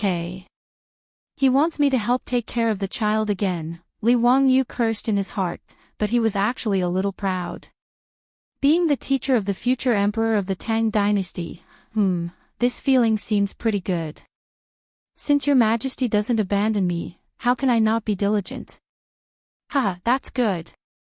Speaking of which, you also saved slave Ziji's life. But since you're slave Ziji's teacher, then I won't reward you otherwise. Saving your own disciple is also a teacher's duty. Ha! Li Wangyu hurriedly bowed. Uncle, you're too serious. Pai Lupi found his son and was in a good mood. However, the baby Li Ji in his arms kept crying. What's wrong with slave Ziji? Why does he keep crying? Minister's son has checked his body. Are you sure there's no problem? Pai Lupi couldn't help but frown. Uncle, maybe the prince is hungry. It's already been more than 10 hours since he was born, but he hasn't drunk milk yet. Li Wangyu reminded him in a low voice. Pai Lupi finally reacted. His son had just been born and had been swapped away. Thinking of his son who hadn't drunk a sip of milk since he was born, Pai Lupi's heart ached terribly. Quick, call the wet nurse. Yes. Mi Tuo didn't dare to delay. He personally lifted his robe and jogged all the way to call for the wet nurse. Empress Xiangsun still didn't know anything about what happened today. However, she also faintly felt that something seemed to have happened in the palace. The palace maids who were originally serving her in the palace were all swapped out. Moreover, it had been so long since she gave birth, but no one had brought her child back. Empress Xiangsun ignored the weakness after giving birth and summoned the servants and palace maids to ask where her child was. But no matter how she asked, the palace maids and servants in Li Main Hall didn't say a word. They just knelt and kowtowed. This made Empress Xiangsun anxious. It wasn't until Pai Lupi strode into the palace with a baby in his arms that Empress Xiangsun felt a little relieved. Erlang, what's wrong today? Why are the palace maids in my palace all swapped out? I asked them to bring the child to me, but no one did. This is my child. Pai Lupi's face was full of affection. He gently placed the baby Li Ji beside Empress Xiangsun. Guanyin maid, this is our prince. His name is Ji. This is the name Ziyu gave me. His nickname is Slave Ziji. Do you like it? It's a boy. Empress Xiangsun was puzzled. She clearly remembered that after she gave birth, the midwife had cleaned the child. The palace maids beside her, Yuran and Nian Tao, had held the child for her to see. They had said very clearly that it was a little princess. Why did it suddenly become a prince? When Pai Lupi heard her words, the smile on his face couldn't help but disappear. His face was full of murderous intent. Thinking of today's matter, Pai Lupi really wanted to kill someone to vent his anger. There's another mystery in this matter. When Guanyin maid's body recovers, Jin will tell you slowly. While Pai Lupi and Empress Xiangsun were talking, Mi Tuo and Li Wangyu were still busy interrogating the palace maid Yuran. Now that Li Ji had been found, the matter hadn't been investigated clearly. Chapter 443. As the heart of the Tang dynasty, Taiji Palace's every move affected every nerve of this powerful empire, especially in Chang'an. When the news of Empress Xiangxuan's labor and her impending delivery reached Pai Lupi's ears, it had already been leaked to the outside world through various channels in the palace. This made the aristocratic families whose gambling houses had accepted large amounts of bets from Qin Yaojin feel as if their parents had died. They felt as if the sky was falling and the earth was collapsing. These aristocratic families couldn't believe that Count Huxian really knew when the Empress would give birth. Could it be that this young man really had immortal spells? Many of the family heads who had received the news hurriedly ran to the Wang clan of Taiji, the Jin clan of Xinjiang, and the Cui clan of Bowling to ask what they should do now. Could they just watch as they lost 500,000 taels of gold?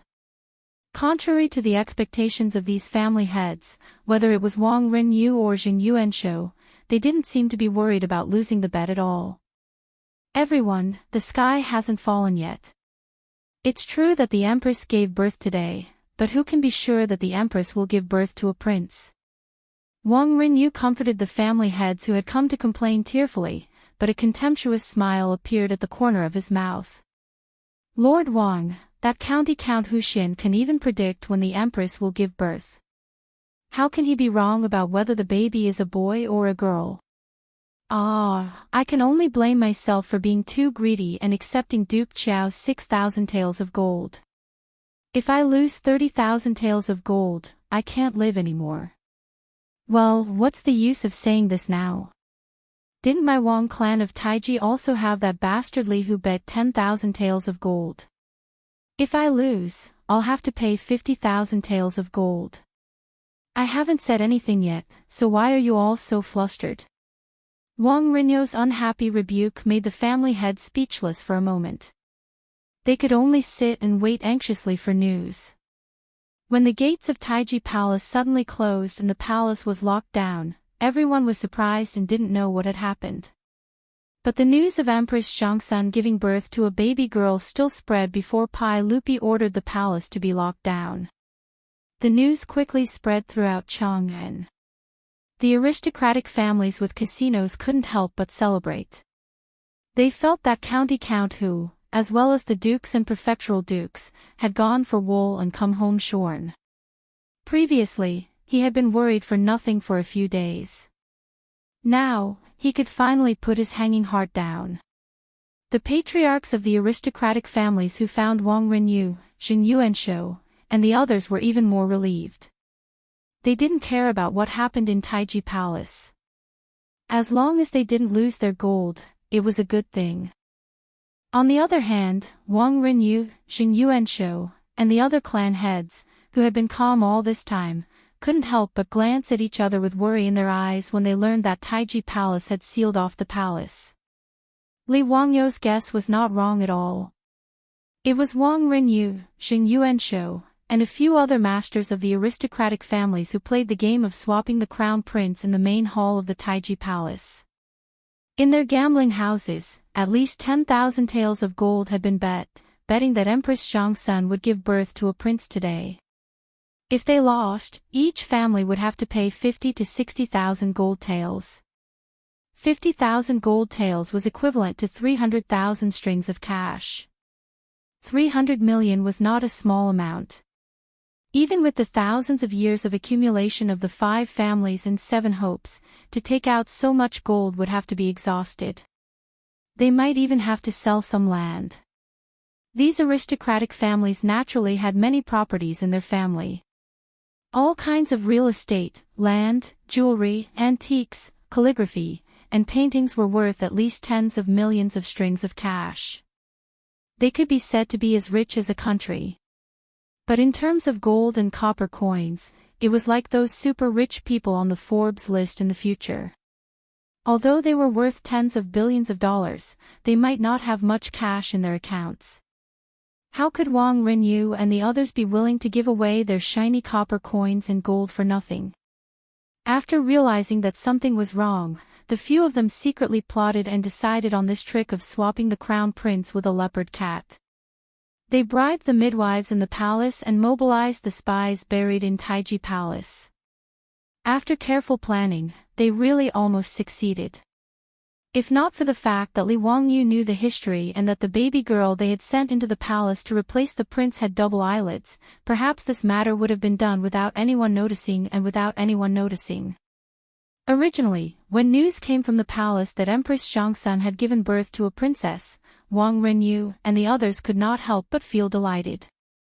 So what if Li Shimin was the emperor of the Tang dynasty? Wasn't he still being played by the aristocratic families? Thinking about how Li Shimin was going to raise a fake and treat her as his own daughter, Wang Rinyu and the others nearly laughed out loud. But then the Taiji Palace closed in advance and locked down the palace. Not only did they cut off contact with the palace and could not send out any news, but it also cast a shadow over their hearts. Was the matter exposed? Did Pai Lupi find out about the matter of swapping the prince? Xing Yuanshou lowered his voice and whispered into Wang Rinyou's ear, "Lord Wang, have you dealt with that matter cleanly? Don't worry, Duke Sheng. That baby girl was bought from the outskirts of Xianyang yesterday from a farmer's family who had just given birth. After that, this old man had already sent people to silence that family. As for the midwife in the palace, not only did she accept Lady Chui's gold, but her family has also been transferred and controlled by Lady Chui. She knows the stakes and how to choose. As for the two maids in the Empress's palace, they don't matter. They don't even know who they are working for. Wang Renyu said with a ruthless expression. That's good. It took me a lot of effort to send that baby girl into the palace. Because of this, I sent people to kill her after she was sent into the palace. What a pity. We spent a lot of gold to buy that colonel from Wing Chun sect. Zheng Yuanshou said that it was a pity, but his face was full of pride. Daring to do such a thing in Taiji Palace made the heads of the 5 families and 7 families very proud. For this matter, the aristocratic families also cooperated with each other. The midwife in the palace was bought by Lady Cui of Bowling. Her family was also controlled. Therefore, the midwife didn't dare to betray them in the end. She would rather hang herself to protect her family. Lady Jing of Xingyang was responsible for sending the baby girl to the Eastern Palace. The baby girl came from the Wang clan of Taiyuan. The 2 maids beside Empress Zhongsun were spies that Lady Lu of Fanyang had planted in the palace. Just as Li Wangyu said, for gold, these aristocratic families could do anything. Demons and chariots couldn't meet. Let's wait and see.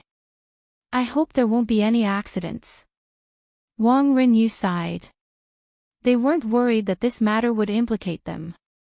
Even if Pai Lupi was suspicious, it didn't matter. In short, there wouldn't be any conclusive evidence, and Pai Lupi couldn't do anything to them. But if the matter was really exposed, their painstaking planning would be in vain. Those glittering gold would still have to be compensated. This was what the aristocratic families were most worried about. That night, many people in Chang and city were in no mood to sleep. They were all waiting for the news to come out of Taiji Palace at dawn the next day. Chapter 444. Wang Renyu and the other aristocratic families worried for an entire night, but there was no more news from the Taiji Palace.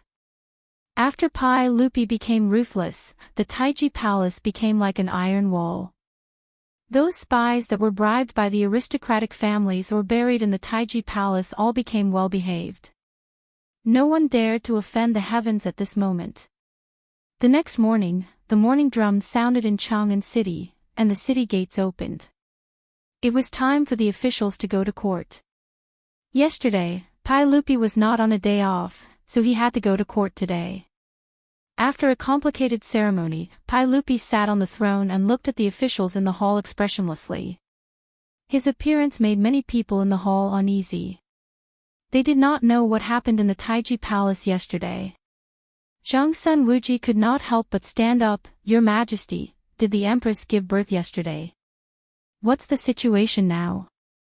Is the mother and child safe? The aristocratic families knew about the news that came out of the Taiji Palace. Zhongsun Wuji, Fang Xianling, and Qing Yao Jin, Pai Lupi's trusted officials, knew nothing.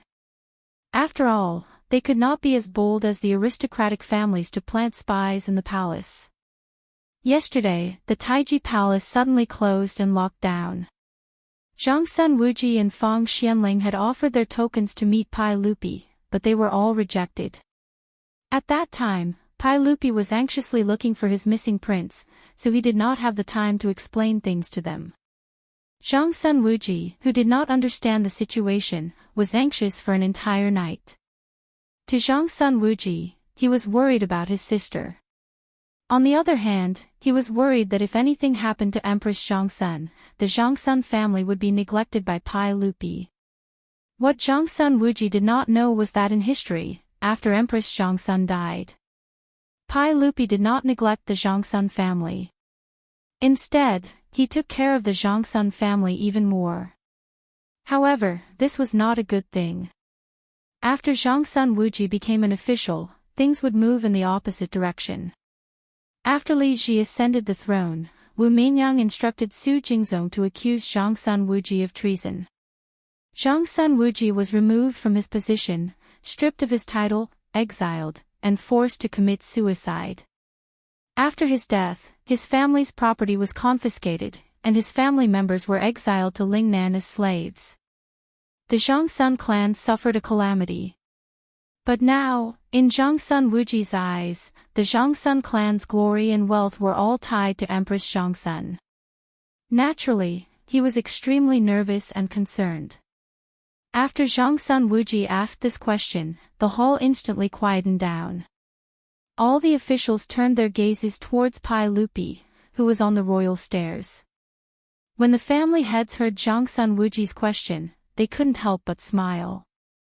Looking at Qing Yaojin, Qin Qiong, Yuqi Jingde, Chai Lingguo, and the other duke's eyes, there was also a bit of ridicule. From their point of view, they would be able to earn a huge sum of money this time. As for the 100,000 taels of gold that Qing Yaojin had bet, they would be safe. Hearing Zhongsun Wuji's question, Pai Lupi looked at the officials in the hall and suddenly laughed. Ha, auxiliary machine, don't worry. Yesterday, the Empress gave birth to a son. Now, both mother and son are safe. Zhongsun Wuji's courtesy name was Zhongsun Wuji. When Zhongsun Wuji heard Pai Lupi's words, he couldn't help but reveal a smile on his face. After worrying for an entire night, his heart was finally at ease. Congratulations, Your Majesty. I wonder if the Empress gave birth to a prince or a princess. Zhongsun Wuji asked again. When he asked this question, Qing Yaojin, who couldn't help but want to know if he had one or not, couldn't help but stand out and agree, that's right, Your Majesty. Did the Empress give birth to a boy or a girl? Pai Lupi didn't answer directly. He smiled and looked at the officials. Ha, since all of you want to know, then I will order people to carry the child to the hall and let all of you see for yourselves. I will also be happy with all of you. After speaking, he gestured to Mituo, and Mituo immediately turned and left Taiji Palace. Not long later, amidst the officials' anticipation, Mituo carried a baby in swaddling clothes and went up to the hall. Your Majesty, is this a boy or a girl? Old Qing, can't tell. Qing Yaojin looked at the tightly wrapped baby and immediately shouted. It was impossible to tell if this baby was a boy or a girl from its appearance, not to mention that it was wrapped in a brocade blanket. Pai Lupi looked at Qing Yaojin with a smile that wasn't a smile. Jijia, then you can go and lift the blanket to take a look. I will pardon you. His words made the usually carefree Qing Yaojin a little confused. Let me go and take a look. What did he mean? Could it be that he was going to lift the baby's blanket in the hall to see if there was a little chick inside? This was a descendant of the imperial family, and it was the son or daughter of the first wife of Pai Lupi and Empress Zhongsun. Its status was incomparably noble. Your Majesty, this. I'm afraid it's not appropriate for the court. How can I go and take a look? Pai Lupi's words made Qing Yaojin a little confused. He couldn't figure out what Pai Lupi was up to. I asked you to go and take a look, so go and take a look. Don't be so wishy-washy. Then I'll go and take a look. Your Majesty, please forgive old Chang's rudeness. Qing Yaojin, this troublemaker, didn't care so much. Since Pai Lupi told him to take a look, he wouldn't be polite. He directly strode over to Mituo and reached out to lift the brocade blanket on the baby. His actions caused many officials in the hall to cry out in surprise. Qing Yaojin's actions were truly too rude. Qing Jijia, don't be rude. Wei Zheng was very anxious and hurriedly stepped out to shout. However, Wei Zheng's shout was still a step too slow. Qing Yaojin still lifted the blanket on the baby in Mituo's arms and stuck his head out to sweep a glance under the baby's body. With this one glance, even Qing Yaojin, this crude and boorish fellow, couldn't help but be stunned. Seeing that he didn't speak for a long time, Yuqi Jingde and the others were also anxious. Was this Her Highness the Empress a boy or a girl? This was related to their wager of 10,000 taels of gold. After a long time, this old fellow finally squeezed out an extremely ugly smile from his face and bowed towards Pai Lupi, saying, this official congratulates your majesty on the birth of a princess. When Qing Yaojin's words came out, Qin Qiong, Yuqi Jingde, Chai Lingwu, and the others were all stunned. How was this possible? That day, Li Wangyu, that brat, had said with certainty that Empress Zhongsun would give birth to a prince yesterday. How did it become a princess? Qing Jijie, could it be that you're seeing things? Look carefully. Yuqi Jingde didn't have time to worry about losing decorum in front of the hall and shouted. Nonsense. This elder isn't blind. How could I be wrong? Qing Yaojin's words made Yuqi Jingde speechless, his old face full of vexation. And in the hall, the smiles on the faces of those aristocratic family heads became even brighter. They looked at Qing Yaojin and the others with ridicule and pride. Wang Renyu, Xing Yuanshou, and the other aristocratic family heads couldn't help but look at each other, their hearts relaxing somewhat. An aristocratic family official stepped out and bowed towards Pai Lupi. Congratulations to your majesty on the birth of a princess.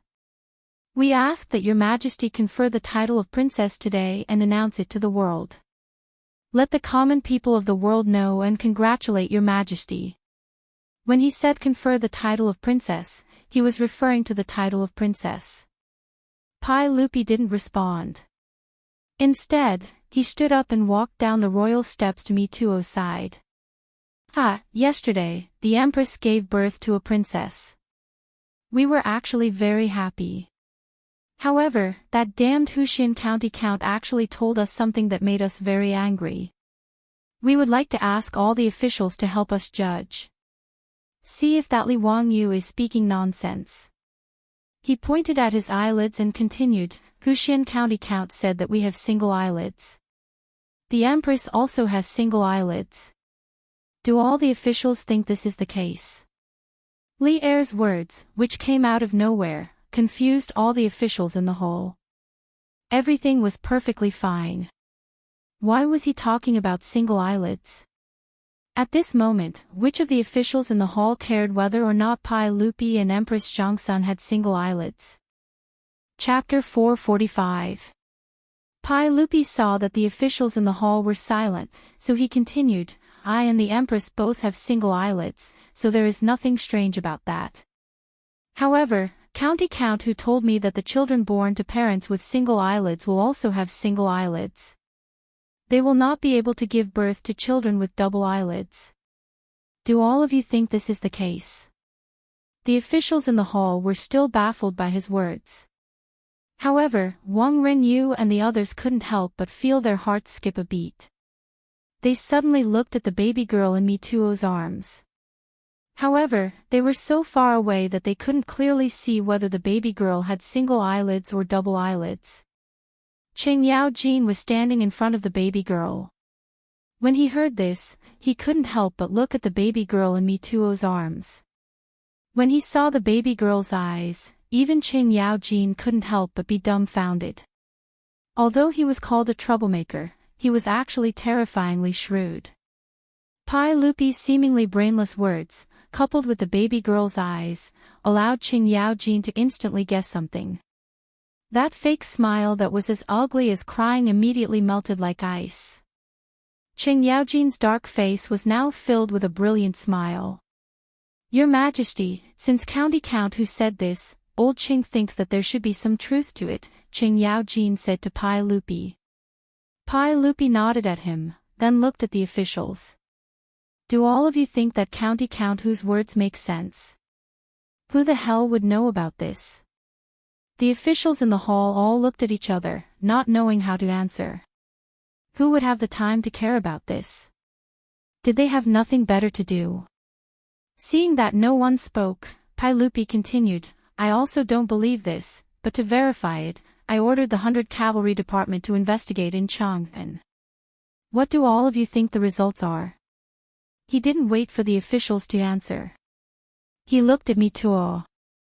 Mituo, tell all of you the results of the 100 Cavalry Department's investigation. Yes. This servant ordered the 100 Cavalry Department to investigate a total of 1367 families in Chang'an. Their parents all have single eyelids. Altogether, they had 3,749 children. All of them had single eyelids, without exception. Mituo's words caused the ministers in the hall to whisper among themselves. No one usually paid attention to this kind of thing. Hearing Mituo's words, many officials who had single eyelids began to wonder if their children had single eyelids or double eyelids when they returned from court. But why did Pai Lupi bring this up? The officials were still confused. Pai Lupi looked at the ministers in the hall. He suddenly pointed at the baby girl in Mituo's arms and raised his voice. I find it weird why the Empress and I both have single eyelids. But yesterday, the Empress gave birth to a son in Li Jin Hall. When the palace maid carried her to Jin, the baby girl had double eyelids. After Pai Lupi finished speaking, the Taiji palace fell silent for a few seconds before a commotion broke out. At this time, all of the ministers no longer cared about the etiquette of the imperial court. They all whispered to each other and began to discuss. As the imperial censor, Wei Jing naturally had to correct the etiquette of the imperial court. Seeing the chaos in the hall, the old man was so angry that he kept scolding loudly, "Silence! Stop the noise! Silence!" Wei Jing scolded with a dark face for a long time before the ministers finally shut up. They all looked at Pai Lupi again, wanting to get an explanation from him. What did Pai Lupi mean? Was he implying that the Empress was unfaithful? Or was he implying that the baby girl was not born of the Empress? Regardless of which possibility it was, this was undoubtedly a bomb that could take people's lives. Thinking of the consequences, many people began to tremble. Only Wang Renyu and the other heads of the aristocratic families had ugly expressions. Jing Yuanshou could not help but glare at Wang Renyu. The baby girl was found by the Wang clan of Taiyuan. There were so many babies to choose from. Why did they choose a child with double eyelids? Wang Renyu could only smile bitterly at this. If Pai Lupi did not say this today, who would know what double eyelids and single eyelids were? This was unheard of. Qing Yaojin, Yuqi Jingde, and the other generals reacted the fastest.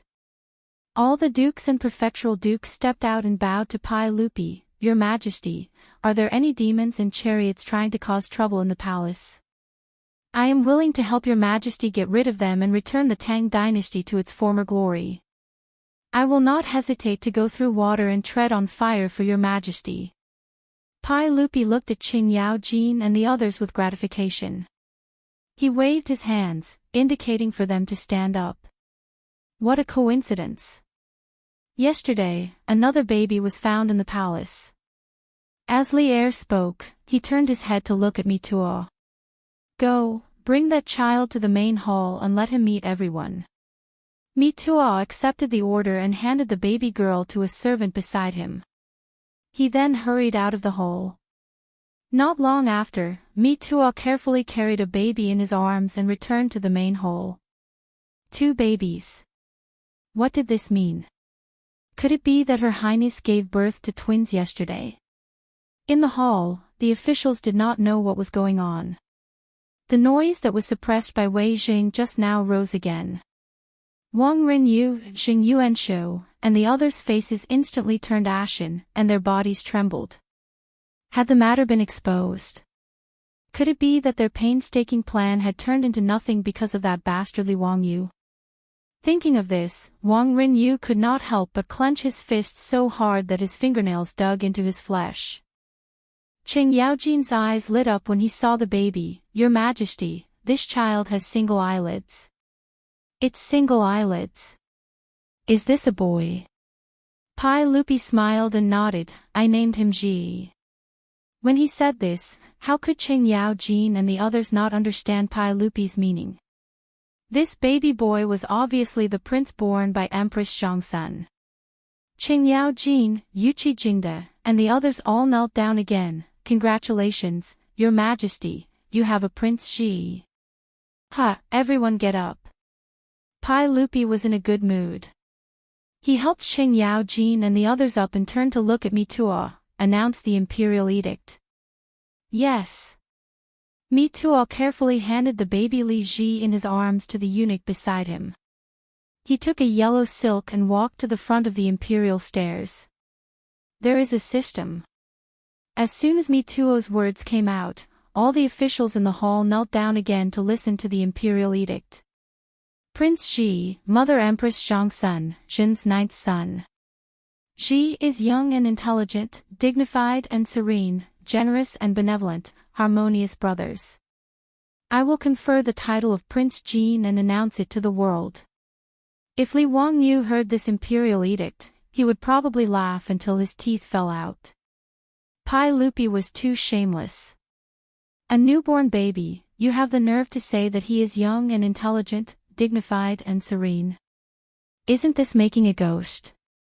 As for Li Ji being conferred the title of Prince Jin, it was the little wings of history flapping again. In the original history, Li Ji was only conferred the title of Prince Jin by Pai Lupi in the 5th year of Jingguan, but this was not a big deal. After the imperial edict was read, the others did not care, but in the hall, the heads of the aristocratic families looked as if their fathers had died. Each and every one of them had a sad face. They never thought that just a moment ago, they thought that victory was in their hands. How could the situation be reversed in an instant? Pai Lupi not only said that the empress gave birth to a prince, but also directly conferred the title of Prince Jin. This was really hard for them to accept. Some of the heads of the aristocratic families were not willing to lose 10,000 taels of gold. They couldn't help but ask, "May I ask your majesty, what is going on with that baby girl?" Pai Lupi was waiting for someone to ask this question. Chapter 446. Chang'an City, Xianyang Lane. Early in the morning, the lane had just opened when an endless stream of carriages drove into the lane. The old guard guarding the lane was shocked. He couldn't understand what was going on. Xianyang Lane wasn't the eastern or western markets, so why were there so many carriages? Could it be that some family in the lane was moving? When the four-wheeled carriages passed by the Wanyan County Yamen, the Yamen runners had sharp eyes. They immediately saw Li Wangyu on horseback and hurried forward to greet him. "Greetings, County Count Hu. It's so early in the morning. Is there something you need? Do you need our help?" Li Wangyu smiled and waved his hand. "It's fine. A few days ago, I made a bet at Yongyi Gambling House. Today, I'm going to the gambling house to collect the gold and copper coins I won." His words stunned the Yamen runners. Those dozens of carriages were all going to carry the copper coins. This county count was truly extravagant. How many copper coins would he need to carry with so many carriages? Some of the more astute Yamen runners immediately remembered the matter in Chang, and that had caused quite a stir. It was this county count in front of them who had placed a heavy bet of 10,000 taels of gold that the empress would give birth to a prince yesterday. From the looks of it, county count who had won. TSK, 10,000 taels of gold. How much money did he win from Yongyi Gambling House? No wonder he had to bring so many carriages today. When the Yamen runners heard this, they didn't even care about being on duty at the Yamen and enthusiastically led the way. It was rare to see such a grand occasion. Although the gold and copper coins weren't theirs, it was still good to be able to see them. This grand occasion of seeing tens of thousands of gold and copper coins was something they could brag about for the rest of their lives. Only a fool wouldn't go and see the excitement. Li Wangyu didn't object. Just like this, the group of people majestically charged to the entrance of Yongyi Gambling House. When the clerk of the gambling house saw this scene, he was shocked. He quickly turned around and ran into the gambling house. Shopkeeper Wang, who had received the news, also rushed out. He was also shocked by this scene. He couldn't understand why County Count, who was leading a group of Yamen runners and carriages. He had already received Wang Rinyo's notice and knew that the winners of this shocking gamble were the aristocratic families. It was true that Empress Zhongsun had given birth yesterday, but the child was not a prince, but a princess. Since that was the case, according to the agreement between the two parties, the winner was the gambling house. The 10,000 taels of gold that Li Wangyu had bet was not surnamed Li, but Wang. Then what was the meaning of this county magistrate bringing people here? Could it be that after losing such a large sum of gold, he became angry out of humiliation and wanted to cause trouble? Shopkeeper Wang calmed himself down and cupped his hands towards Li Wangyu. May I ask what brings you here today? Is there anything I can do for you? Do you want to bet a few more rounds? Li Wangyu smiled and shook his head. No, I'm here to collect the gold today. That day, I bet 10,000 taels of gold that Her Highness the Empress gave birth to a prince yesterday. Your gambling house bet 1-5, so you should have lost 50,000 taels of gold to someone. Quickly go and check. I still have matters to attend to, so I can't afford to delay. Nanny. Shopkeeper Wang looked at Li Wangyu as if he was looking at a madman. Her Highness the Empress gave birth to a princess, so how dare you say it was a prince? Why would County Magistrate Wang say that? Her Highness the Empress gave birth to a princess yesterday, so our gambling house won the bet. Shopkeeper Wang hurriedly argued. Li Wangyu looked at him with interest. Oh. How did you know about this? This. His rhetorical question left Shopkeeper Wang speechless.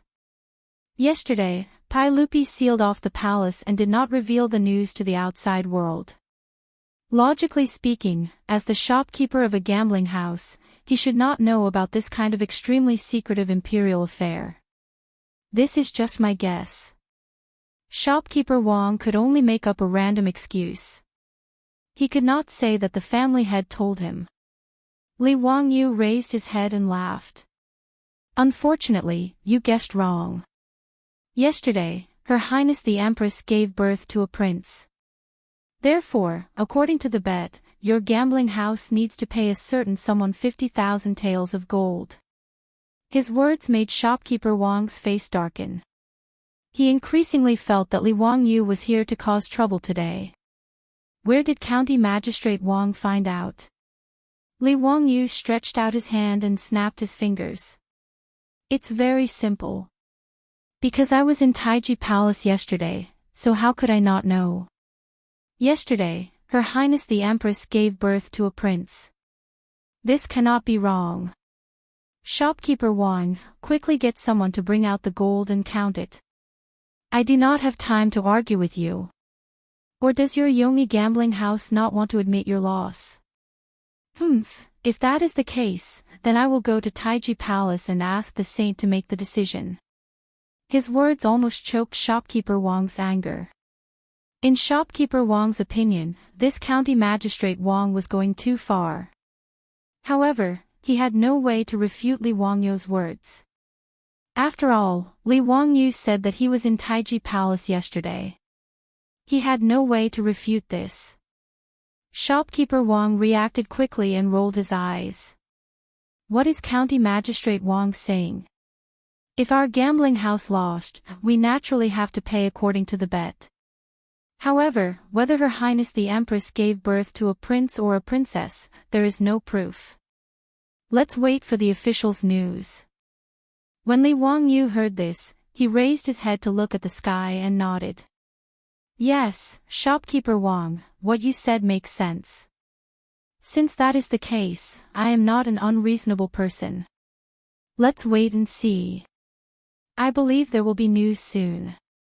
County Magistrate Wang, how about you wait for the official's news to come out before you exchange the gold? Look at how strong the sun is. It will not be beautiful if it shines on a noble person like you. Shopkeeper Wang did not want Li Wangyu to continue blocking the entrance of the gambling house and could only persuade him. Li Wangyu chuckled. No matter. I can rest under the shade of this tree. As soon as he finished speaking, he flipped over and dismounted from his horse. He also had Niu Wu lead his men to the boiled water shop in Xianyang Lane to buy iced drinks for the farmers driving the carriages, as well as the bailiffs of Wanyan County. Li Wangyu sat under a large tree in front of the gambling house and waited leisurely. With the shade of a tree above his head and iced drinks to drink, he was very comfortable. Shopkeeper Wang was in a difficult position. He could neither leave nor stay. He could only accompany Li Wangyu and wait in front of the gambling house. He cursed in his heart, but there was nothing he could do. Shopkeeper Wang could only summon a member of the Wang clan and whisper a few instructions to him. The Wang clansman naturally obeyed the order and ran in the direction of the Taiji Palace. Shopkeeper Wang wanted to find his family's patriarch, Wang Renyu. However, he also knew that it was still the time for court. Presumably, his patriarch was still in Taiji Palace and had not left court. Just as he was feeling gloomy, he saw a bailiff of Wanyan County running over with a scroll in his hand. There is an imperial edict.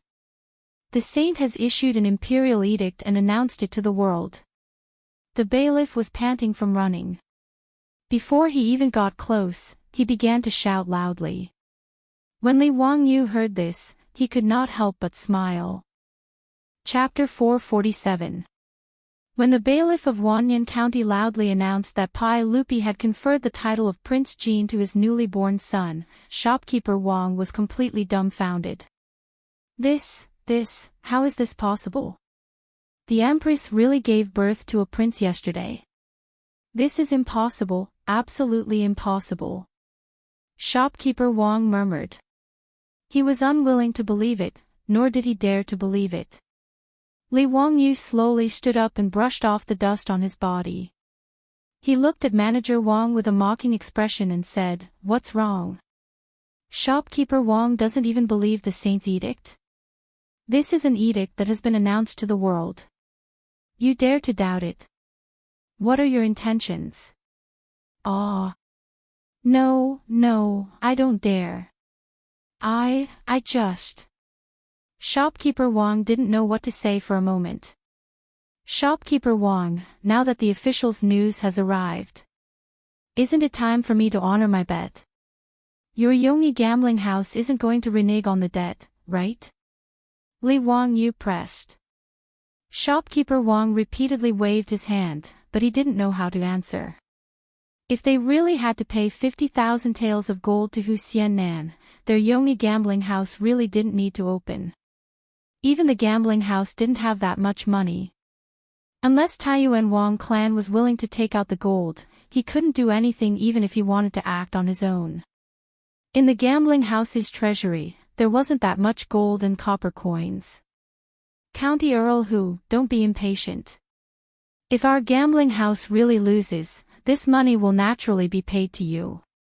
Before he finished speaking, he was interrupted by Li Wangyu. Wait, what do you mean if you lose? Could it be that the saint's edict is fake? How dare you? Li Wangyu turned his head to look at the bailiffs of Wanyan County who had gathered around to watch the show. He raised his eyebrows. Everyone, did you hear what Yongyi gambling house said?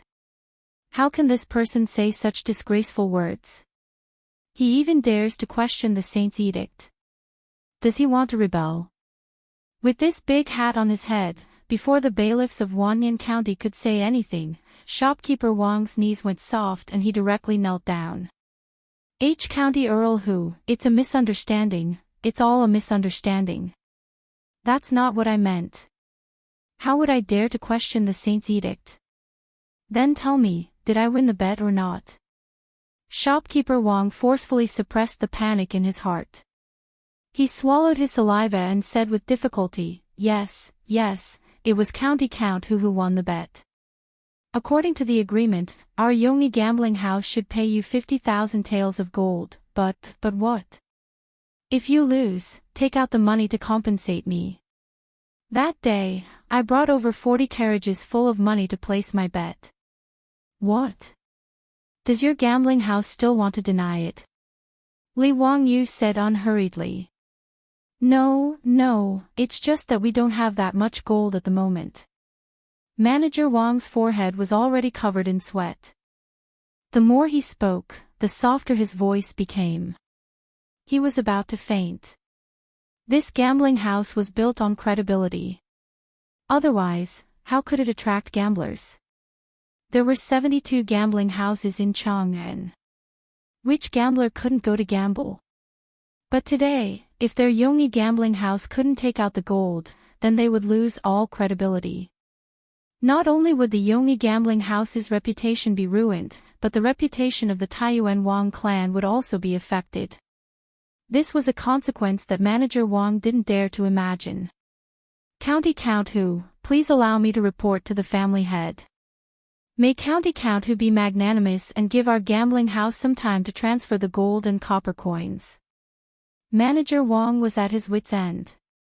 This matter had already exceeded the scope of what he could do. He could only wait for Wang Renyu to deal with it. When Li Wangyu ran to the Yongyi gambling house to ask for the gold, the scene in Taiji Palace was completely different. Li Er sat back down on the throne and recounted what had happened in the Eastern Palace yesterday as if he was narrating a story in a book.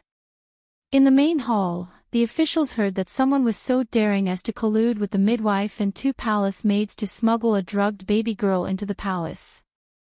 In the emperor's bedroom in Lijing Palace, they used the Sanyubai Shi as a smokescreen to replace Prince Shi with the baby girl that everyone had just seen. What was even more deranged was that Prince Shi and the others actually wanted to drown in the well. If it weren't for the fact that the 2 palace maids didn't have the guts to kill Prince Shi, Li Ji would have already lost his life. When Qing Yaojin and the others heard that someone was so arrogant, they were so angry that they started cursing loudly in the main hall. This group of old scoundrels cursed with the vulgar language of the army, which was very unpleasant to hear. Wang Renyu, Xing Yuanshou, and the others were so angry that they clenched their teeth, but they still had to pretend to be distressed, as if Qing Yaojin, Yuqi Jingda, and the others were right to curse, and they were very sullen. Wei Zheng's face was also as black as the bottom of a pot. His eagle-like eyes scanned the officials in the main hall, as if he wanted to find the mastermind behind the scenes. He couldn't even be bothered to correct Xing Yaojin and the others' impolite behavior. If it weren't for his identity, the old man would have also cursed these rebels and traitors. When Zhang Sun Wuji found out that his nephew was almost replaced and almost killed, his face was also ashen. He looked around at the officials, unable to restrain his anger, as if he was prepared to fight to the death. Their attitude made Wang Renyu, Xing Yuanshou, and the other aristocratic family heads even more nervous. Fortunately, they were all old foxes. No matter how turbulent their hearts were, they didn't show it on their faces. Moreover, they were also confident that they would clean up the mess. Even if Pai Lupi discovered the truth, he couldn't do anything to them. Actually, there was no lack of smart people in the main hall. Many people guessed that this matter had something to do with the aristocratic families, especially when they thought about the matter of the bet that had caused a huge uproar in the streets. They even suspected that the masterminds behind this matter were the aristocratic families that currently stood in the imperial court. But no one dared to say such words. How would they dare to offend these aristocratic families for no reason?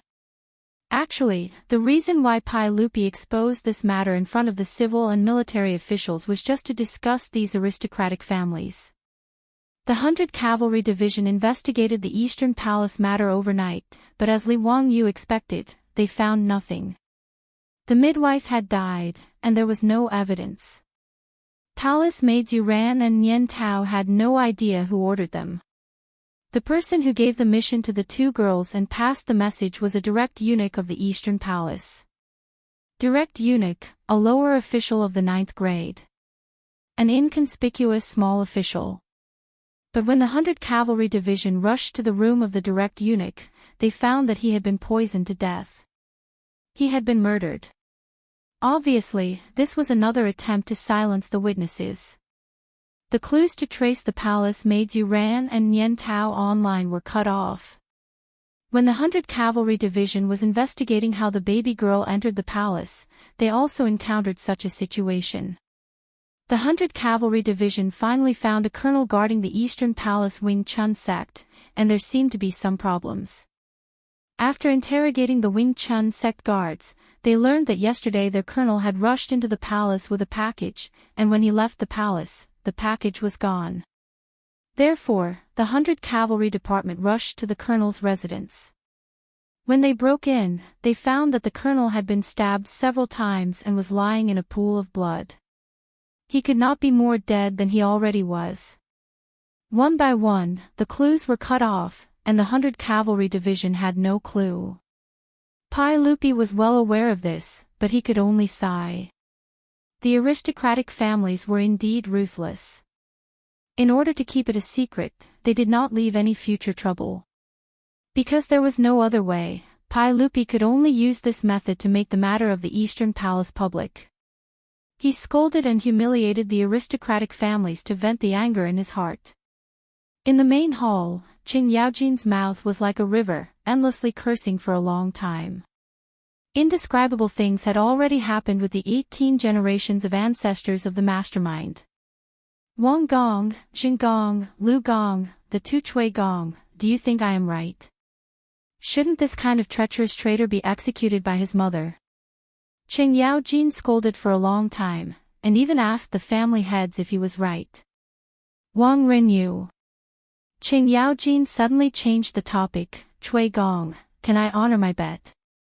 As soon as he said this, there was no need to mention how ugly the clan head's complexion was. Chapter 448. The family head of the Chui family, Chui Axayan, had an ugly expression on his face. This damnable Qing Jijia, as his son-in-law, didn't give the Chui clan any face at all. He regretted even more. Why was he so blind that he agreed to let his daughter marry this old man? However, Chui Axayan was just thinking about it. Qing Yaojin's first wife was only 30 years old and passed away due to illness. Only then did Qing Yaojin remarry Chui. Although people were proud to marry a girl with 5 surnames, Chui Axayan's daughter was not a virgin. When she married Qing Yaojin, Chui was already 30 years old and was considered a second marriage. The Tang dynasty was open and women remarrying was nothing new. Although Qing Yaojin and Cuisher were not the first wives, their relationship was not bad.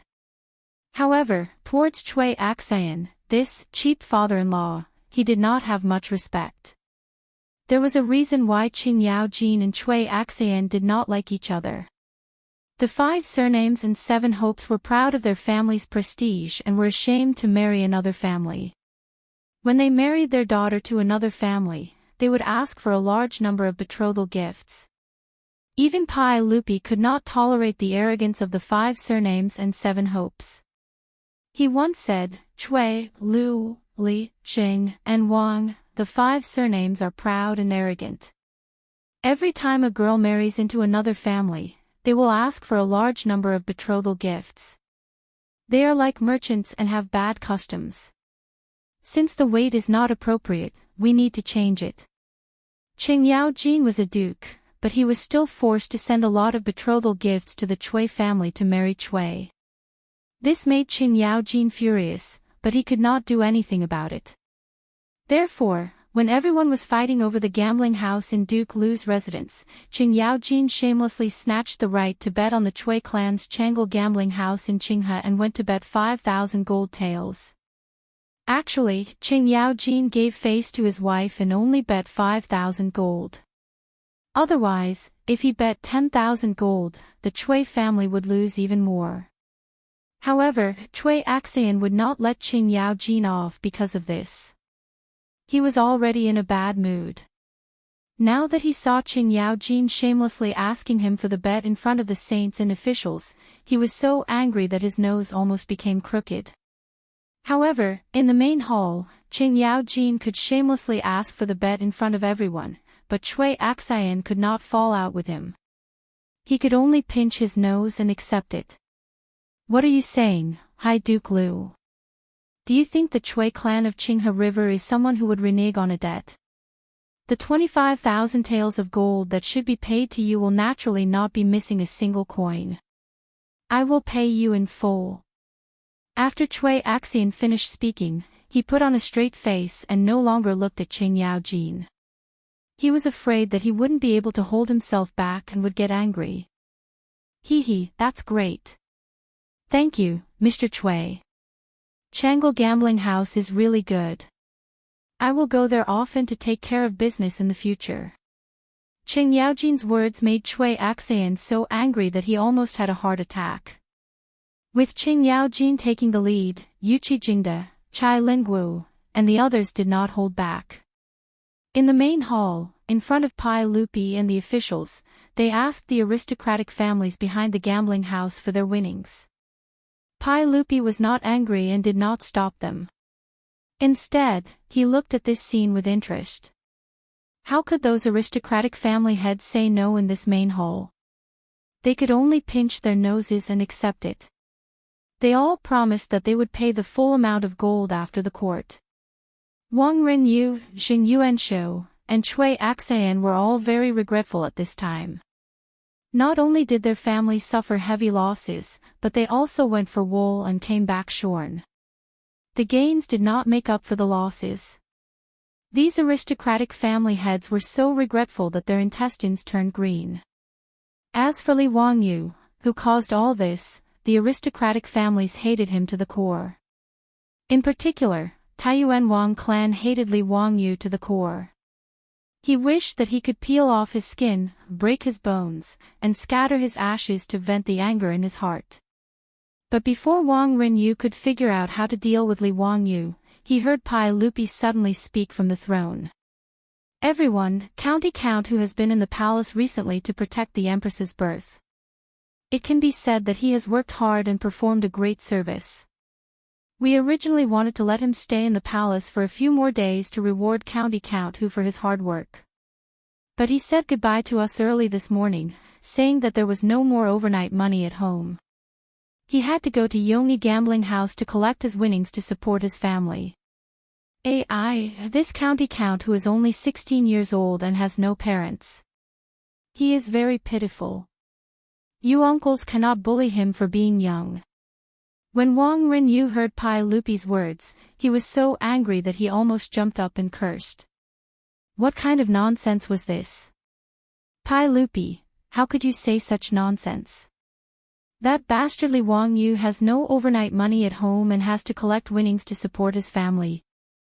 Huing Chang and City didn't know that Li's family was making a lot of money every day. The other aristocratic families had long been envious of the Li family's properties. If it weren't for the fact that there were members of the royal family involved, they would have already taken action. Pai Lupi's words, wasn't it obvious that he was helping that Li brat collect his winnings? In the main hall, who didn't know that Yongyi gambling house was the property of Taiyuan Wang clan? The main hall, which had originally become very noisy because of Qing Yaojin and the others wanting to collect their winnings, became even more lively with Pai Lupi's words. In Taiji Palace, the officials who had nothing to do with this matter all became onlookers and looked at Wang Renyu with interest. Even the saint had spoken up to help County Count Hu collect his winnings. TSK, what great face. One could imagine the status of County Count Hu in the saint's heart. He really was in the emperor's heart. Wang Renyu's face alternated between green and white, and he was speechless for a long time. At this point, what else could he say? However, when he thought about paying 50,000 taels of gold to Li Wangyu, Wang Renyu felt his heart bleed. 300,000 strings of copper coins. In the current Tang dynasty, the Kaiyuan Tongbao that the imperial court cast every year was only 300,000 strings of copper coins. It could be seen how rich Li Wangyu's harvest was this time.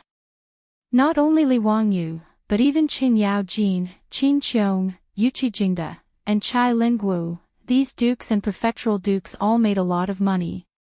To be able to cut meat and drink blood from aristocratic families was simply too delightful. When the imperial court ended, Wang Renyu walked out of Taiji Palace with an ashen face. He saw his family members anxiously pacing back and forth outside the palace. Seeing their family head appear, the family members hurriedly ran forward and whispered about how County Count Hu had gone to Yongyi gambling house early in the morning to collect his winnings. Although Wang Renyu was mentally prepared, when he heard this, he still couldn't stop the blood in his heart from rushing up. He almost disregarded his status and cursed out loud. His chest heaved up and down as he gasped for air. After a long time, he suppressed the evil fire in his heart and ordered in a hoarse voice, "Let the treasury of the manor count the gold and copper coins and compensate him. This old man will definitely take revenge in the future. My Taijiwang clan cannot live under the same sky as this bastard." While Wang Rinyu was cursing, Li Wangyu couldn't help but sneeze a few times. He rubbed his nose and looked at shopkeeper Wang. "It's almost noon. How long will it take for you to compensate me with your gold? I don't have the time to grind my teeth with you here." "Yes, yes. County Count Hu, please calm down. 50,000 taels of gold is truly a huge amount. Please be magnanimous." Shopkeeper Wang was already on the verge of tears. He already foresaw that his end wouldn't be good. Although it was family head Wang Rinyu who hinted for him to accept this bet, he was still a scapegoat. He would definitely be treated as a scapegoat and severely punished by his family. Chapter 449. After Wang Rinyu spoke, Taiyuan Wang clan naturally did not waste any more time. Soon, an endless stream of carriages drove into Xianyang Lane's Yongyi Casino and unloaded carriage after carriage of copper coins and silk. Taiyuan Wang clan also deliberately disgusted Li Wangyu. He clearly had enough gold in his treasury, but he deliberately did not take it out. Instead, he brought in carriage after carriage of copper coins and silk.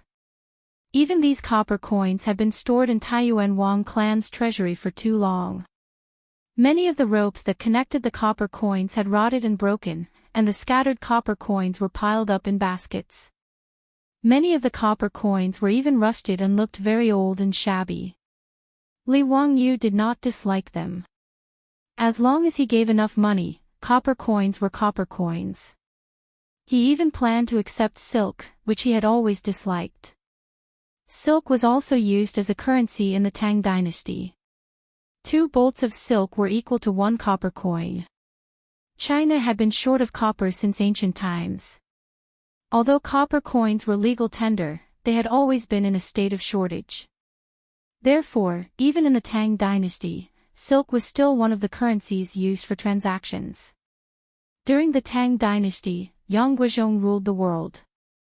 In the history books, it was recorded that his family had accumulated 30 million bolts of silk. From this, one could see the status of silk as a currency. If Taiyuan Wang clan only used silk to exchange for copper coins, Li Wangyu would have accepted it. In any case, he had already made preparations. Previously, he had asked Pai Lupi for a favor and planned to transport all the copper coins and silk that he had won from Taiyuan Wang clan into the palace to exchange for gold. However, when Li Wangyu grabbed a handful of scattered copper coins from the basket containing the copper coins, he was so angry that he almost threw the copper coins at shopkeeper Wang's face. The copper coins that he had grabbed were obviously not Kaiyuan Tongbao. Not only were the coins smaller, but they were also thin and light. Li Wangyu immediately reacted. This was private money. The Tang dynasty had been short of copper coins for a long time.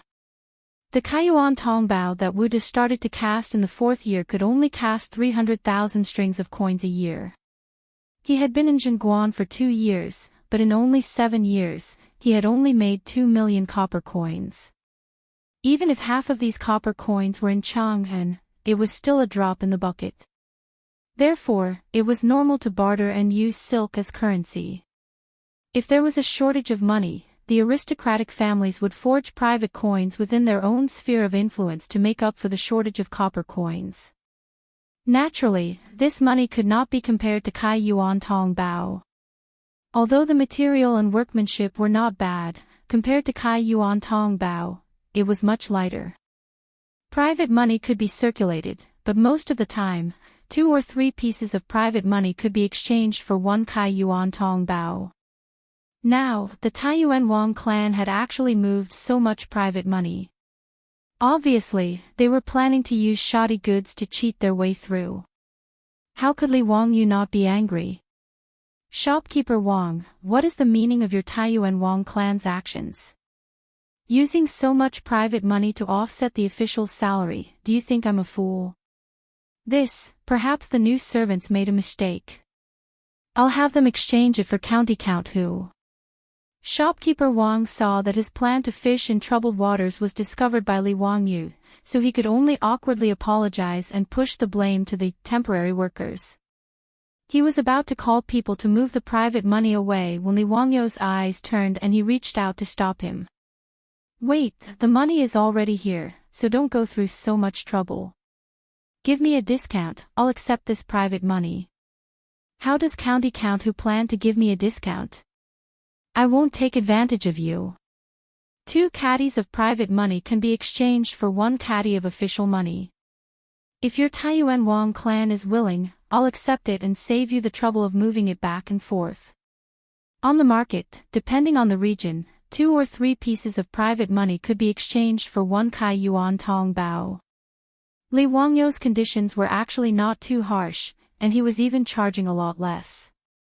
Shopkeeper Wang asked the accountant sent by the Taiyuan Wang clan and immediately nodded in agreement. This kind of large transaction of copper coins was always weighed by official weights.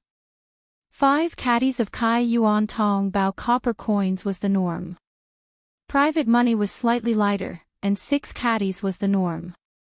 Under normal circumstances, 12 to 18 caddies of private money could be exchanged for 5 caddies of Kai Yuan Tong Bao copper coins. Now that Li Wangyu proposed to exchange 10 caddies of private money for 5 caddies of official money, how could the Taiyuan Wang clan not agree? Niu Wu wanted to persuade him from the side, as he felt that his clan was at a disadvantage. However, Li Wangyu didn't care. Being at a disadvantage was a blessing, not to mention that he had other plans. He beckoned Shopkeeper Wang over. Shopkeeper Wang, does your Taiyuan Wang clan have a lot of private money? If there's a lot, I can accept it all and exchange it according to this ratio. Hearing Li Wangyu's words, Shopkeeper Wang couldn't help but be overjoyed. County count who, are you serious?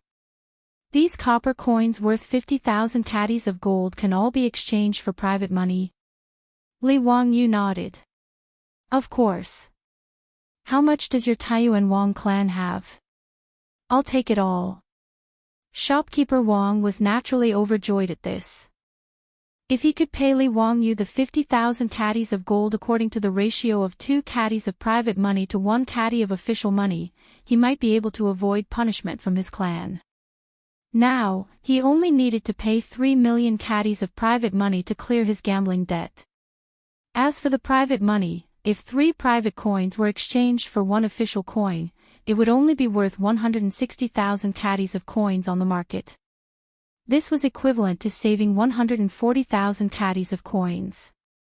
Even if it was 2 for 1, it would only be 250,000 caddies of coins, saving 50,000 caddies of coins. This wasn't a small amount, so Shopkeeper Wang naturally nodded in agreement. He was afraid that Li Wangyu would go back on his words, so he hurriedly called for the workers to bring back all the Kai Yuan Tong Bao copper coins, including the silk, and exchange them all for the private money of the Taiyuan Wang clan. Li Wangyu didn't reject any of them, counting the coins while ordering people to load them up. He directly sent the private money to the Taiji Palace in 4-wheeled carriages.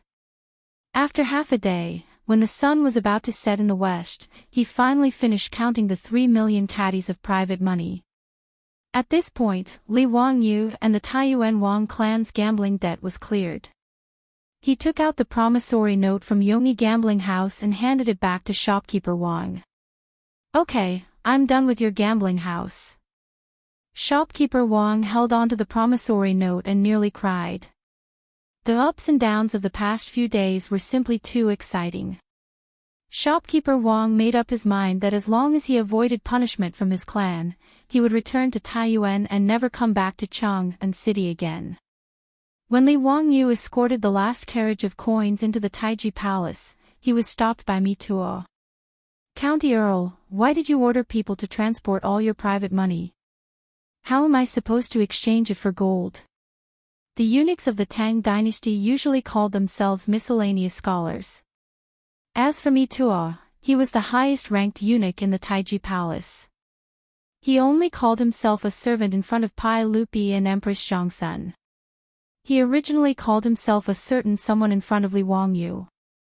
Until this incident in the Eastern Palace, Mi Tuo was in awe of Li Wangyu. Furthermore, Li Wangyu was Pai Lupi's nephew, so Mi Tuo lowered his status and started to call himself a servant in front of Li Wangyu.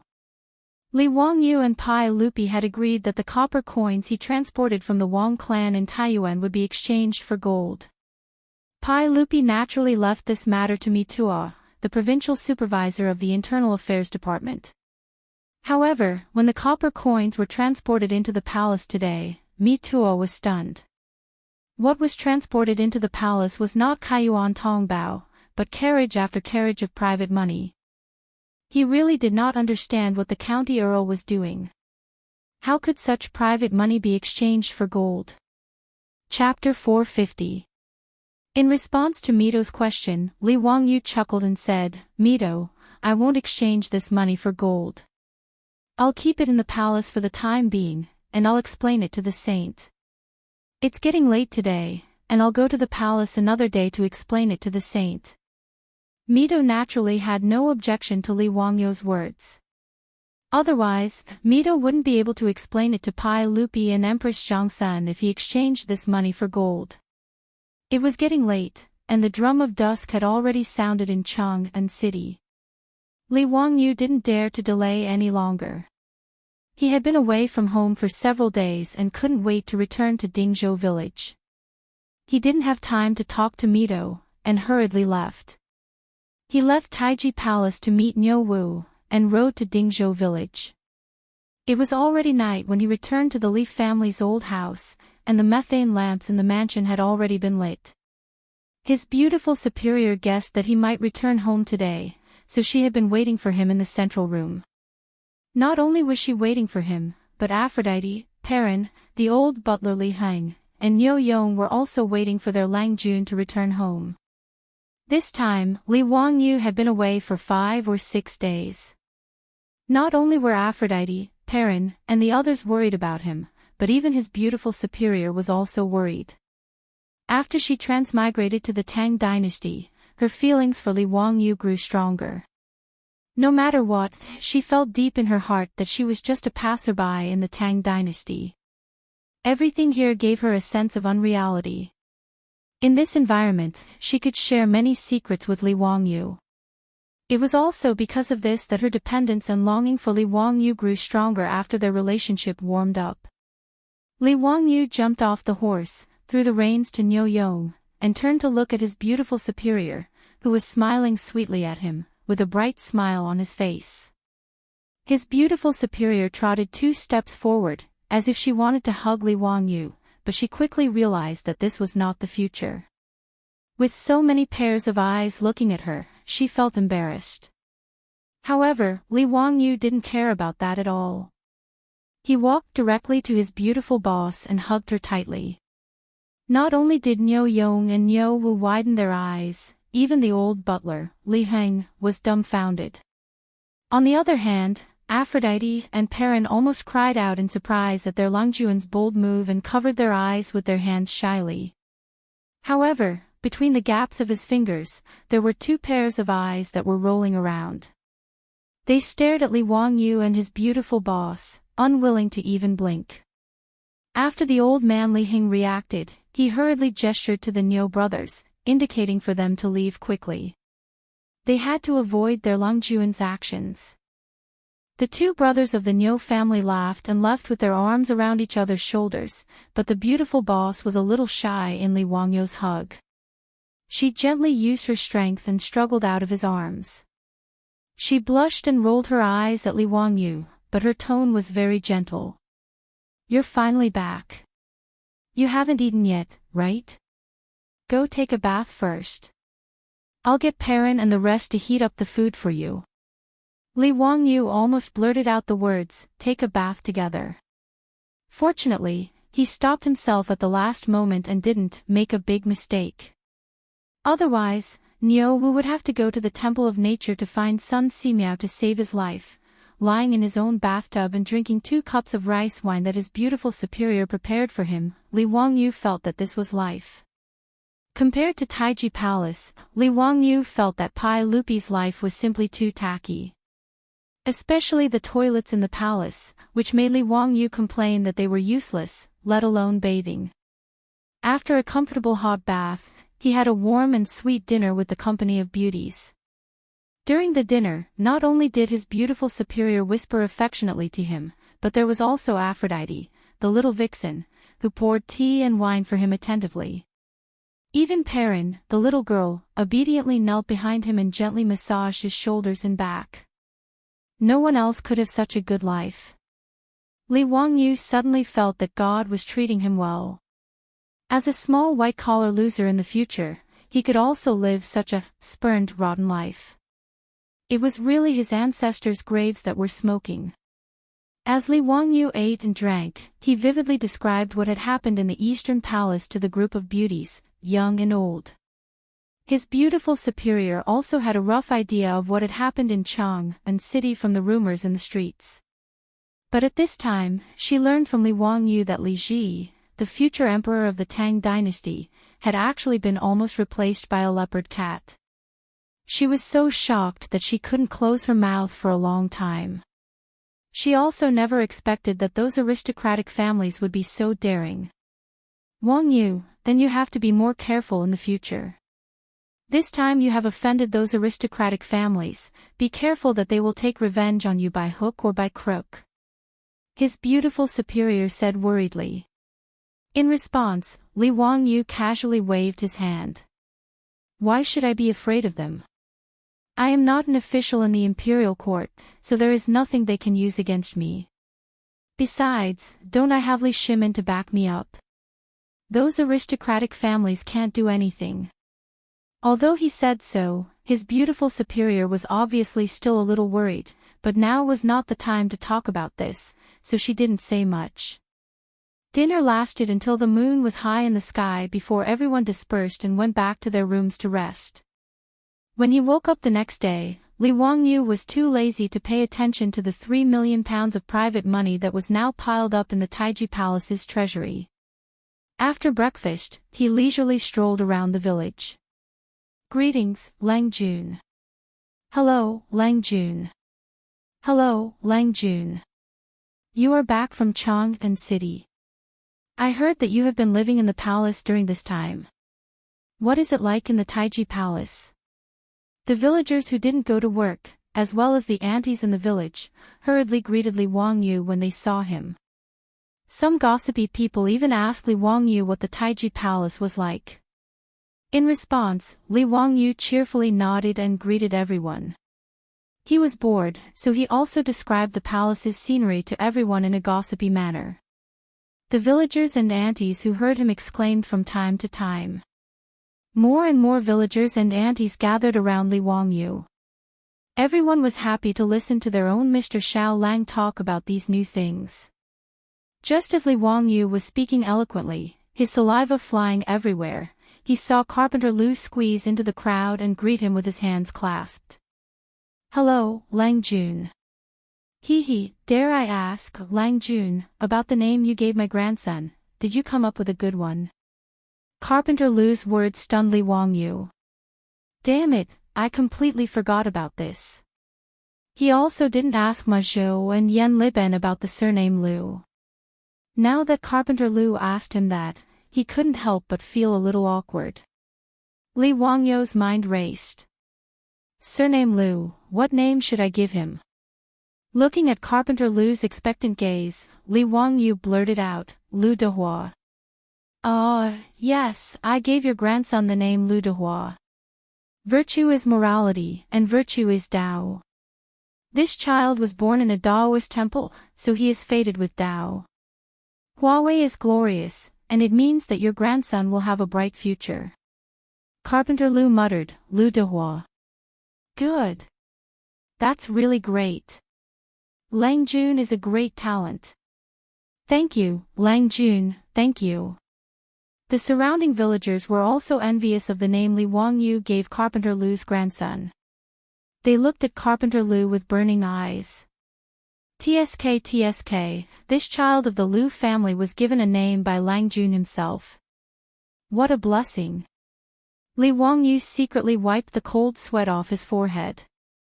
If anyone wanted to give him a name in the future, he would fight it out with that person. It was really too difficult. While the crowd was bustling, Niu Wu came over. Lang Jun, young Mingfu is here to visit. Hearing that Yang Quan was here, Li Wangyu quickly cupped his fists and bid farewell to the villagers. He then went back to his old residence. Chapter 451. When Li Wangyu returned to the residence, Yang Quan had already been waiting in the main room for a long time. Brother Shuqing, how have you been? We haven't seen each other for a long time and I've missed you. What brings you to my residence today? Li Wangyu and Yang Quan greeted each other with a smile. Now that he had been conferred the title of County Earl, there was a big difference between his status and Yang Quan's. However, he firmly disagreed with Yang Quan calling him by his title. Thus, he and Yang Quan simply called each other by their courtesy names and called each other brothers.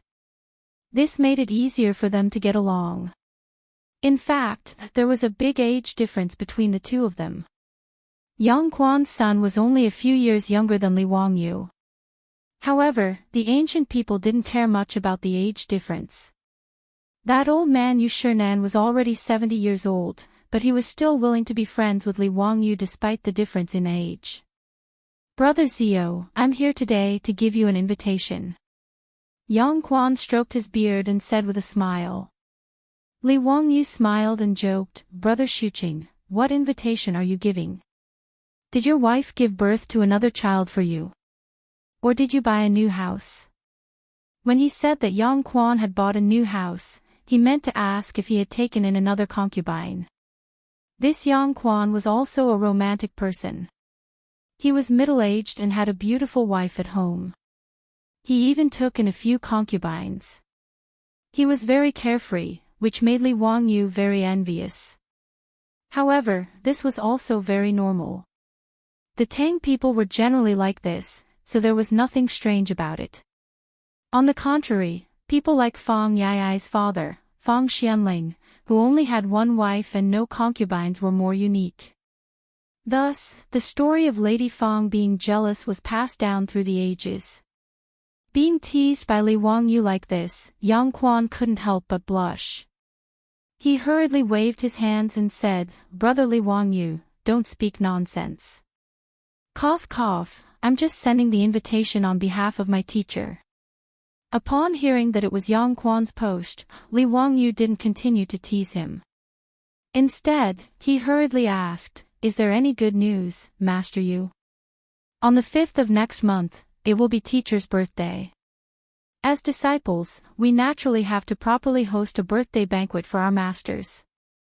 That's why I'm here today to deliver an invitation to Brother Zio, inviting you to attend the banquet. Yang Quan's words made Li Wangyu clap his hands and laugh out loud. Of course, I have to go to Lord Yu's 70th birthday. Duke Yu treats me like a nephew. It's his birthday, how could he dare to miss it? Haha, of course. Teacher really values Brother Zio. Even I am envious of you. The birthday banquet will be held at Bujing Fang, at teacher's residence. At that time, we will be waiting respectfully for Brother Zio. Birthday banquets were considered a very grand event in the Tang dynasty. Longevity was the most important of the 5 blessings, and birthday banquets were the most important. Therefore, Yu Shinan's 70th birthday was naturally a big event. Not to mention, Yu Shinan was a great scholar and a high official in the imperial court. He had countless disciples. For his birthday banquet, even Pai Lupi would send an eunuch to announce the imperial edict and present gifts as a sign of congratulation. After sending off Yang Quan, Li Wangyu began to ponder what he should give Yu Shinan as a gift. If he were to give him some gold or jewelry, the old man would definitely not like it. Last time, he didn't have the money to buy that piece of land facing the sun, so he borrowed 1,000 strings of copper coins from Yu Shinan. But when he had the money, the old man didn't want him to pay him back. It was clear that Yu Shinan didn't care about these things at all. But if you were to give him some poems, calligraphy, and paintings, it would be too light on the gift but heavy on the thought. Although the old man would definitely like it, he didn't know how many influential people in Chang and city would be there to give him their birthday banquets. If he were to just give away his own poems, it would be too embarrassing. If things didn't go well, people would say that he, the dignified county earl who founded the country, was so stingy. That wouldn't be good. For a moment, Li Wangyu was a bit worried. Gifting was indeed a skill. His beautiful superior came out and saw him frowning. She curiously asked what was wrong. Li Wangyu told her about Yu Shinan's 70th birthday banquet in a few days. He was also worried about what gift to give. His beautiful superior smiled with her beautiful eyes. Isn't that simple? Give him a birthday cake. It's delicious and has a good taste. Besides, no one in the Tang dynasty has ever seen a cream cake, right? It's a rare thing. Li Wangyu was stunned. You know how to make a cream cake? Aha! The beautiful superior raised her proud neck, looking like a little princess who didn't know who she was. Li Wangyu was overjoyed. He stepped forward and hugged his beautiful superior, giving her a big peck on her pink face. His sudden attack startled the beautiful superior, who couldn't help but cry out in surprise. Bashful, her soft fist suddenly fell on Li Wangyu's chest like raindrops. This was the so-called flirting. Since his beautiful superior knew how to make a cream cake, Li Wangyu didn't bother to think about giving a gift. He planned to sit back and enjoy the fruits of others' labor with a clear conscience. Something like a cream cake was used as a birthday gift. In the future, it would be better to give some calligraphy and paintings. But in the Tang dynasty, it couldn't be more appropriate. Sure enough, a virtuous wife at home was better than 10,000 acres of fertile land.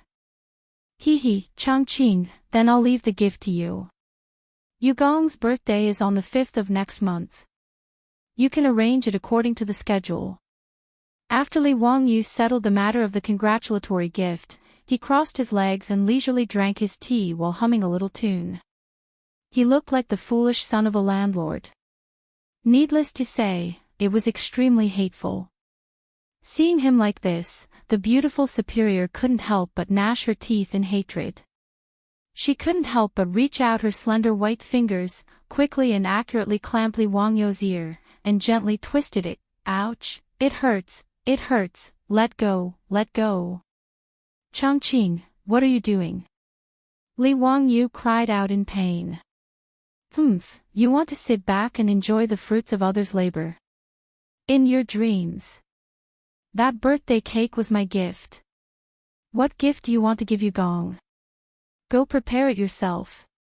The beautiful superior snorted discontentedly.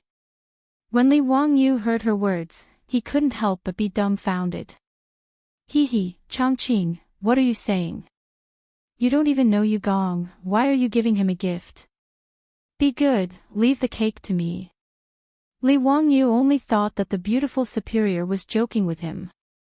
Su Changqing glanced at him. Yu Gong has a son, do you know? I know. Yu Chang, courtesy name Jing Ming. I saw him when I went to Yu Gong's residence. Yu Gong is quite good, he actually had a son at such an old age. Yu Chang is now 28 years old, but Yu Gong is already 70 years old. When Li Wangyu talked about Yu Shinan's gossip, he was also in high spirits. It wasn't strange for Yu Shinan to have a son in his 40s. But in the Tang dynasty, having a son at such an old age was a rare occurrence. The beautiful superior asked again, Yu Chang has a wife called Yun, do you know? How could I know? I only know Yu Chang, we're not close.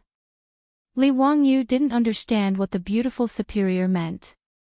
That Yun is very close to me now, and we can be considered best friends. She already invited me to Yu Gong's birthday yesterday, did you know?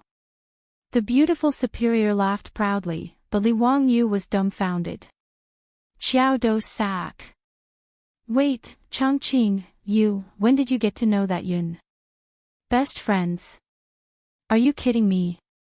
Li Wangyu was so anxious that he even blurted out the Japanese language. But he didn't know that Su Chongqing really didn't lie to him. Chapter 452. His beautiful boss had to travel between Chang'an City and Dingzhou village almost every day. Plus, after she came to the Tang dynasty, she was addicted to riding horses and did not want to ride anymore. Even her favorite horse, Xiao Yibai, would only go out for a walk occasionally. Now that it was summer, his beautiful boss did not want her delicate white skin to be tanned by riding back and forth every day. Li Wangyu's heart ached for her, so he asked Carpenter Lu to help his beautiful boss build a special four-wheeled carriage for her to ride. Although Li Wangyu could not make springs and rubber in the Tang dynasty, the wisdom of the ancients was not to be underestimated. Wuxia had carriages since ancient times.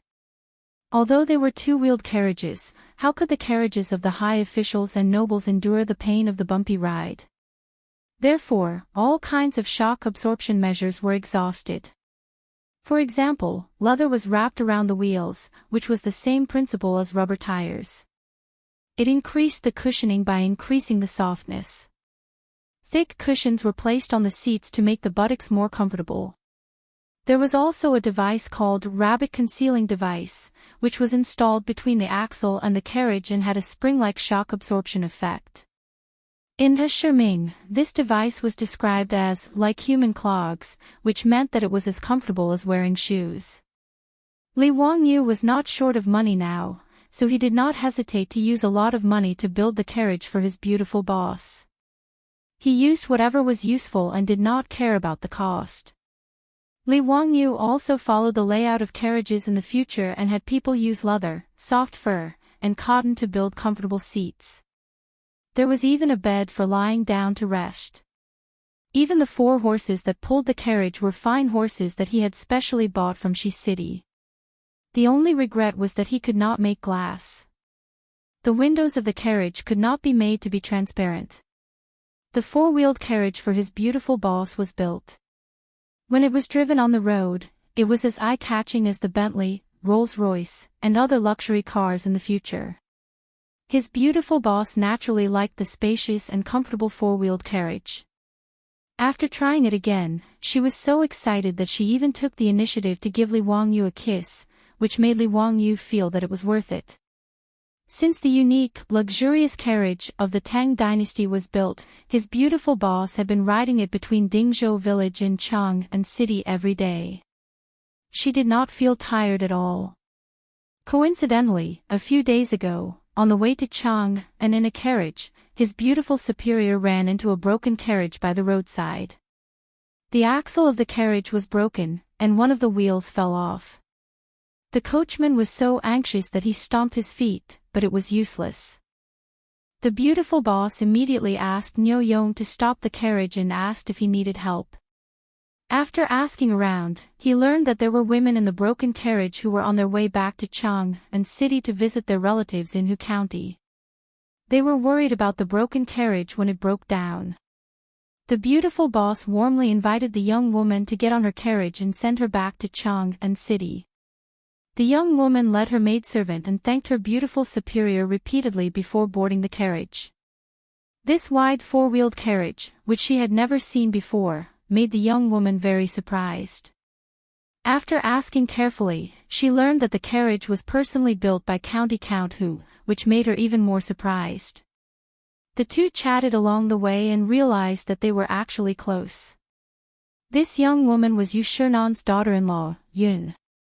Of course, Madame Yun knew Li Wangyu, the county count of Huxian. Not only was the county count of Huxian famous in Chang'an, but her father-in-law often talked about him at home.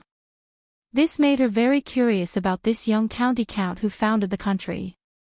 After learning that his beautiful superior was a relative of County Count Hu, he became even closer and even warmly invited her to his home. His beautiful superior had transmigrated to the Tang dynasty and did not have many friends. Seeing Yun's enthusiasm, she did not refuse. The two of them became closer and closer as time went by. When his beautiful superior went to Chang'an City to take care of the underwear workshop and carriage business, she would often send people to invite Yun. Therefore, Yun naturally invited her to Yu Shernan's 70th birthday celebration. As a relative of County Count Hu, she would go to Yu Mansion to celebrate. In response, his beautiful superior naturally nodded happily. Therefore, his beautiful superior naturally wanted to give the birthday cake to Yu Shernan as a birthday gift. After understanding all of this, Li Wangyu couldn't help but be dumbfounded. How could this work? Hee, Chongqing, let's consider the cake as a gift from both of us, okay? Li Wangyu asked with a cheeky grin. No way. We women are not here to celebrate our birthdays with you stinky men. If you take it and give it to Buddha, I'll be empty-handed. You're dreaming. His beautiful superior mercilessly rejected Li Wangyu's suggestion, making him very sad. He knew that his beautiful superior was right. Although the Tang dynasty was liberal, the nobles still strictly followed Confucian etiquette. This was especially true for the birthday banquet of a grand scholar like Yu Shernan. Therefore, during the banquet, the madams and young ladies of the noble families who came to celebrate would sit alone in a hall. At that time, Yu Shernan, the birthday boy, would go and receive their blessings and gifts. What's so great about that? It's not like I can't think of a gift. Just you wait. The gift I've prepared will definitely be much better than that birthday cake. Li Wangyu said stubbornly, refusing to back down. How could the beautiful superior not see through his stubbornness? She couldn't help but cover her mouth and chuckle. Then take your time to think about it. Be careful, or else your gift won't be as good as my birthday cake. That would be too embarrassing. After she finished speaking, she turned and left. She waved her hand and didn't take a single cloud with her. Li Wangyu stretched out his hand, wanting to stop her, but he put it down disappointedly. If he begged his beautiful superior again, he would lose face. He was still a bit of a male chauvinist. How could he be willing to lose face and beg his beautiful superior again at this time? He propped his head up with one hand and subconsciously tapped the table with the other. He was thinking hard about what gift he could give Yu Shernan. If he wanted to build a four-wheeled carriage, it would be quite suitable as a gift. He still remembered the first time he saw Yu Shernan, that old man. Yu Shernan had an old servant by his side and was sitting in a creaky old ox cart. Building a comfortable carriage for the old man would be the most suitable. But this carriage was completely handmade. It wasn't something that could be built in just a few days. He couldn't give the beautiful superior's carriage to Yu Shernan, right? Thinking of this, Li Wangyu patted his head in annoyance. When he was building the carriage, why didn't he think of building more? This was a good gift. Yu Shernan, Kong Yingda, Lu Quan, these big shots, he should have given one to them as a token of his sincerity. He decided to make a note of this matter and ask Carpenter Lu to build him more carriages to use as a gift. But it was too late to talk about this now. It was obviously not in time. If he wanted to give Yu Shernan a gift, he would have to think of another way. Li Wangyu racked his brains for a long time and finally slapped the table. Wahahaha, I really am a genius.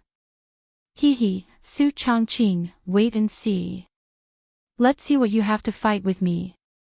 After thinking of what gift to give, Li Wangyu didn't care about the hot weather. He directly got up and called for Ox Warrior to prepare a horse.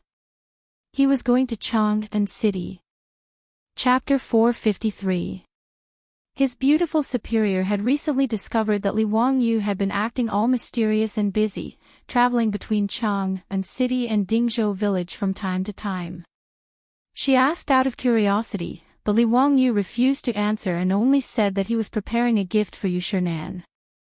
It's a secret. Anyway, my gift will definitely be better than your birthday cake. I don't believe you. His beautiful superior naturally snorted in disdain, thinking that Li Wangyu was pretending to be mysterious. She didn't believe that Li Wangyu could have come up with anything good in such a short time. Time flew by and it was already the 5th day of the 8th lunar month. Li Wangyu and his beautiful superior dressed up and prepared to go to Chang'an City's Bujing Square for the birthday banquet. With the help of Aphrodite and Perrin, his beautiful superior had already prepared a huge cream cake. She put it in a box and asked Niu Wu and Niu Yong to carefully carry the cake onto the carriage. Natural cream made from milk was the most resistant to heat. Once the temperature was too high, it would melt like ice cream. In order to prevent the cream from melting, she carefully found a lot of ice cubes and piled them around the cake box to cool it down. Li Wangyu, on the other hand, was only holding a slender wooden box in his hand. Riding on the jade flower horse, he was very relaxed. His beautiful superior had already seen that the wooden box contained a painting scroll. If it wasn't Li Wangyu's sketch, then it must have been something that Yan Liben had drawn on his behalf. His beautiful superior made a funny face at him and stuck out her pink tongue. "Hey, this is the birthday gift you prepared. Just a painting." Hee, who was the one who said that his gift would definitely be better than mine? Hee, what's the rush? Just wait and see. If I say that my gift is better than yours, then it's definitely better. When have I ever spoken without thinking? Oh, is that so? I heard that someone named Carpenter Lu's grandson Lu Dehua Lu. Does that count as speaking without thinking? His beautiful superior winked at Li Wangyu mischievously. Her words made Li Wangyu's face turn red. F***ck, didn't I blurt it out because of Carpenter Lu's questions that day? The fact that he didn't name Carpenter Lu's grandson Lu Jin was already very kind to him. Let's go. It's getting late. Take the carriage. Be careful of the cake. We have to let Niu Yong walk slower. Li Wangyu quickly changed the topic. The beautiful boss raised her head smugly and beckoned Aphrodite and Perrin to get into the car. Today, the two of them, as the personal attendants of their beautiful superior, were brought along to the Yu residence to have some fun.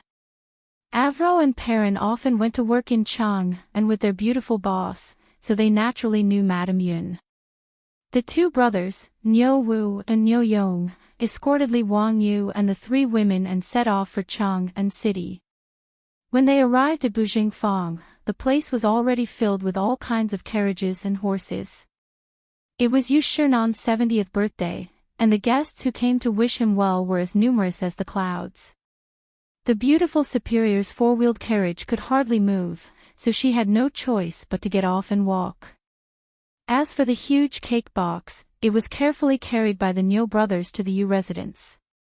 Today, the gates of the Yu residence were all open to welcome the guests. Li Wangyu immediately saw Yang Quan and Yu Chang standing at the entrance to welcome the guests. "Ha, younger brother Zio, you're finally here. Teacher has asked several times if you've arrived." Yang Quan immediately cupped his hands in greeting when he saw Li Wangyu. Yu Chang also bowed to Li Wangyu. "Thank you, County Count Hu, for coming to celebrate my lord's birthday. Please take a seat in the central room. Brother Jing Ming is too polite. These are the women of my residence." They were invited by Brother Jing Ming's wife to celebrate Duke Yu's birthday. Li Wangyu hurriedly introduced his beautiful superior to Yu Chang. The two sides exchanged greetings for a while before they were welcomed into the residence. The beautiful superior, Aphrodite, and Perrin were naturally received by Madame Yun, who led them to a small sitting room at the side of the main hall. The small sitting room was separated from the main hall by a curtain, so it was actually very transparent. Meanwhile, Li Wangyu was politely invited into the main hall of Yu Mansion by Yu Chang. "Brat, why are you so late? Come and drink." As soon as Li Wangyu entered the main hall, he heard Qing Yaojin's hoarse voice and subconsciously wanted to turn and run. Fortunately, he immediately reacted. This was not Duke Lu's residence, but Yu Shernan's birthday banquet. Qing Yao Jin wouldn't be too presumptuous, right? This nephew greets Uncle Qing. Li Wangyu hurriedly bowed to Qing Yao Jin and winked at the three brothers beside him as a greeting. Brat, why don't you come to my residence to drink? I haven't thanked you for winning the gold yet. Qing Yao Jin laughed. Li Wangyu was speechless. Damn, are you going to thank me? You're clearly planning to repay kindness with enmity. If he went to Duke Lu's residence to drink, Li Wangyu suspected that he would die of alcohol poisoning sooner or later. Li Wangyu didn't dare to say anything. He hurriedly used the excuse of going to greet the others and stayed far away from Qing Yao Jin. Today, Yu Chang's main hall was filled with familiar faces. Li Wangyu even had an illusion that Chang Chao from Taiji Palace had been brought here. A room full of big shots, all of them high-ranking officials of the imperial court. As one of the 18 scholars of the Duke of Qin's residence, Yu Shernan was very familiar with Pai Lupi's trusted ministers. They had all been officials of the imperial court for many years. Today was Yu Shernan's 70th birthday, so how could these big shots not personally come to congratulate him? Li Wangyu's status wasn't low, but he was the youngest. He could only hurry forward and greet these big shots one by one. After a round of greetings, Li Wangyu felt that he couldn't straighten his back. Not only were almost all of the big shots of the imperial court present, but even Li Wangyu's group of bad friends were present. They had all followed their fathers to Yu Chang's residence to give birthday greetings. When they saw Li Wangyu, they all winked at each other. It was very lively. What surprised Li Wangyu was that the patriarchs of the 5 surnames and 7 looks had also come today. He didn't know that Yu Yao's Yu clan was also one of the aristocratic families. However, Yu Shernan was more politically inclined towards Pai Lupi. He was Pai Lupi's trusted minister and one of the future 24 meritorious officials of Lingyan Pavilion. When Wang Renyu saw Li Wangyu, his expression turned cold. However, it wasn't good for him to flare up. He snorted coldly and no longer looked at him. On the other hand, a young man beside Wang Renyu was glaring at Li Wangyu provocatively. Brother Yai, who's the one glaring at me? Li Wangyu curiously asked Fang Yai. He's the second son of Taiyuan Wang clan's Wang Ziyu. His elder brother is that bastard Wang Ziqiao. He's not much different from his elder brother. He's also a bastard. Zio, it seems that he's very unhappy with you after you won so much money from Taiyuan Wang clan. Li Wangyu curled his lips in disdain. So what if he's unhappy? Is he going to bite me? I like to see this kind of person the most. He's clearly unhappy with me, but he can't do anything about it. Haha, Zio, you're so bad. Fang Yai laughed heartily. He kept patting Li Wangyu's back with his palm. Today, the Yu clan was celebrating the closing of the Yu clan. Just as the main hall was bustling with noise and excitement, Li Wangyu was surprised to see another familiar figure enter the hall. Damn, Pai Lupi actually came in person. TSK, Yu Shernan really has a lot of face. Seeing Pai Lupi come in person, the main hall was once again bustling with noise and excitement. Everyone stepped forward to greet him. Everyone, there's no need to be so courteous. Today, I'm also here to celebrate Duke Yu's birthday. There's no need to be so formal. Pai Lupi smiled and waved at everyone. When Yu Shernan received the news, he immediately rushed to the main hall. This old subject greets your majesty. Duke Yu, there's no need to be so courteous. Yu Chang, quickly help your lord up. Pai Lupi hurriedly stopped Yu Shernan from greeting him. Duke Yu, I wish you a long life, as long as the South Mountain, as long as the East Sea, and as many children and grandchildren as possible. Thank you, your majesty. Please take a seat. After the commotion, everyone finally sat down again. With the arrival of the sage, the Yu clan became even livelier. Chapter 454. When Pai Lupi saw Li Wangyu, he gestured for him to sit next to him. Zio, you bastard. How could you leave so much of your private money in my palace and not care about it? What are you trying to do? As soon as Li Wangyu sat down, Pai Lupi asked quietly. Ever since Li Wangyu moved the 3 million caddies of money into Tai Chi Palace, he hadn't asked about it. This made Pai Lupi very depressed. Now that he finally caught him, how could he not ask him? I've been busy preparing a congratulatory gift for Dukyu these few days and forgot about this matter. I'll tell you about it later. It's a good thing. What good thing? Tell me. Pai Lupi wasn't going to let him go. It's turning your money into official money. Are you interested? Li Wangyu laughed. Pai Lupi glared at him and planned to ask more questions. But it was already time for the birthday celebration. The guests had already begun. Pai Lupi could only give up for now. He planned to ask Li Wangyu later. In the main hall of Yu Manor, Yu Shinan was wearing new clothes and a red ribbon. He sat facing the south, ready to receive the congratulations and bows of his relatives and juniors. The birthday celebration began. His eldest son, Yu Chang, lit the birthday lantern. The lantern was made of red candles. The god of longevity would light one every 10 years. There were a total of 7 red candles, similar to the birthday candles of modern times. There was a master of ceremonies.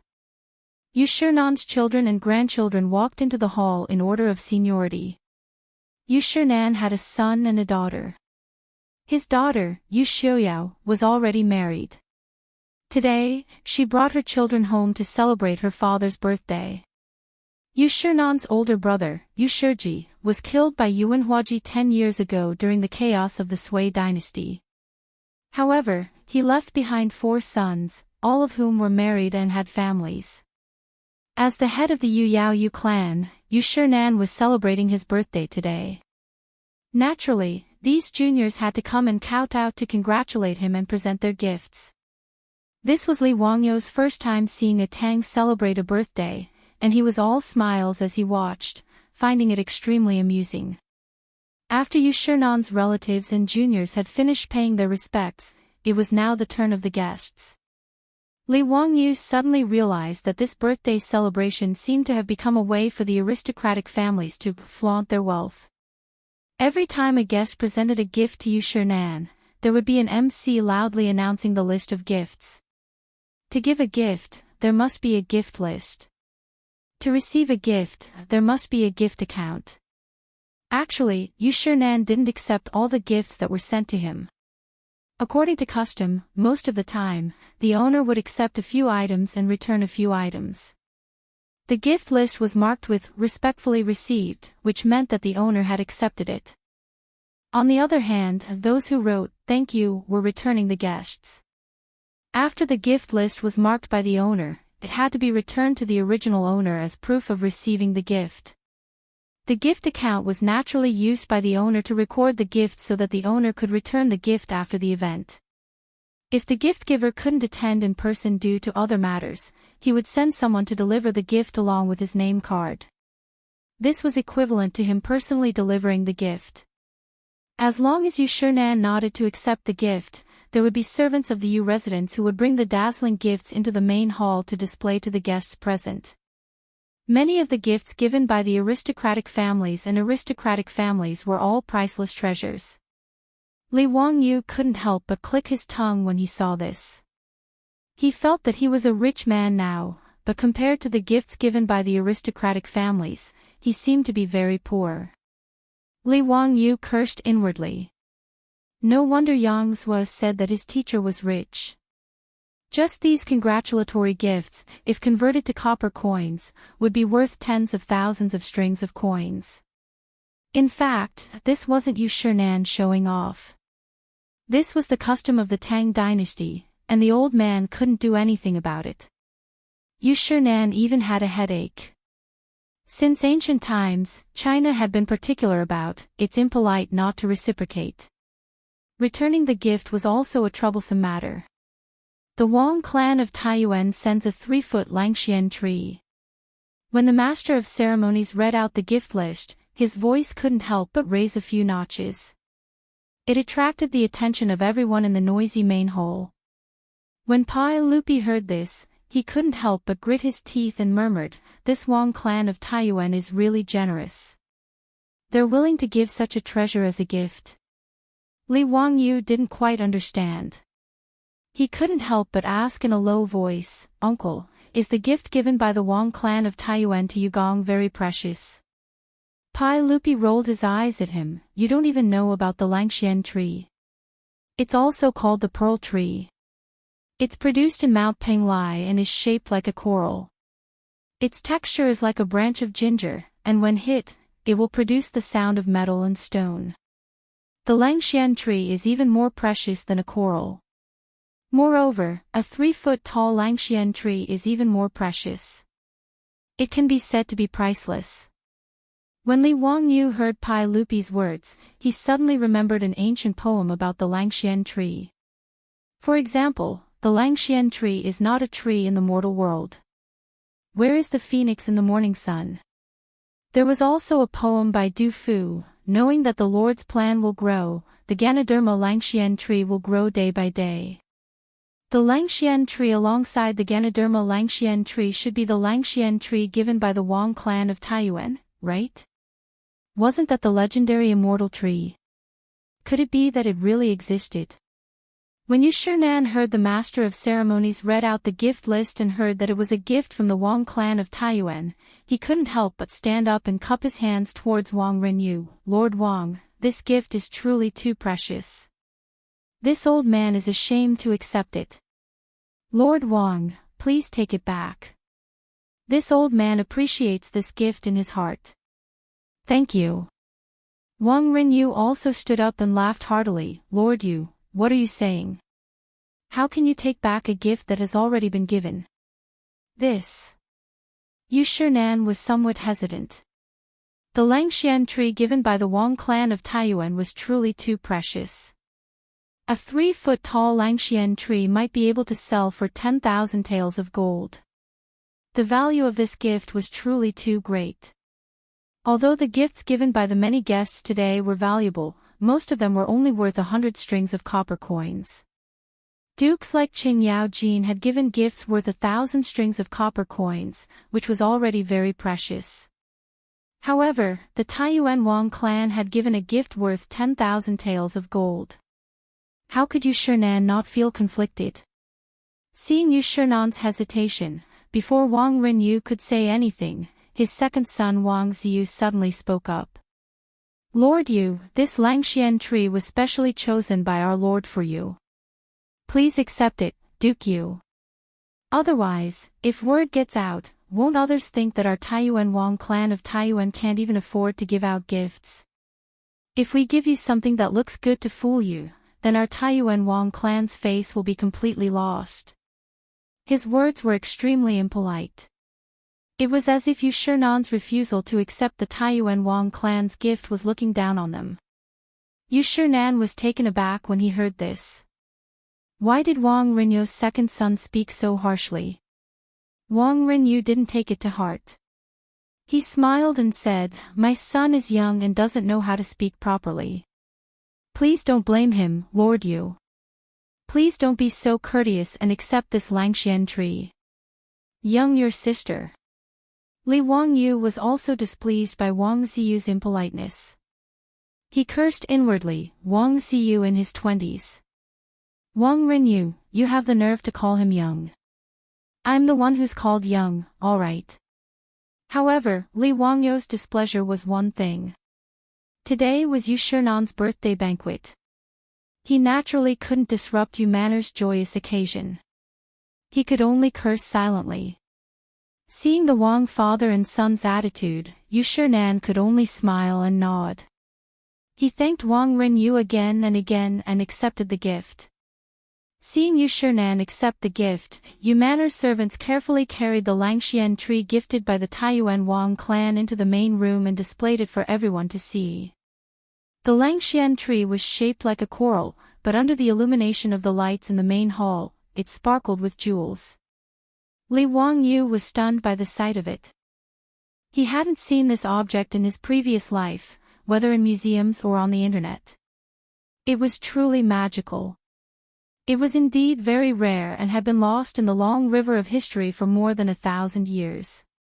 When the 3-feet-tall Langxian tree was revealed, the guests in the main hall all cried out in surprise. Even the women in the small hall were startled. Behind the bead curtain separating the small hall and the main room, the women all gathered around and pointed at the Langxian tree, discussing animatedly. Wang Ziyu of the Taiyuan Wang clan became even more proud. He looked around like a proud rooster. When he saw Li Wangyu, he couldn't help but stand up and salute Yu Shinan. Lord Yu, I heard. Chapter 455. Wang Ziyu glanced at Li Wangyu and then cupped his hands toward Yu Shinan. Duke Yu, I heard that County Count who has also prepared a congratulatory gift for Duke Yu's birthday.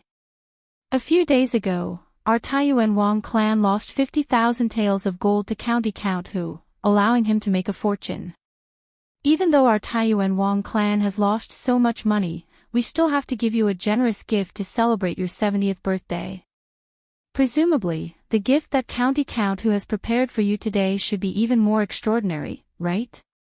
Why don't we let County Count Hu give you his birthday first so that we can broaden our horizons and listen to County Count Hu's gift list? His words caused the noisy hall to quiet down a little. What was the Taiyuan Wang clan planning? Were they planning to humiliate County Count Hu? Everyone present knew of the conflict between the Taiyuan Wang clan and County Count Hu. Everyone felt that the Taiyuan Wang clan had eyes but failed to see. Originally, the two families had planned to become in-laws, and the Wang and Li clans had done the best for Qin and Jin. But in the end, Li Shou had only been dead for a year, and County Count Hu was still a nobody, but the Taiyuan Wang clan impatiently came to cancel the engagement. The Taiyuan Wang clan had paid a compensation of more than 100 taels of gold to force County Count Hu to cancel the engagement. This matter was despised by all the noble clans and nobles of Chang'an. But no one had expected that after the Taiyuan Wang clan cancelled the engagement, in just a few short months, Li Wangyu would soar into the sky. From a nobody, he had been conferred the title of County Count of the founding county, and his nobility had been increased several times. Now, County Count Hu was in the heart of the emperor, and his talent was on full display. In Chang'an, every noble family with a young lady of the right age would want to marry this young county earl, who was the first county earl of the country. Now, the Taiyuan Wang clan had made themselves the laughingstock of Chang'an, and yet they were still entangled with County Count Hu. It was truly despicable. When the Count of Hu County won 50,000 taels of gold from the Taiyuan Wang clan, everyone felt that the Taiyuan Wang clan deserved it. Since your family's casino dares to open a bet and dare to accept the bet, then you have to accept your loss. The second son of the Wang clan, Wang Ziyu, saying these words at this time was rather petty. Everyone was well aware of the meaning behind Wang Ziyu's words. Wasn't it because their Taiyuan Wang clan had sent a great gift today, and wanted to use it to humiliate Li Wangyu? However, among all the people who came to celebrate Yu Shinan's birthday, which family could present a more valuable gift than the one from the Taiyuan Wang clan? Moreover, Li Wangyu was not the only one who had won gold in the Hall of Yu Mansion. Qing Yao Jin, Chai Lingwu, Yuqi Jingda, these big shots, had also ruthlessly bitten off a piece of meat from the aristocratic families. Wang Ziyu's words were too offensive. All the big shots present showed displeasure, feeling that this second son of the Wang clan was too frivolous. However, due to their status, it was inconvenient for them to get angry with this junior, so they could only pretend that they didn't hear anything. Thinking of this, Qing Yao Jin and the other big shots suddenly realized that they were treating Wang Ziyu, who was already 20 years old, as a junior, so they didn't lower themselves to his level. However, when facing Li Wangyu, no one treated him as a 16-year-old youth. Whether it was Qing Yao Jin or Yuqi Jingda, although they usually called him little brat and virtuous nephew, in their hearts, they treated him as an equal and trusted his words. Therefore, when Li Wangyu proposed to place a large bet on the empress giving birth to a child, these big shots agreed so quickly. Comparing the two, Qin Yaojin could only secretly mutter, "Freak." Then, he suddenly turned his head and glared fiercely at Qing Chumo and his two brothers, his eyes full of dissatisfaction. His expression, however, made Qing Chumo and his two brothers confused. What was the meaning of this? The one who spoke was that bastard Wang Ziyu. Why was their father glaring at them? How could they know that there was a kind of harm in this world called other people's children? Yu Shinan was also quite dissatisfied with Wang Ziyu's words.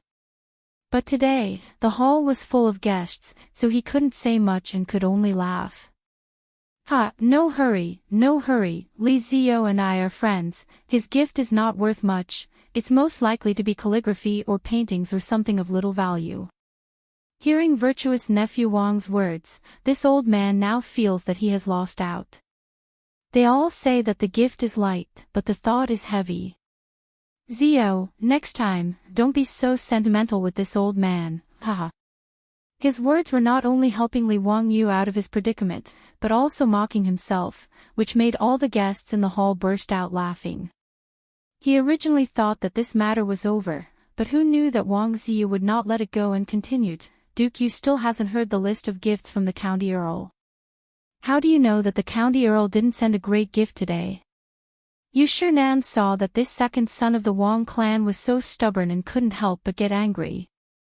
He raised his eyes to look at Wang Rinyu, wanting to see what he meant. But he saw that Wang Rinyu was minding his own business and drinking wine, as if he didn't hear his son's words. For a moment, the atmosphere in the hall became a little strange, even Pai Lupi's face stiffened.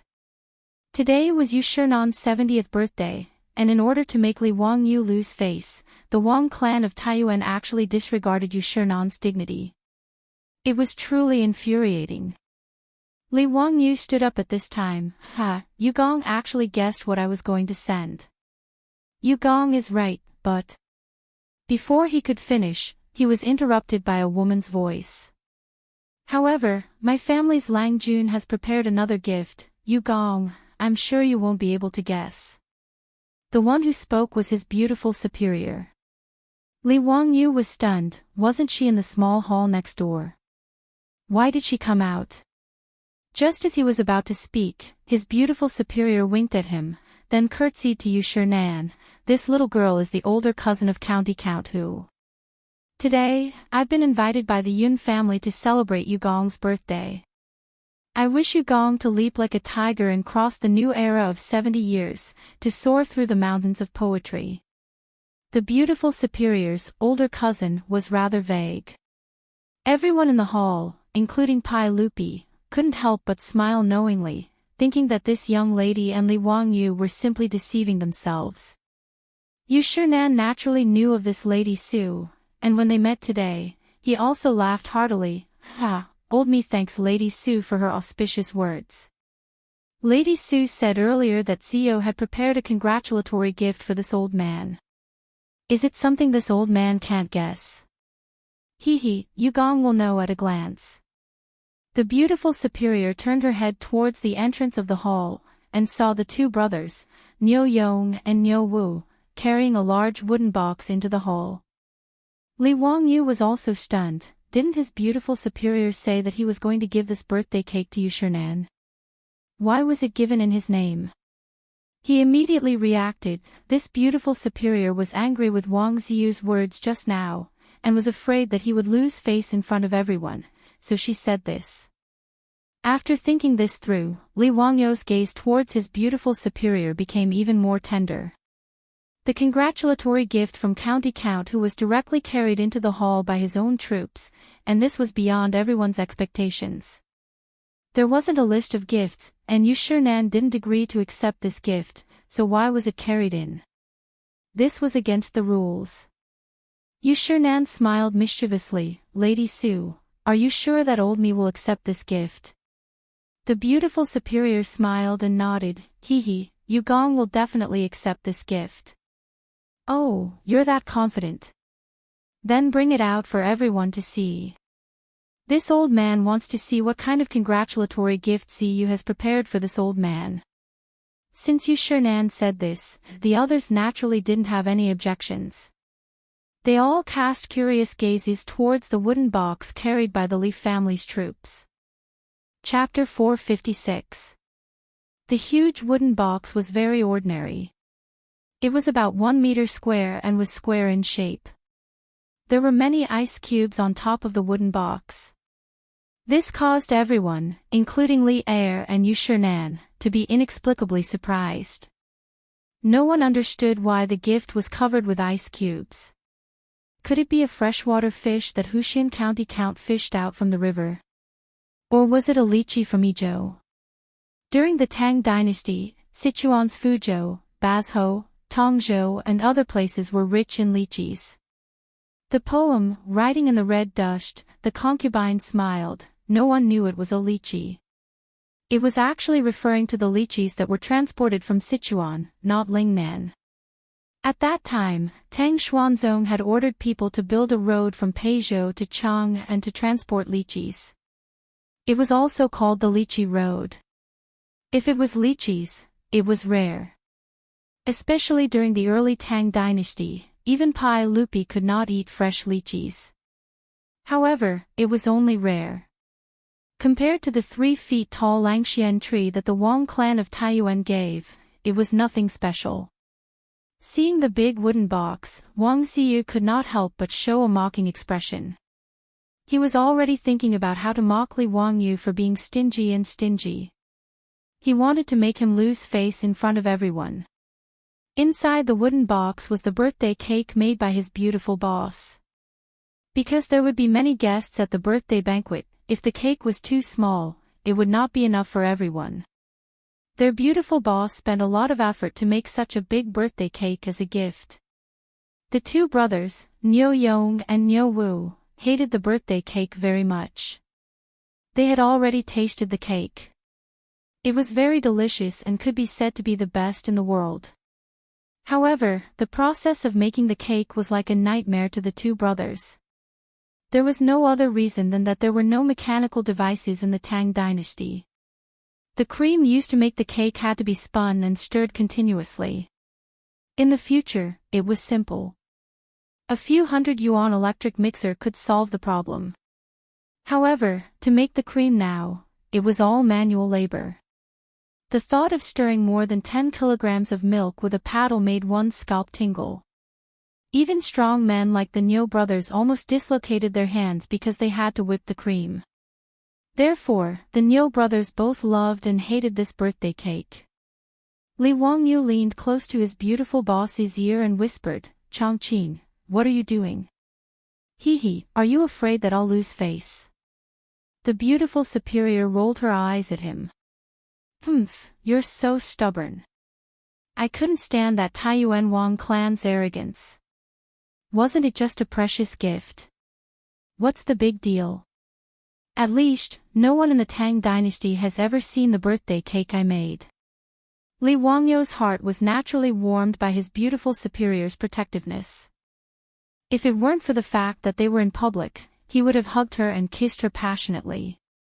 Removing the ice covering the outside, the wooden box containing the cake was carefully opened by the Niu brothers, revealing the true face of the birthday cake. When the huge cream cake was displayed in front of everyone, everyone was stunned. What was that? The people present could be said to be the most distinguished and knowledgeable group of people in the Tang dynasty, but none of them had ever seen this thing in front of them. This object was very big, flat, and round. Its entire body was pure white, and it looked a bit like white marble. There were many patterns on it, and it was very exquisite. Especially the huge longevity peach on the cake, which was even more eye-catching. The meaning of the birthday celebration was self-evident. There was also a birthday poem written on Noda's cake. Yushernan leaned closer to take a closer look and murmured the poem. More than 70 years have been a dream. The morning comes, the birthday comes, the children and grandchildren come. Worries are gone, no pain. The heart is unmoved. There is 1,000 pounds of weight here. Early years for the world to use. Middle-aged Zen doubts the heavens. When the stone tower is built, there is not a crack. Who will share it? Send it to heaven and earth. Good. Good poem. Zio, is this your new work? Yang Quan clapped his hands and applauded. The guests also praised. Yu Shinan was so excited that his beard trembled. He couldn't help but cry as he recited the poem. Wasn't this phrase describing Yu Shinan's entire life? Zio, you really know me well. Just based on this poem alone, this gift is the best this old man has seen today. With much difficulty, Yu Shinan was finally able to wipe away his tears under Yu Chang's coaxing. He held Li Wangyu's hand tightly as he spoke. This made Li Wangyu feel a little embarrassed. I didn't expect that plagiarizing a poem would make Yu Shinan so excited. Suja's poem, The Fisherman's Pride, Happy Birthday to His Disciples, on the cake was obviously plagiarized by Li Wangyu. His beautiful boss asked him to write a birthday poem on the cake, so he copied the poem by Suja, one of the 3 Sus. It was quite suitable for the occasion, and it made the old man very excited. Li Erma carefully savored this poem and nodded his head repeatedly. Zio, this poem of yours really sums up Duke Yu's entire life. Kong Yingde, Lu Quan, Dai Zhou, and the other scholars all praised the poem after reading it. In the hall, everyone's praise made Wang Ziyu's expression change. Especially when he heard Yu Shinan say that this was the best gift he had seen today, his expression became even uglier. He couldn't help but ask in a loud voice, "Dare I ask County Earl Hu, what is this gift?" "It's a big white piece of cake." "Is it just to write a birthday poem?" "The words are really not very well written." Wang Ziyu's words were a bit of a wet blanket. Many guests secretly shook their heads. They felt that Wang Rinyo's poem was really ignorant and incompetent. But although Wang Ziyu's question was rude, it was indeed what many people were thinking. Up until now, no one had figured out what the congratulatory gift from County Count Hu was. If it was a birthday poem, shouldn't it be written on paper, framed, and sent out? What was this big white piece of cake in front of them? Li Wangyu didn't get angry. He chuckled at Yu Chang. "Brother Jingming, can I trouble you to bring me a clean saber and have your servants prepare some bowls and plates?" His words made everyone even more confused. Why did he suddenly want a saber? "County Earl Hu, what do you want a saber for?" Yu Chang didn't understand and asked. "To divide and eat it." "What?" "Zio, don't mess around." Li Er, who was at the side, could not help but say, "This is food. It looks like jade, but it's not jade. Although I can't tell what it's made of, how can this be food?" All the guests, including Yu Shinan, were stunned by Li Wangyu's words. Was such a beautiful object meant to be eaten? Only Wang Ziyu laughed out loud. He said with a mocking tone, "County Earl Hu, you only gave Duke Yu food for his 70th birthday. I've long heard that County Earl Hu is good at making money. Now it seems that it's true. You're too thrifty." He was mocking Li Wangyu for being stingy. It was Yu Shinan's 70th birthday and the county earl gave him some worthless food. It was really laughable. Li Wangyu ignored Wang Ziyu and pretended not to hear his mockery. He smiled and cupped his hands towards Yu Shinan and Pai Lupi. "Duke Yu, uncle, this is really food. I call it a birthday cake. It's eaten on the day of one's birthday." "Oh. It's really food. Then why is it eaten on the day of one's birthday?" "What do you mean? What is a cake? Is it a steamed biscuit?" Pai Lupi asked curiously. Pai Lupi's question made Li Wangyu dumbfounded. He had never thought about this question before. In his previous life, people were used to eating cake on their birthdays. But why eat cake? He had never thought about it before. Yes, why must it be eaten on the day of one's birthday? Why is it called a birthday cake? It seemed that birthday cakes were introduced to China from the West after the 1911 revolution. Its origin was probably related to the legends of the West. Since ancient times, people in China had the custom of eating longevity noodles on their birthdays in hopes of living a long life. There was also the custom of eating boiled eggs. Peeling off the shell symbolized the removal of the bad past and a new beginning. But how should he explain the birthday cake made by his beautiful boss? He couldn't help but look at his beautiful boss. He saw that his goddess was also dumbfounded. Obviously, she hadn't thought about this either.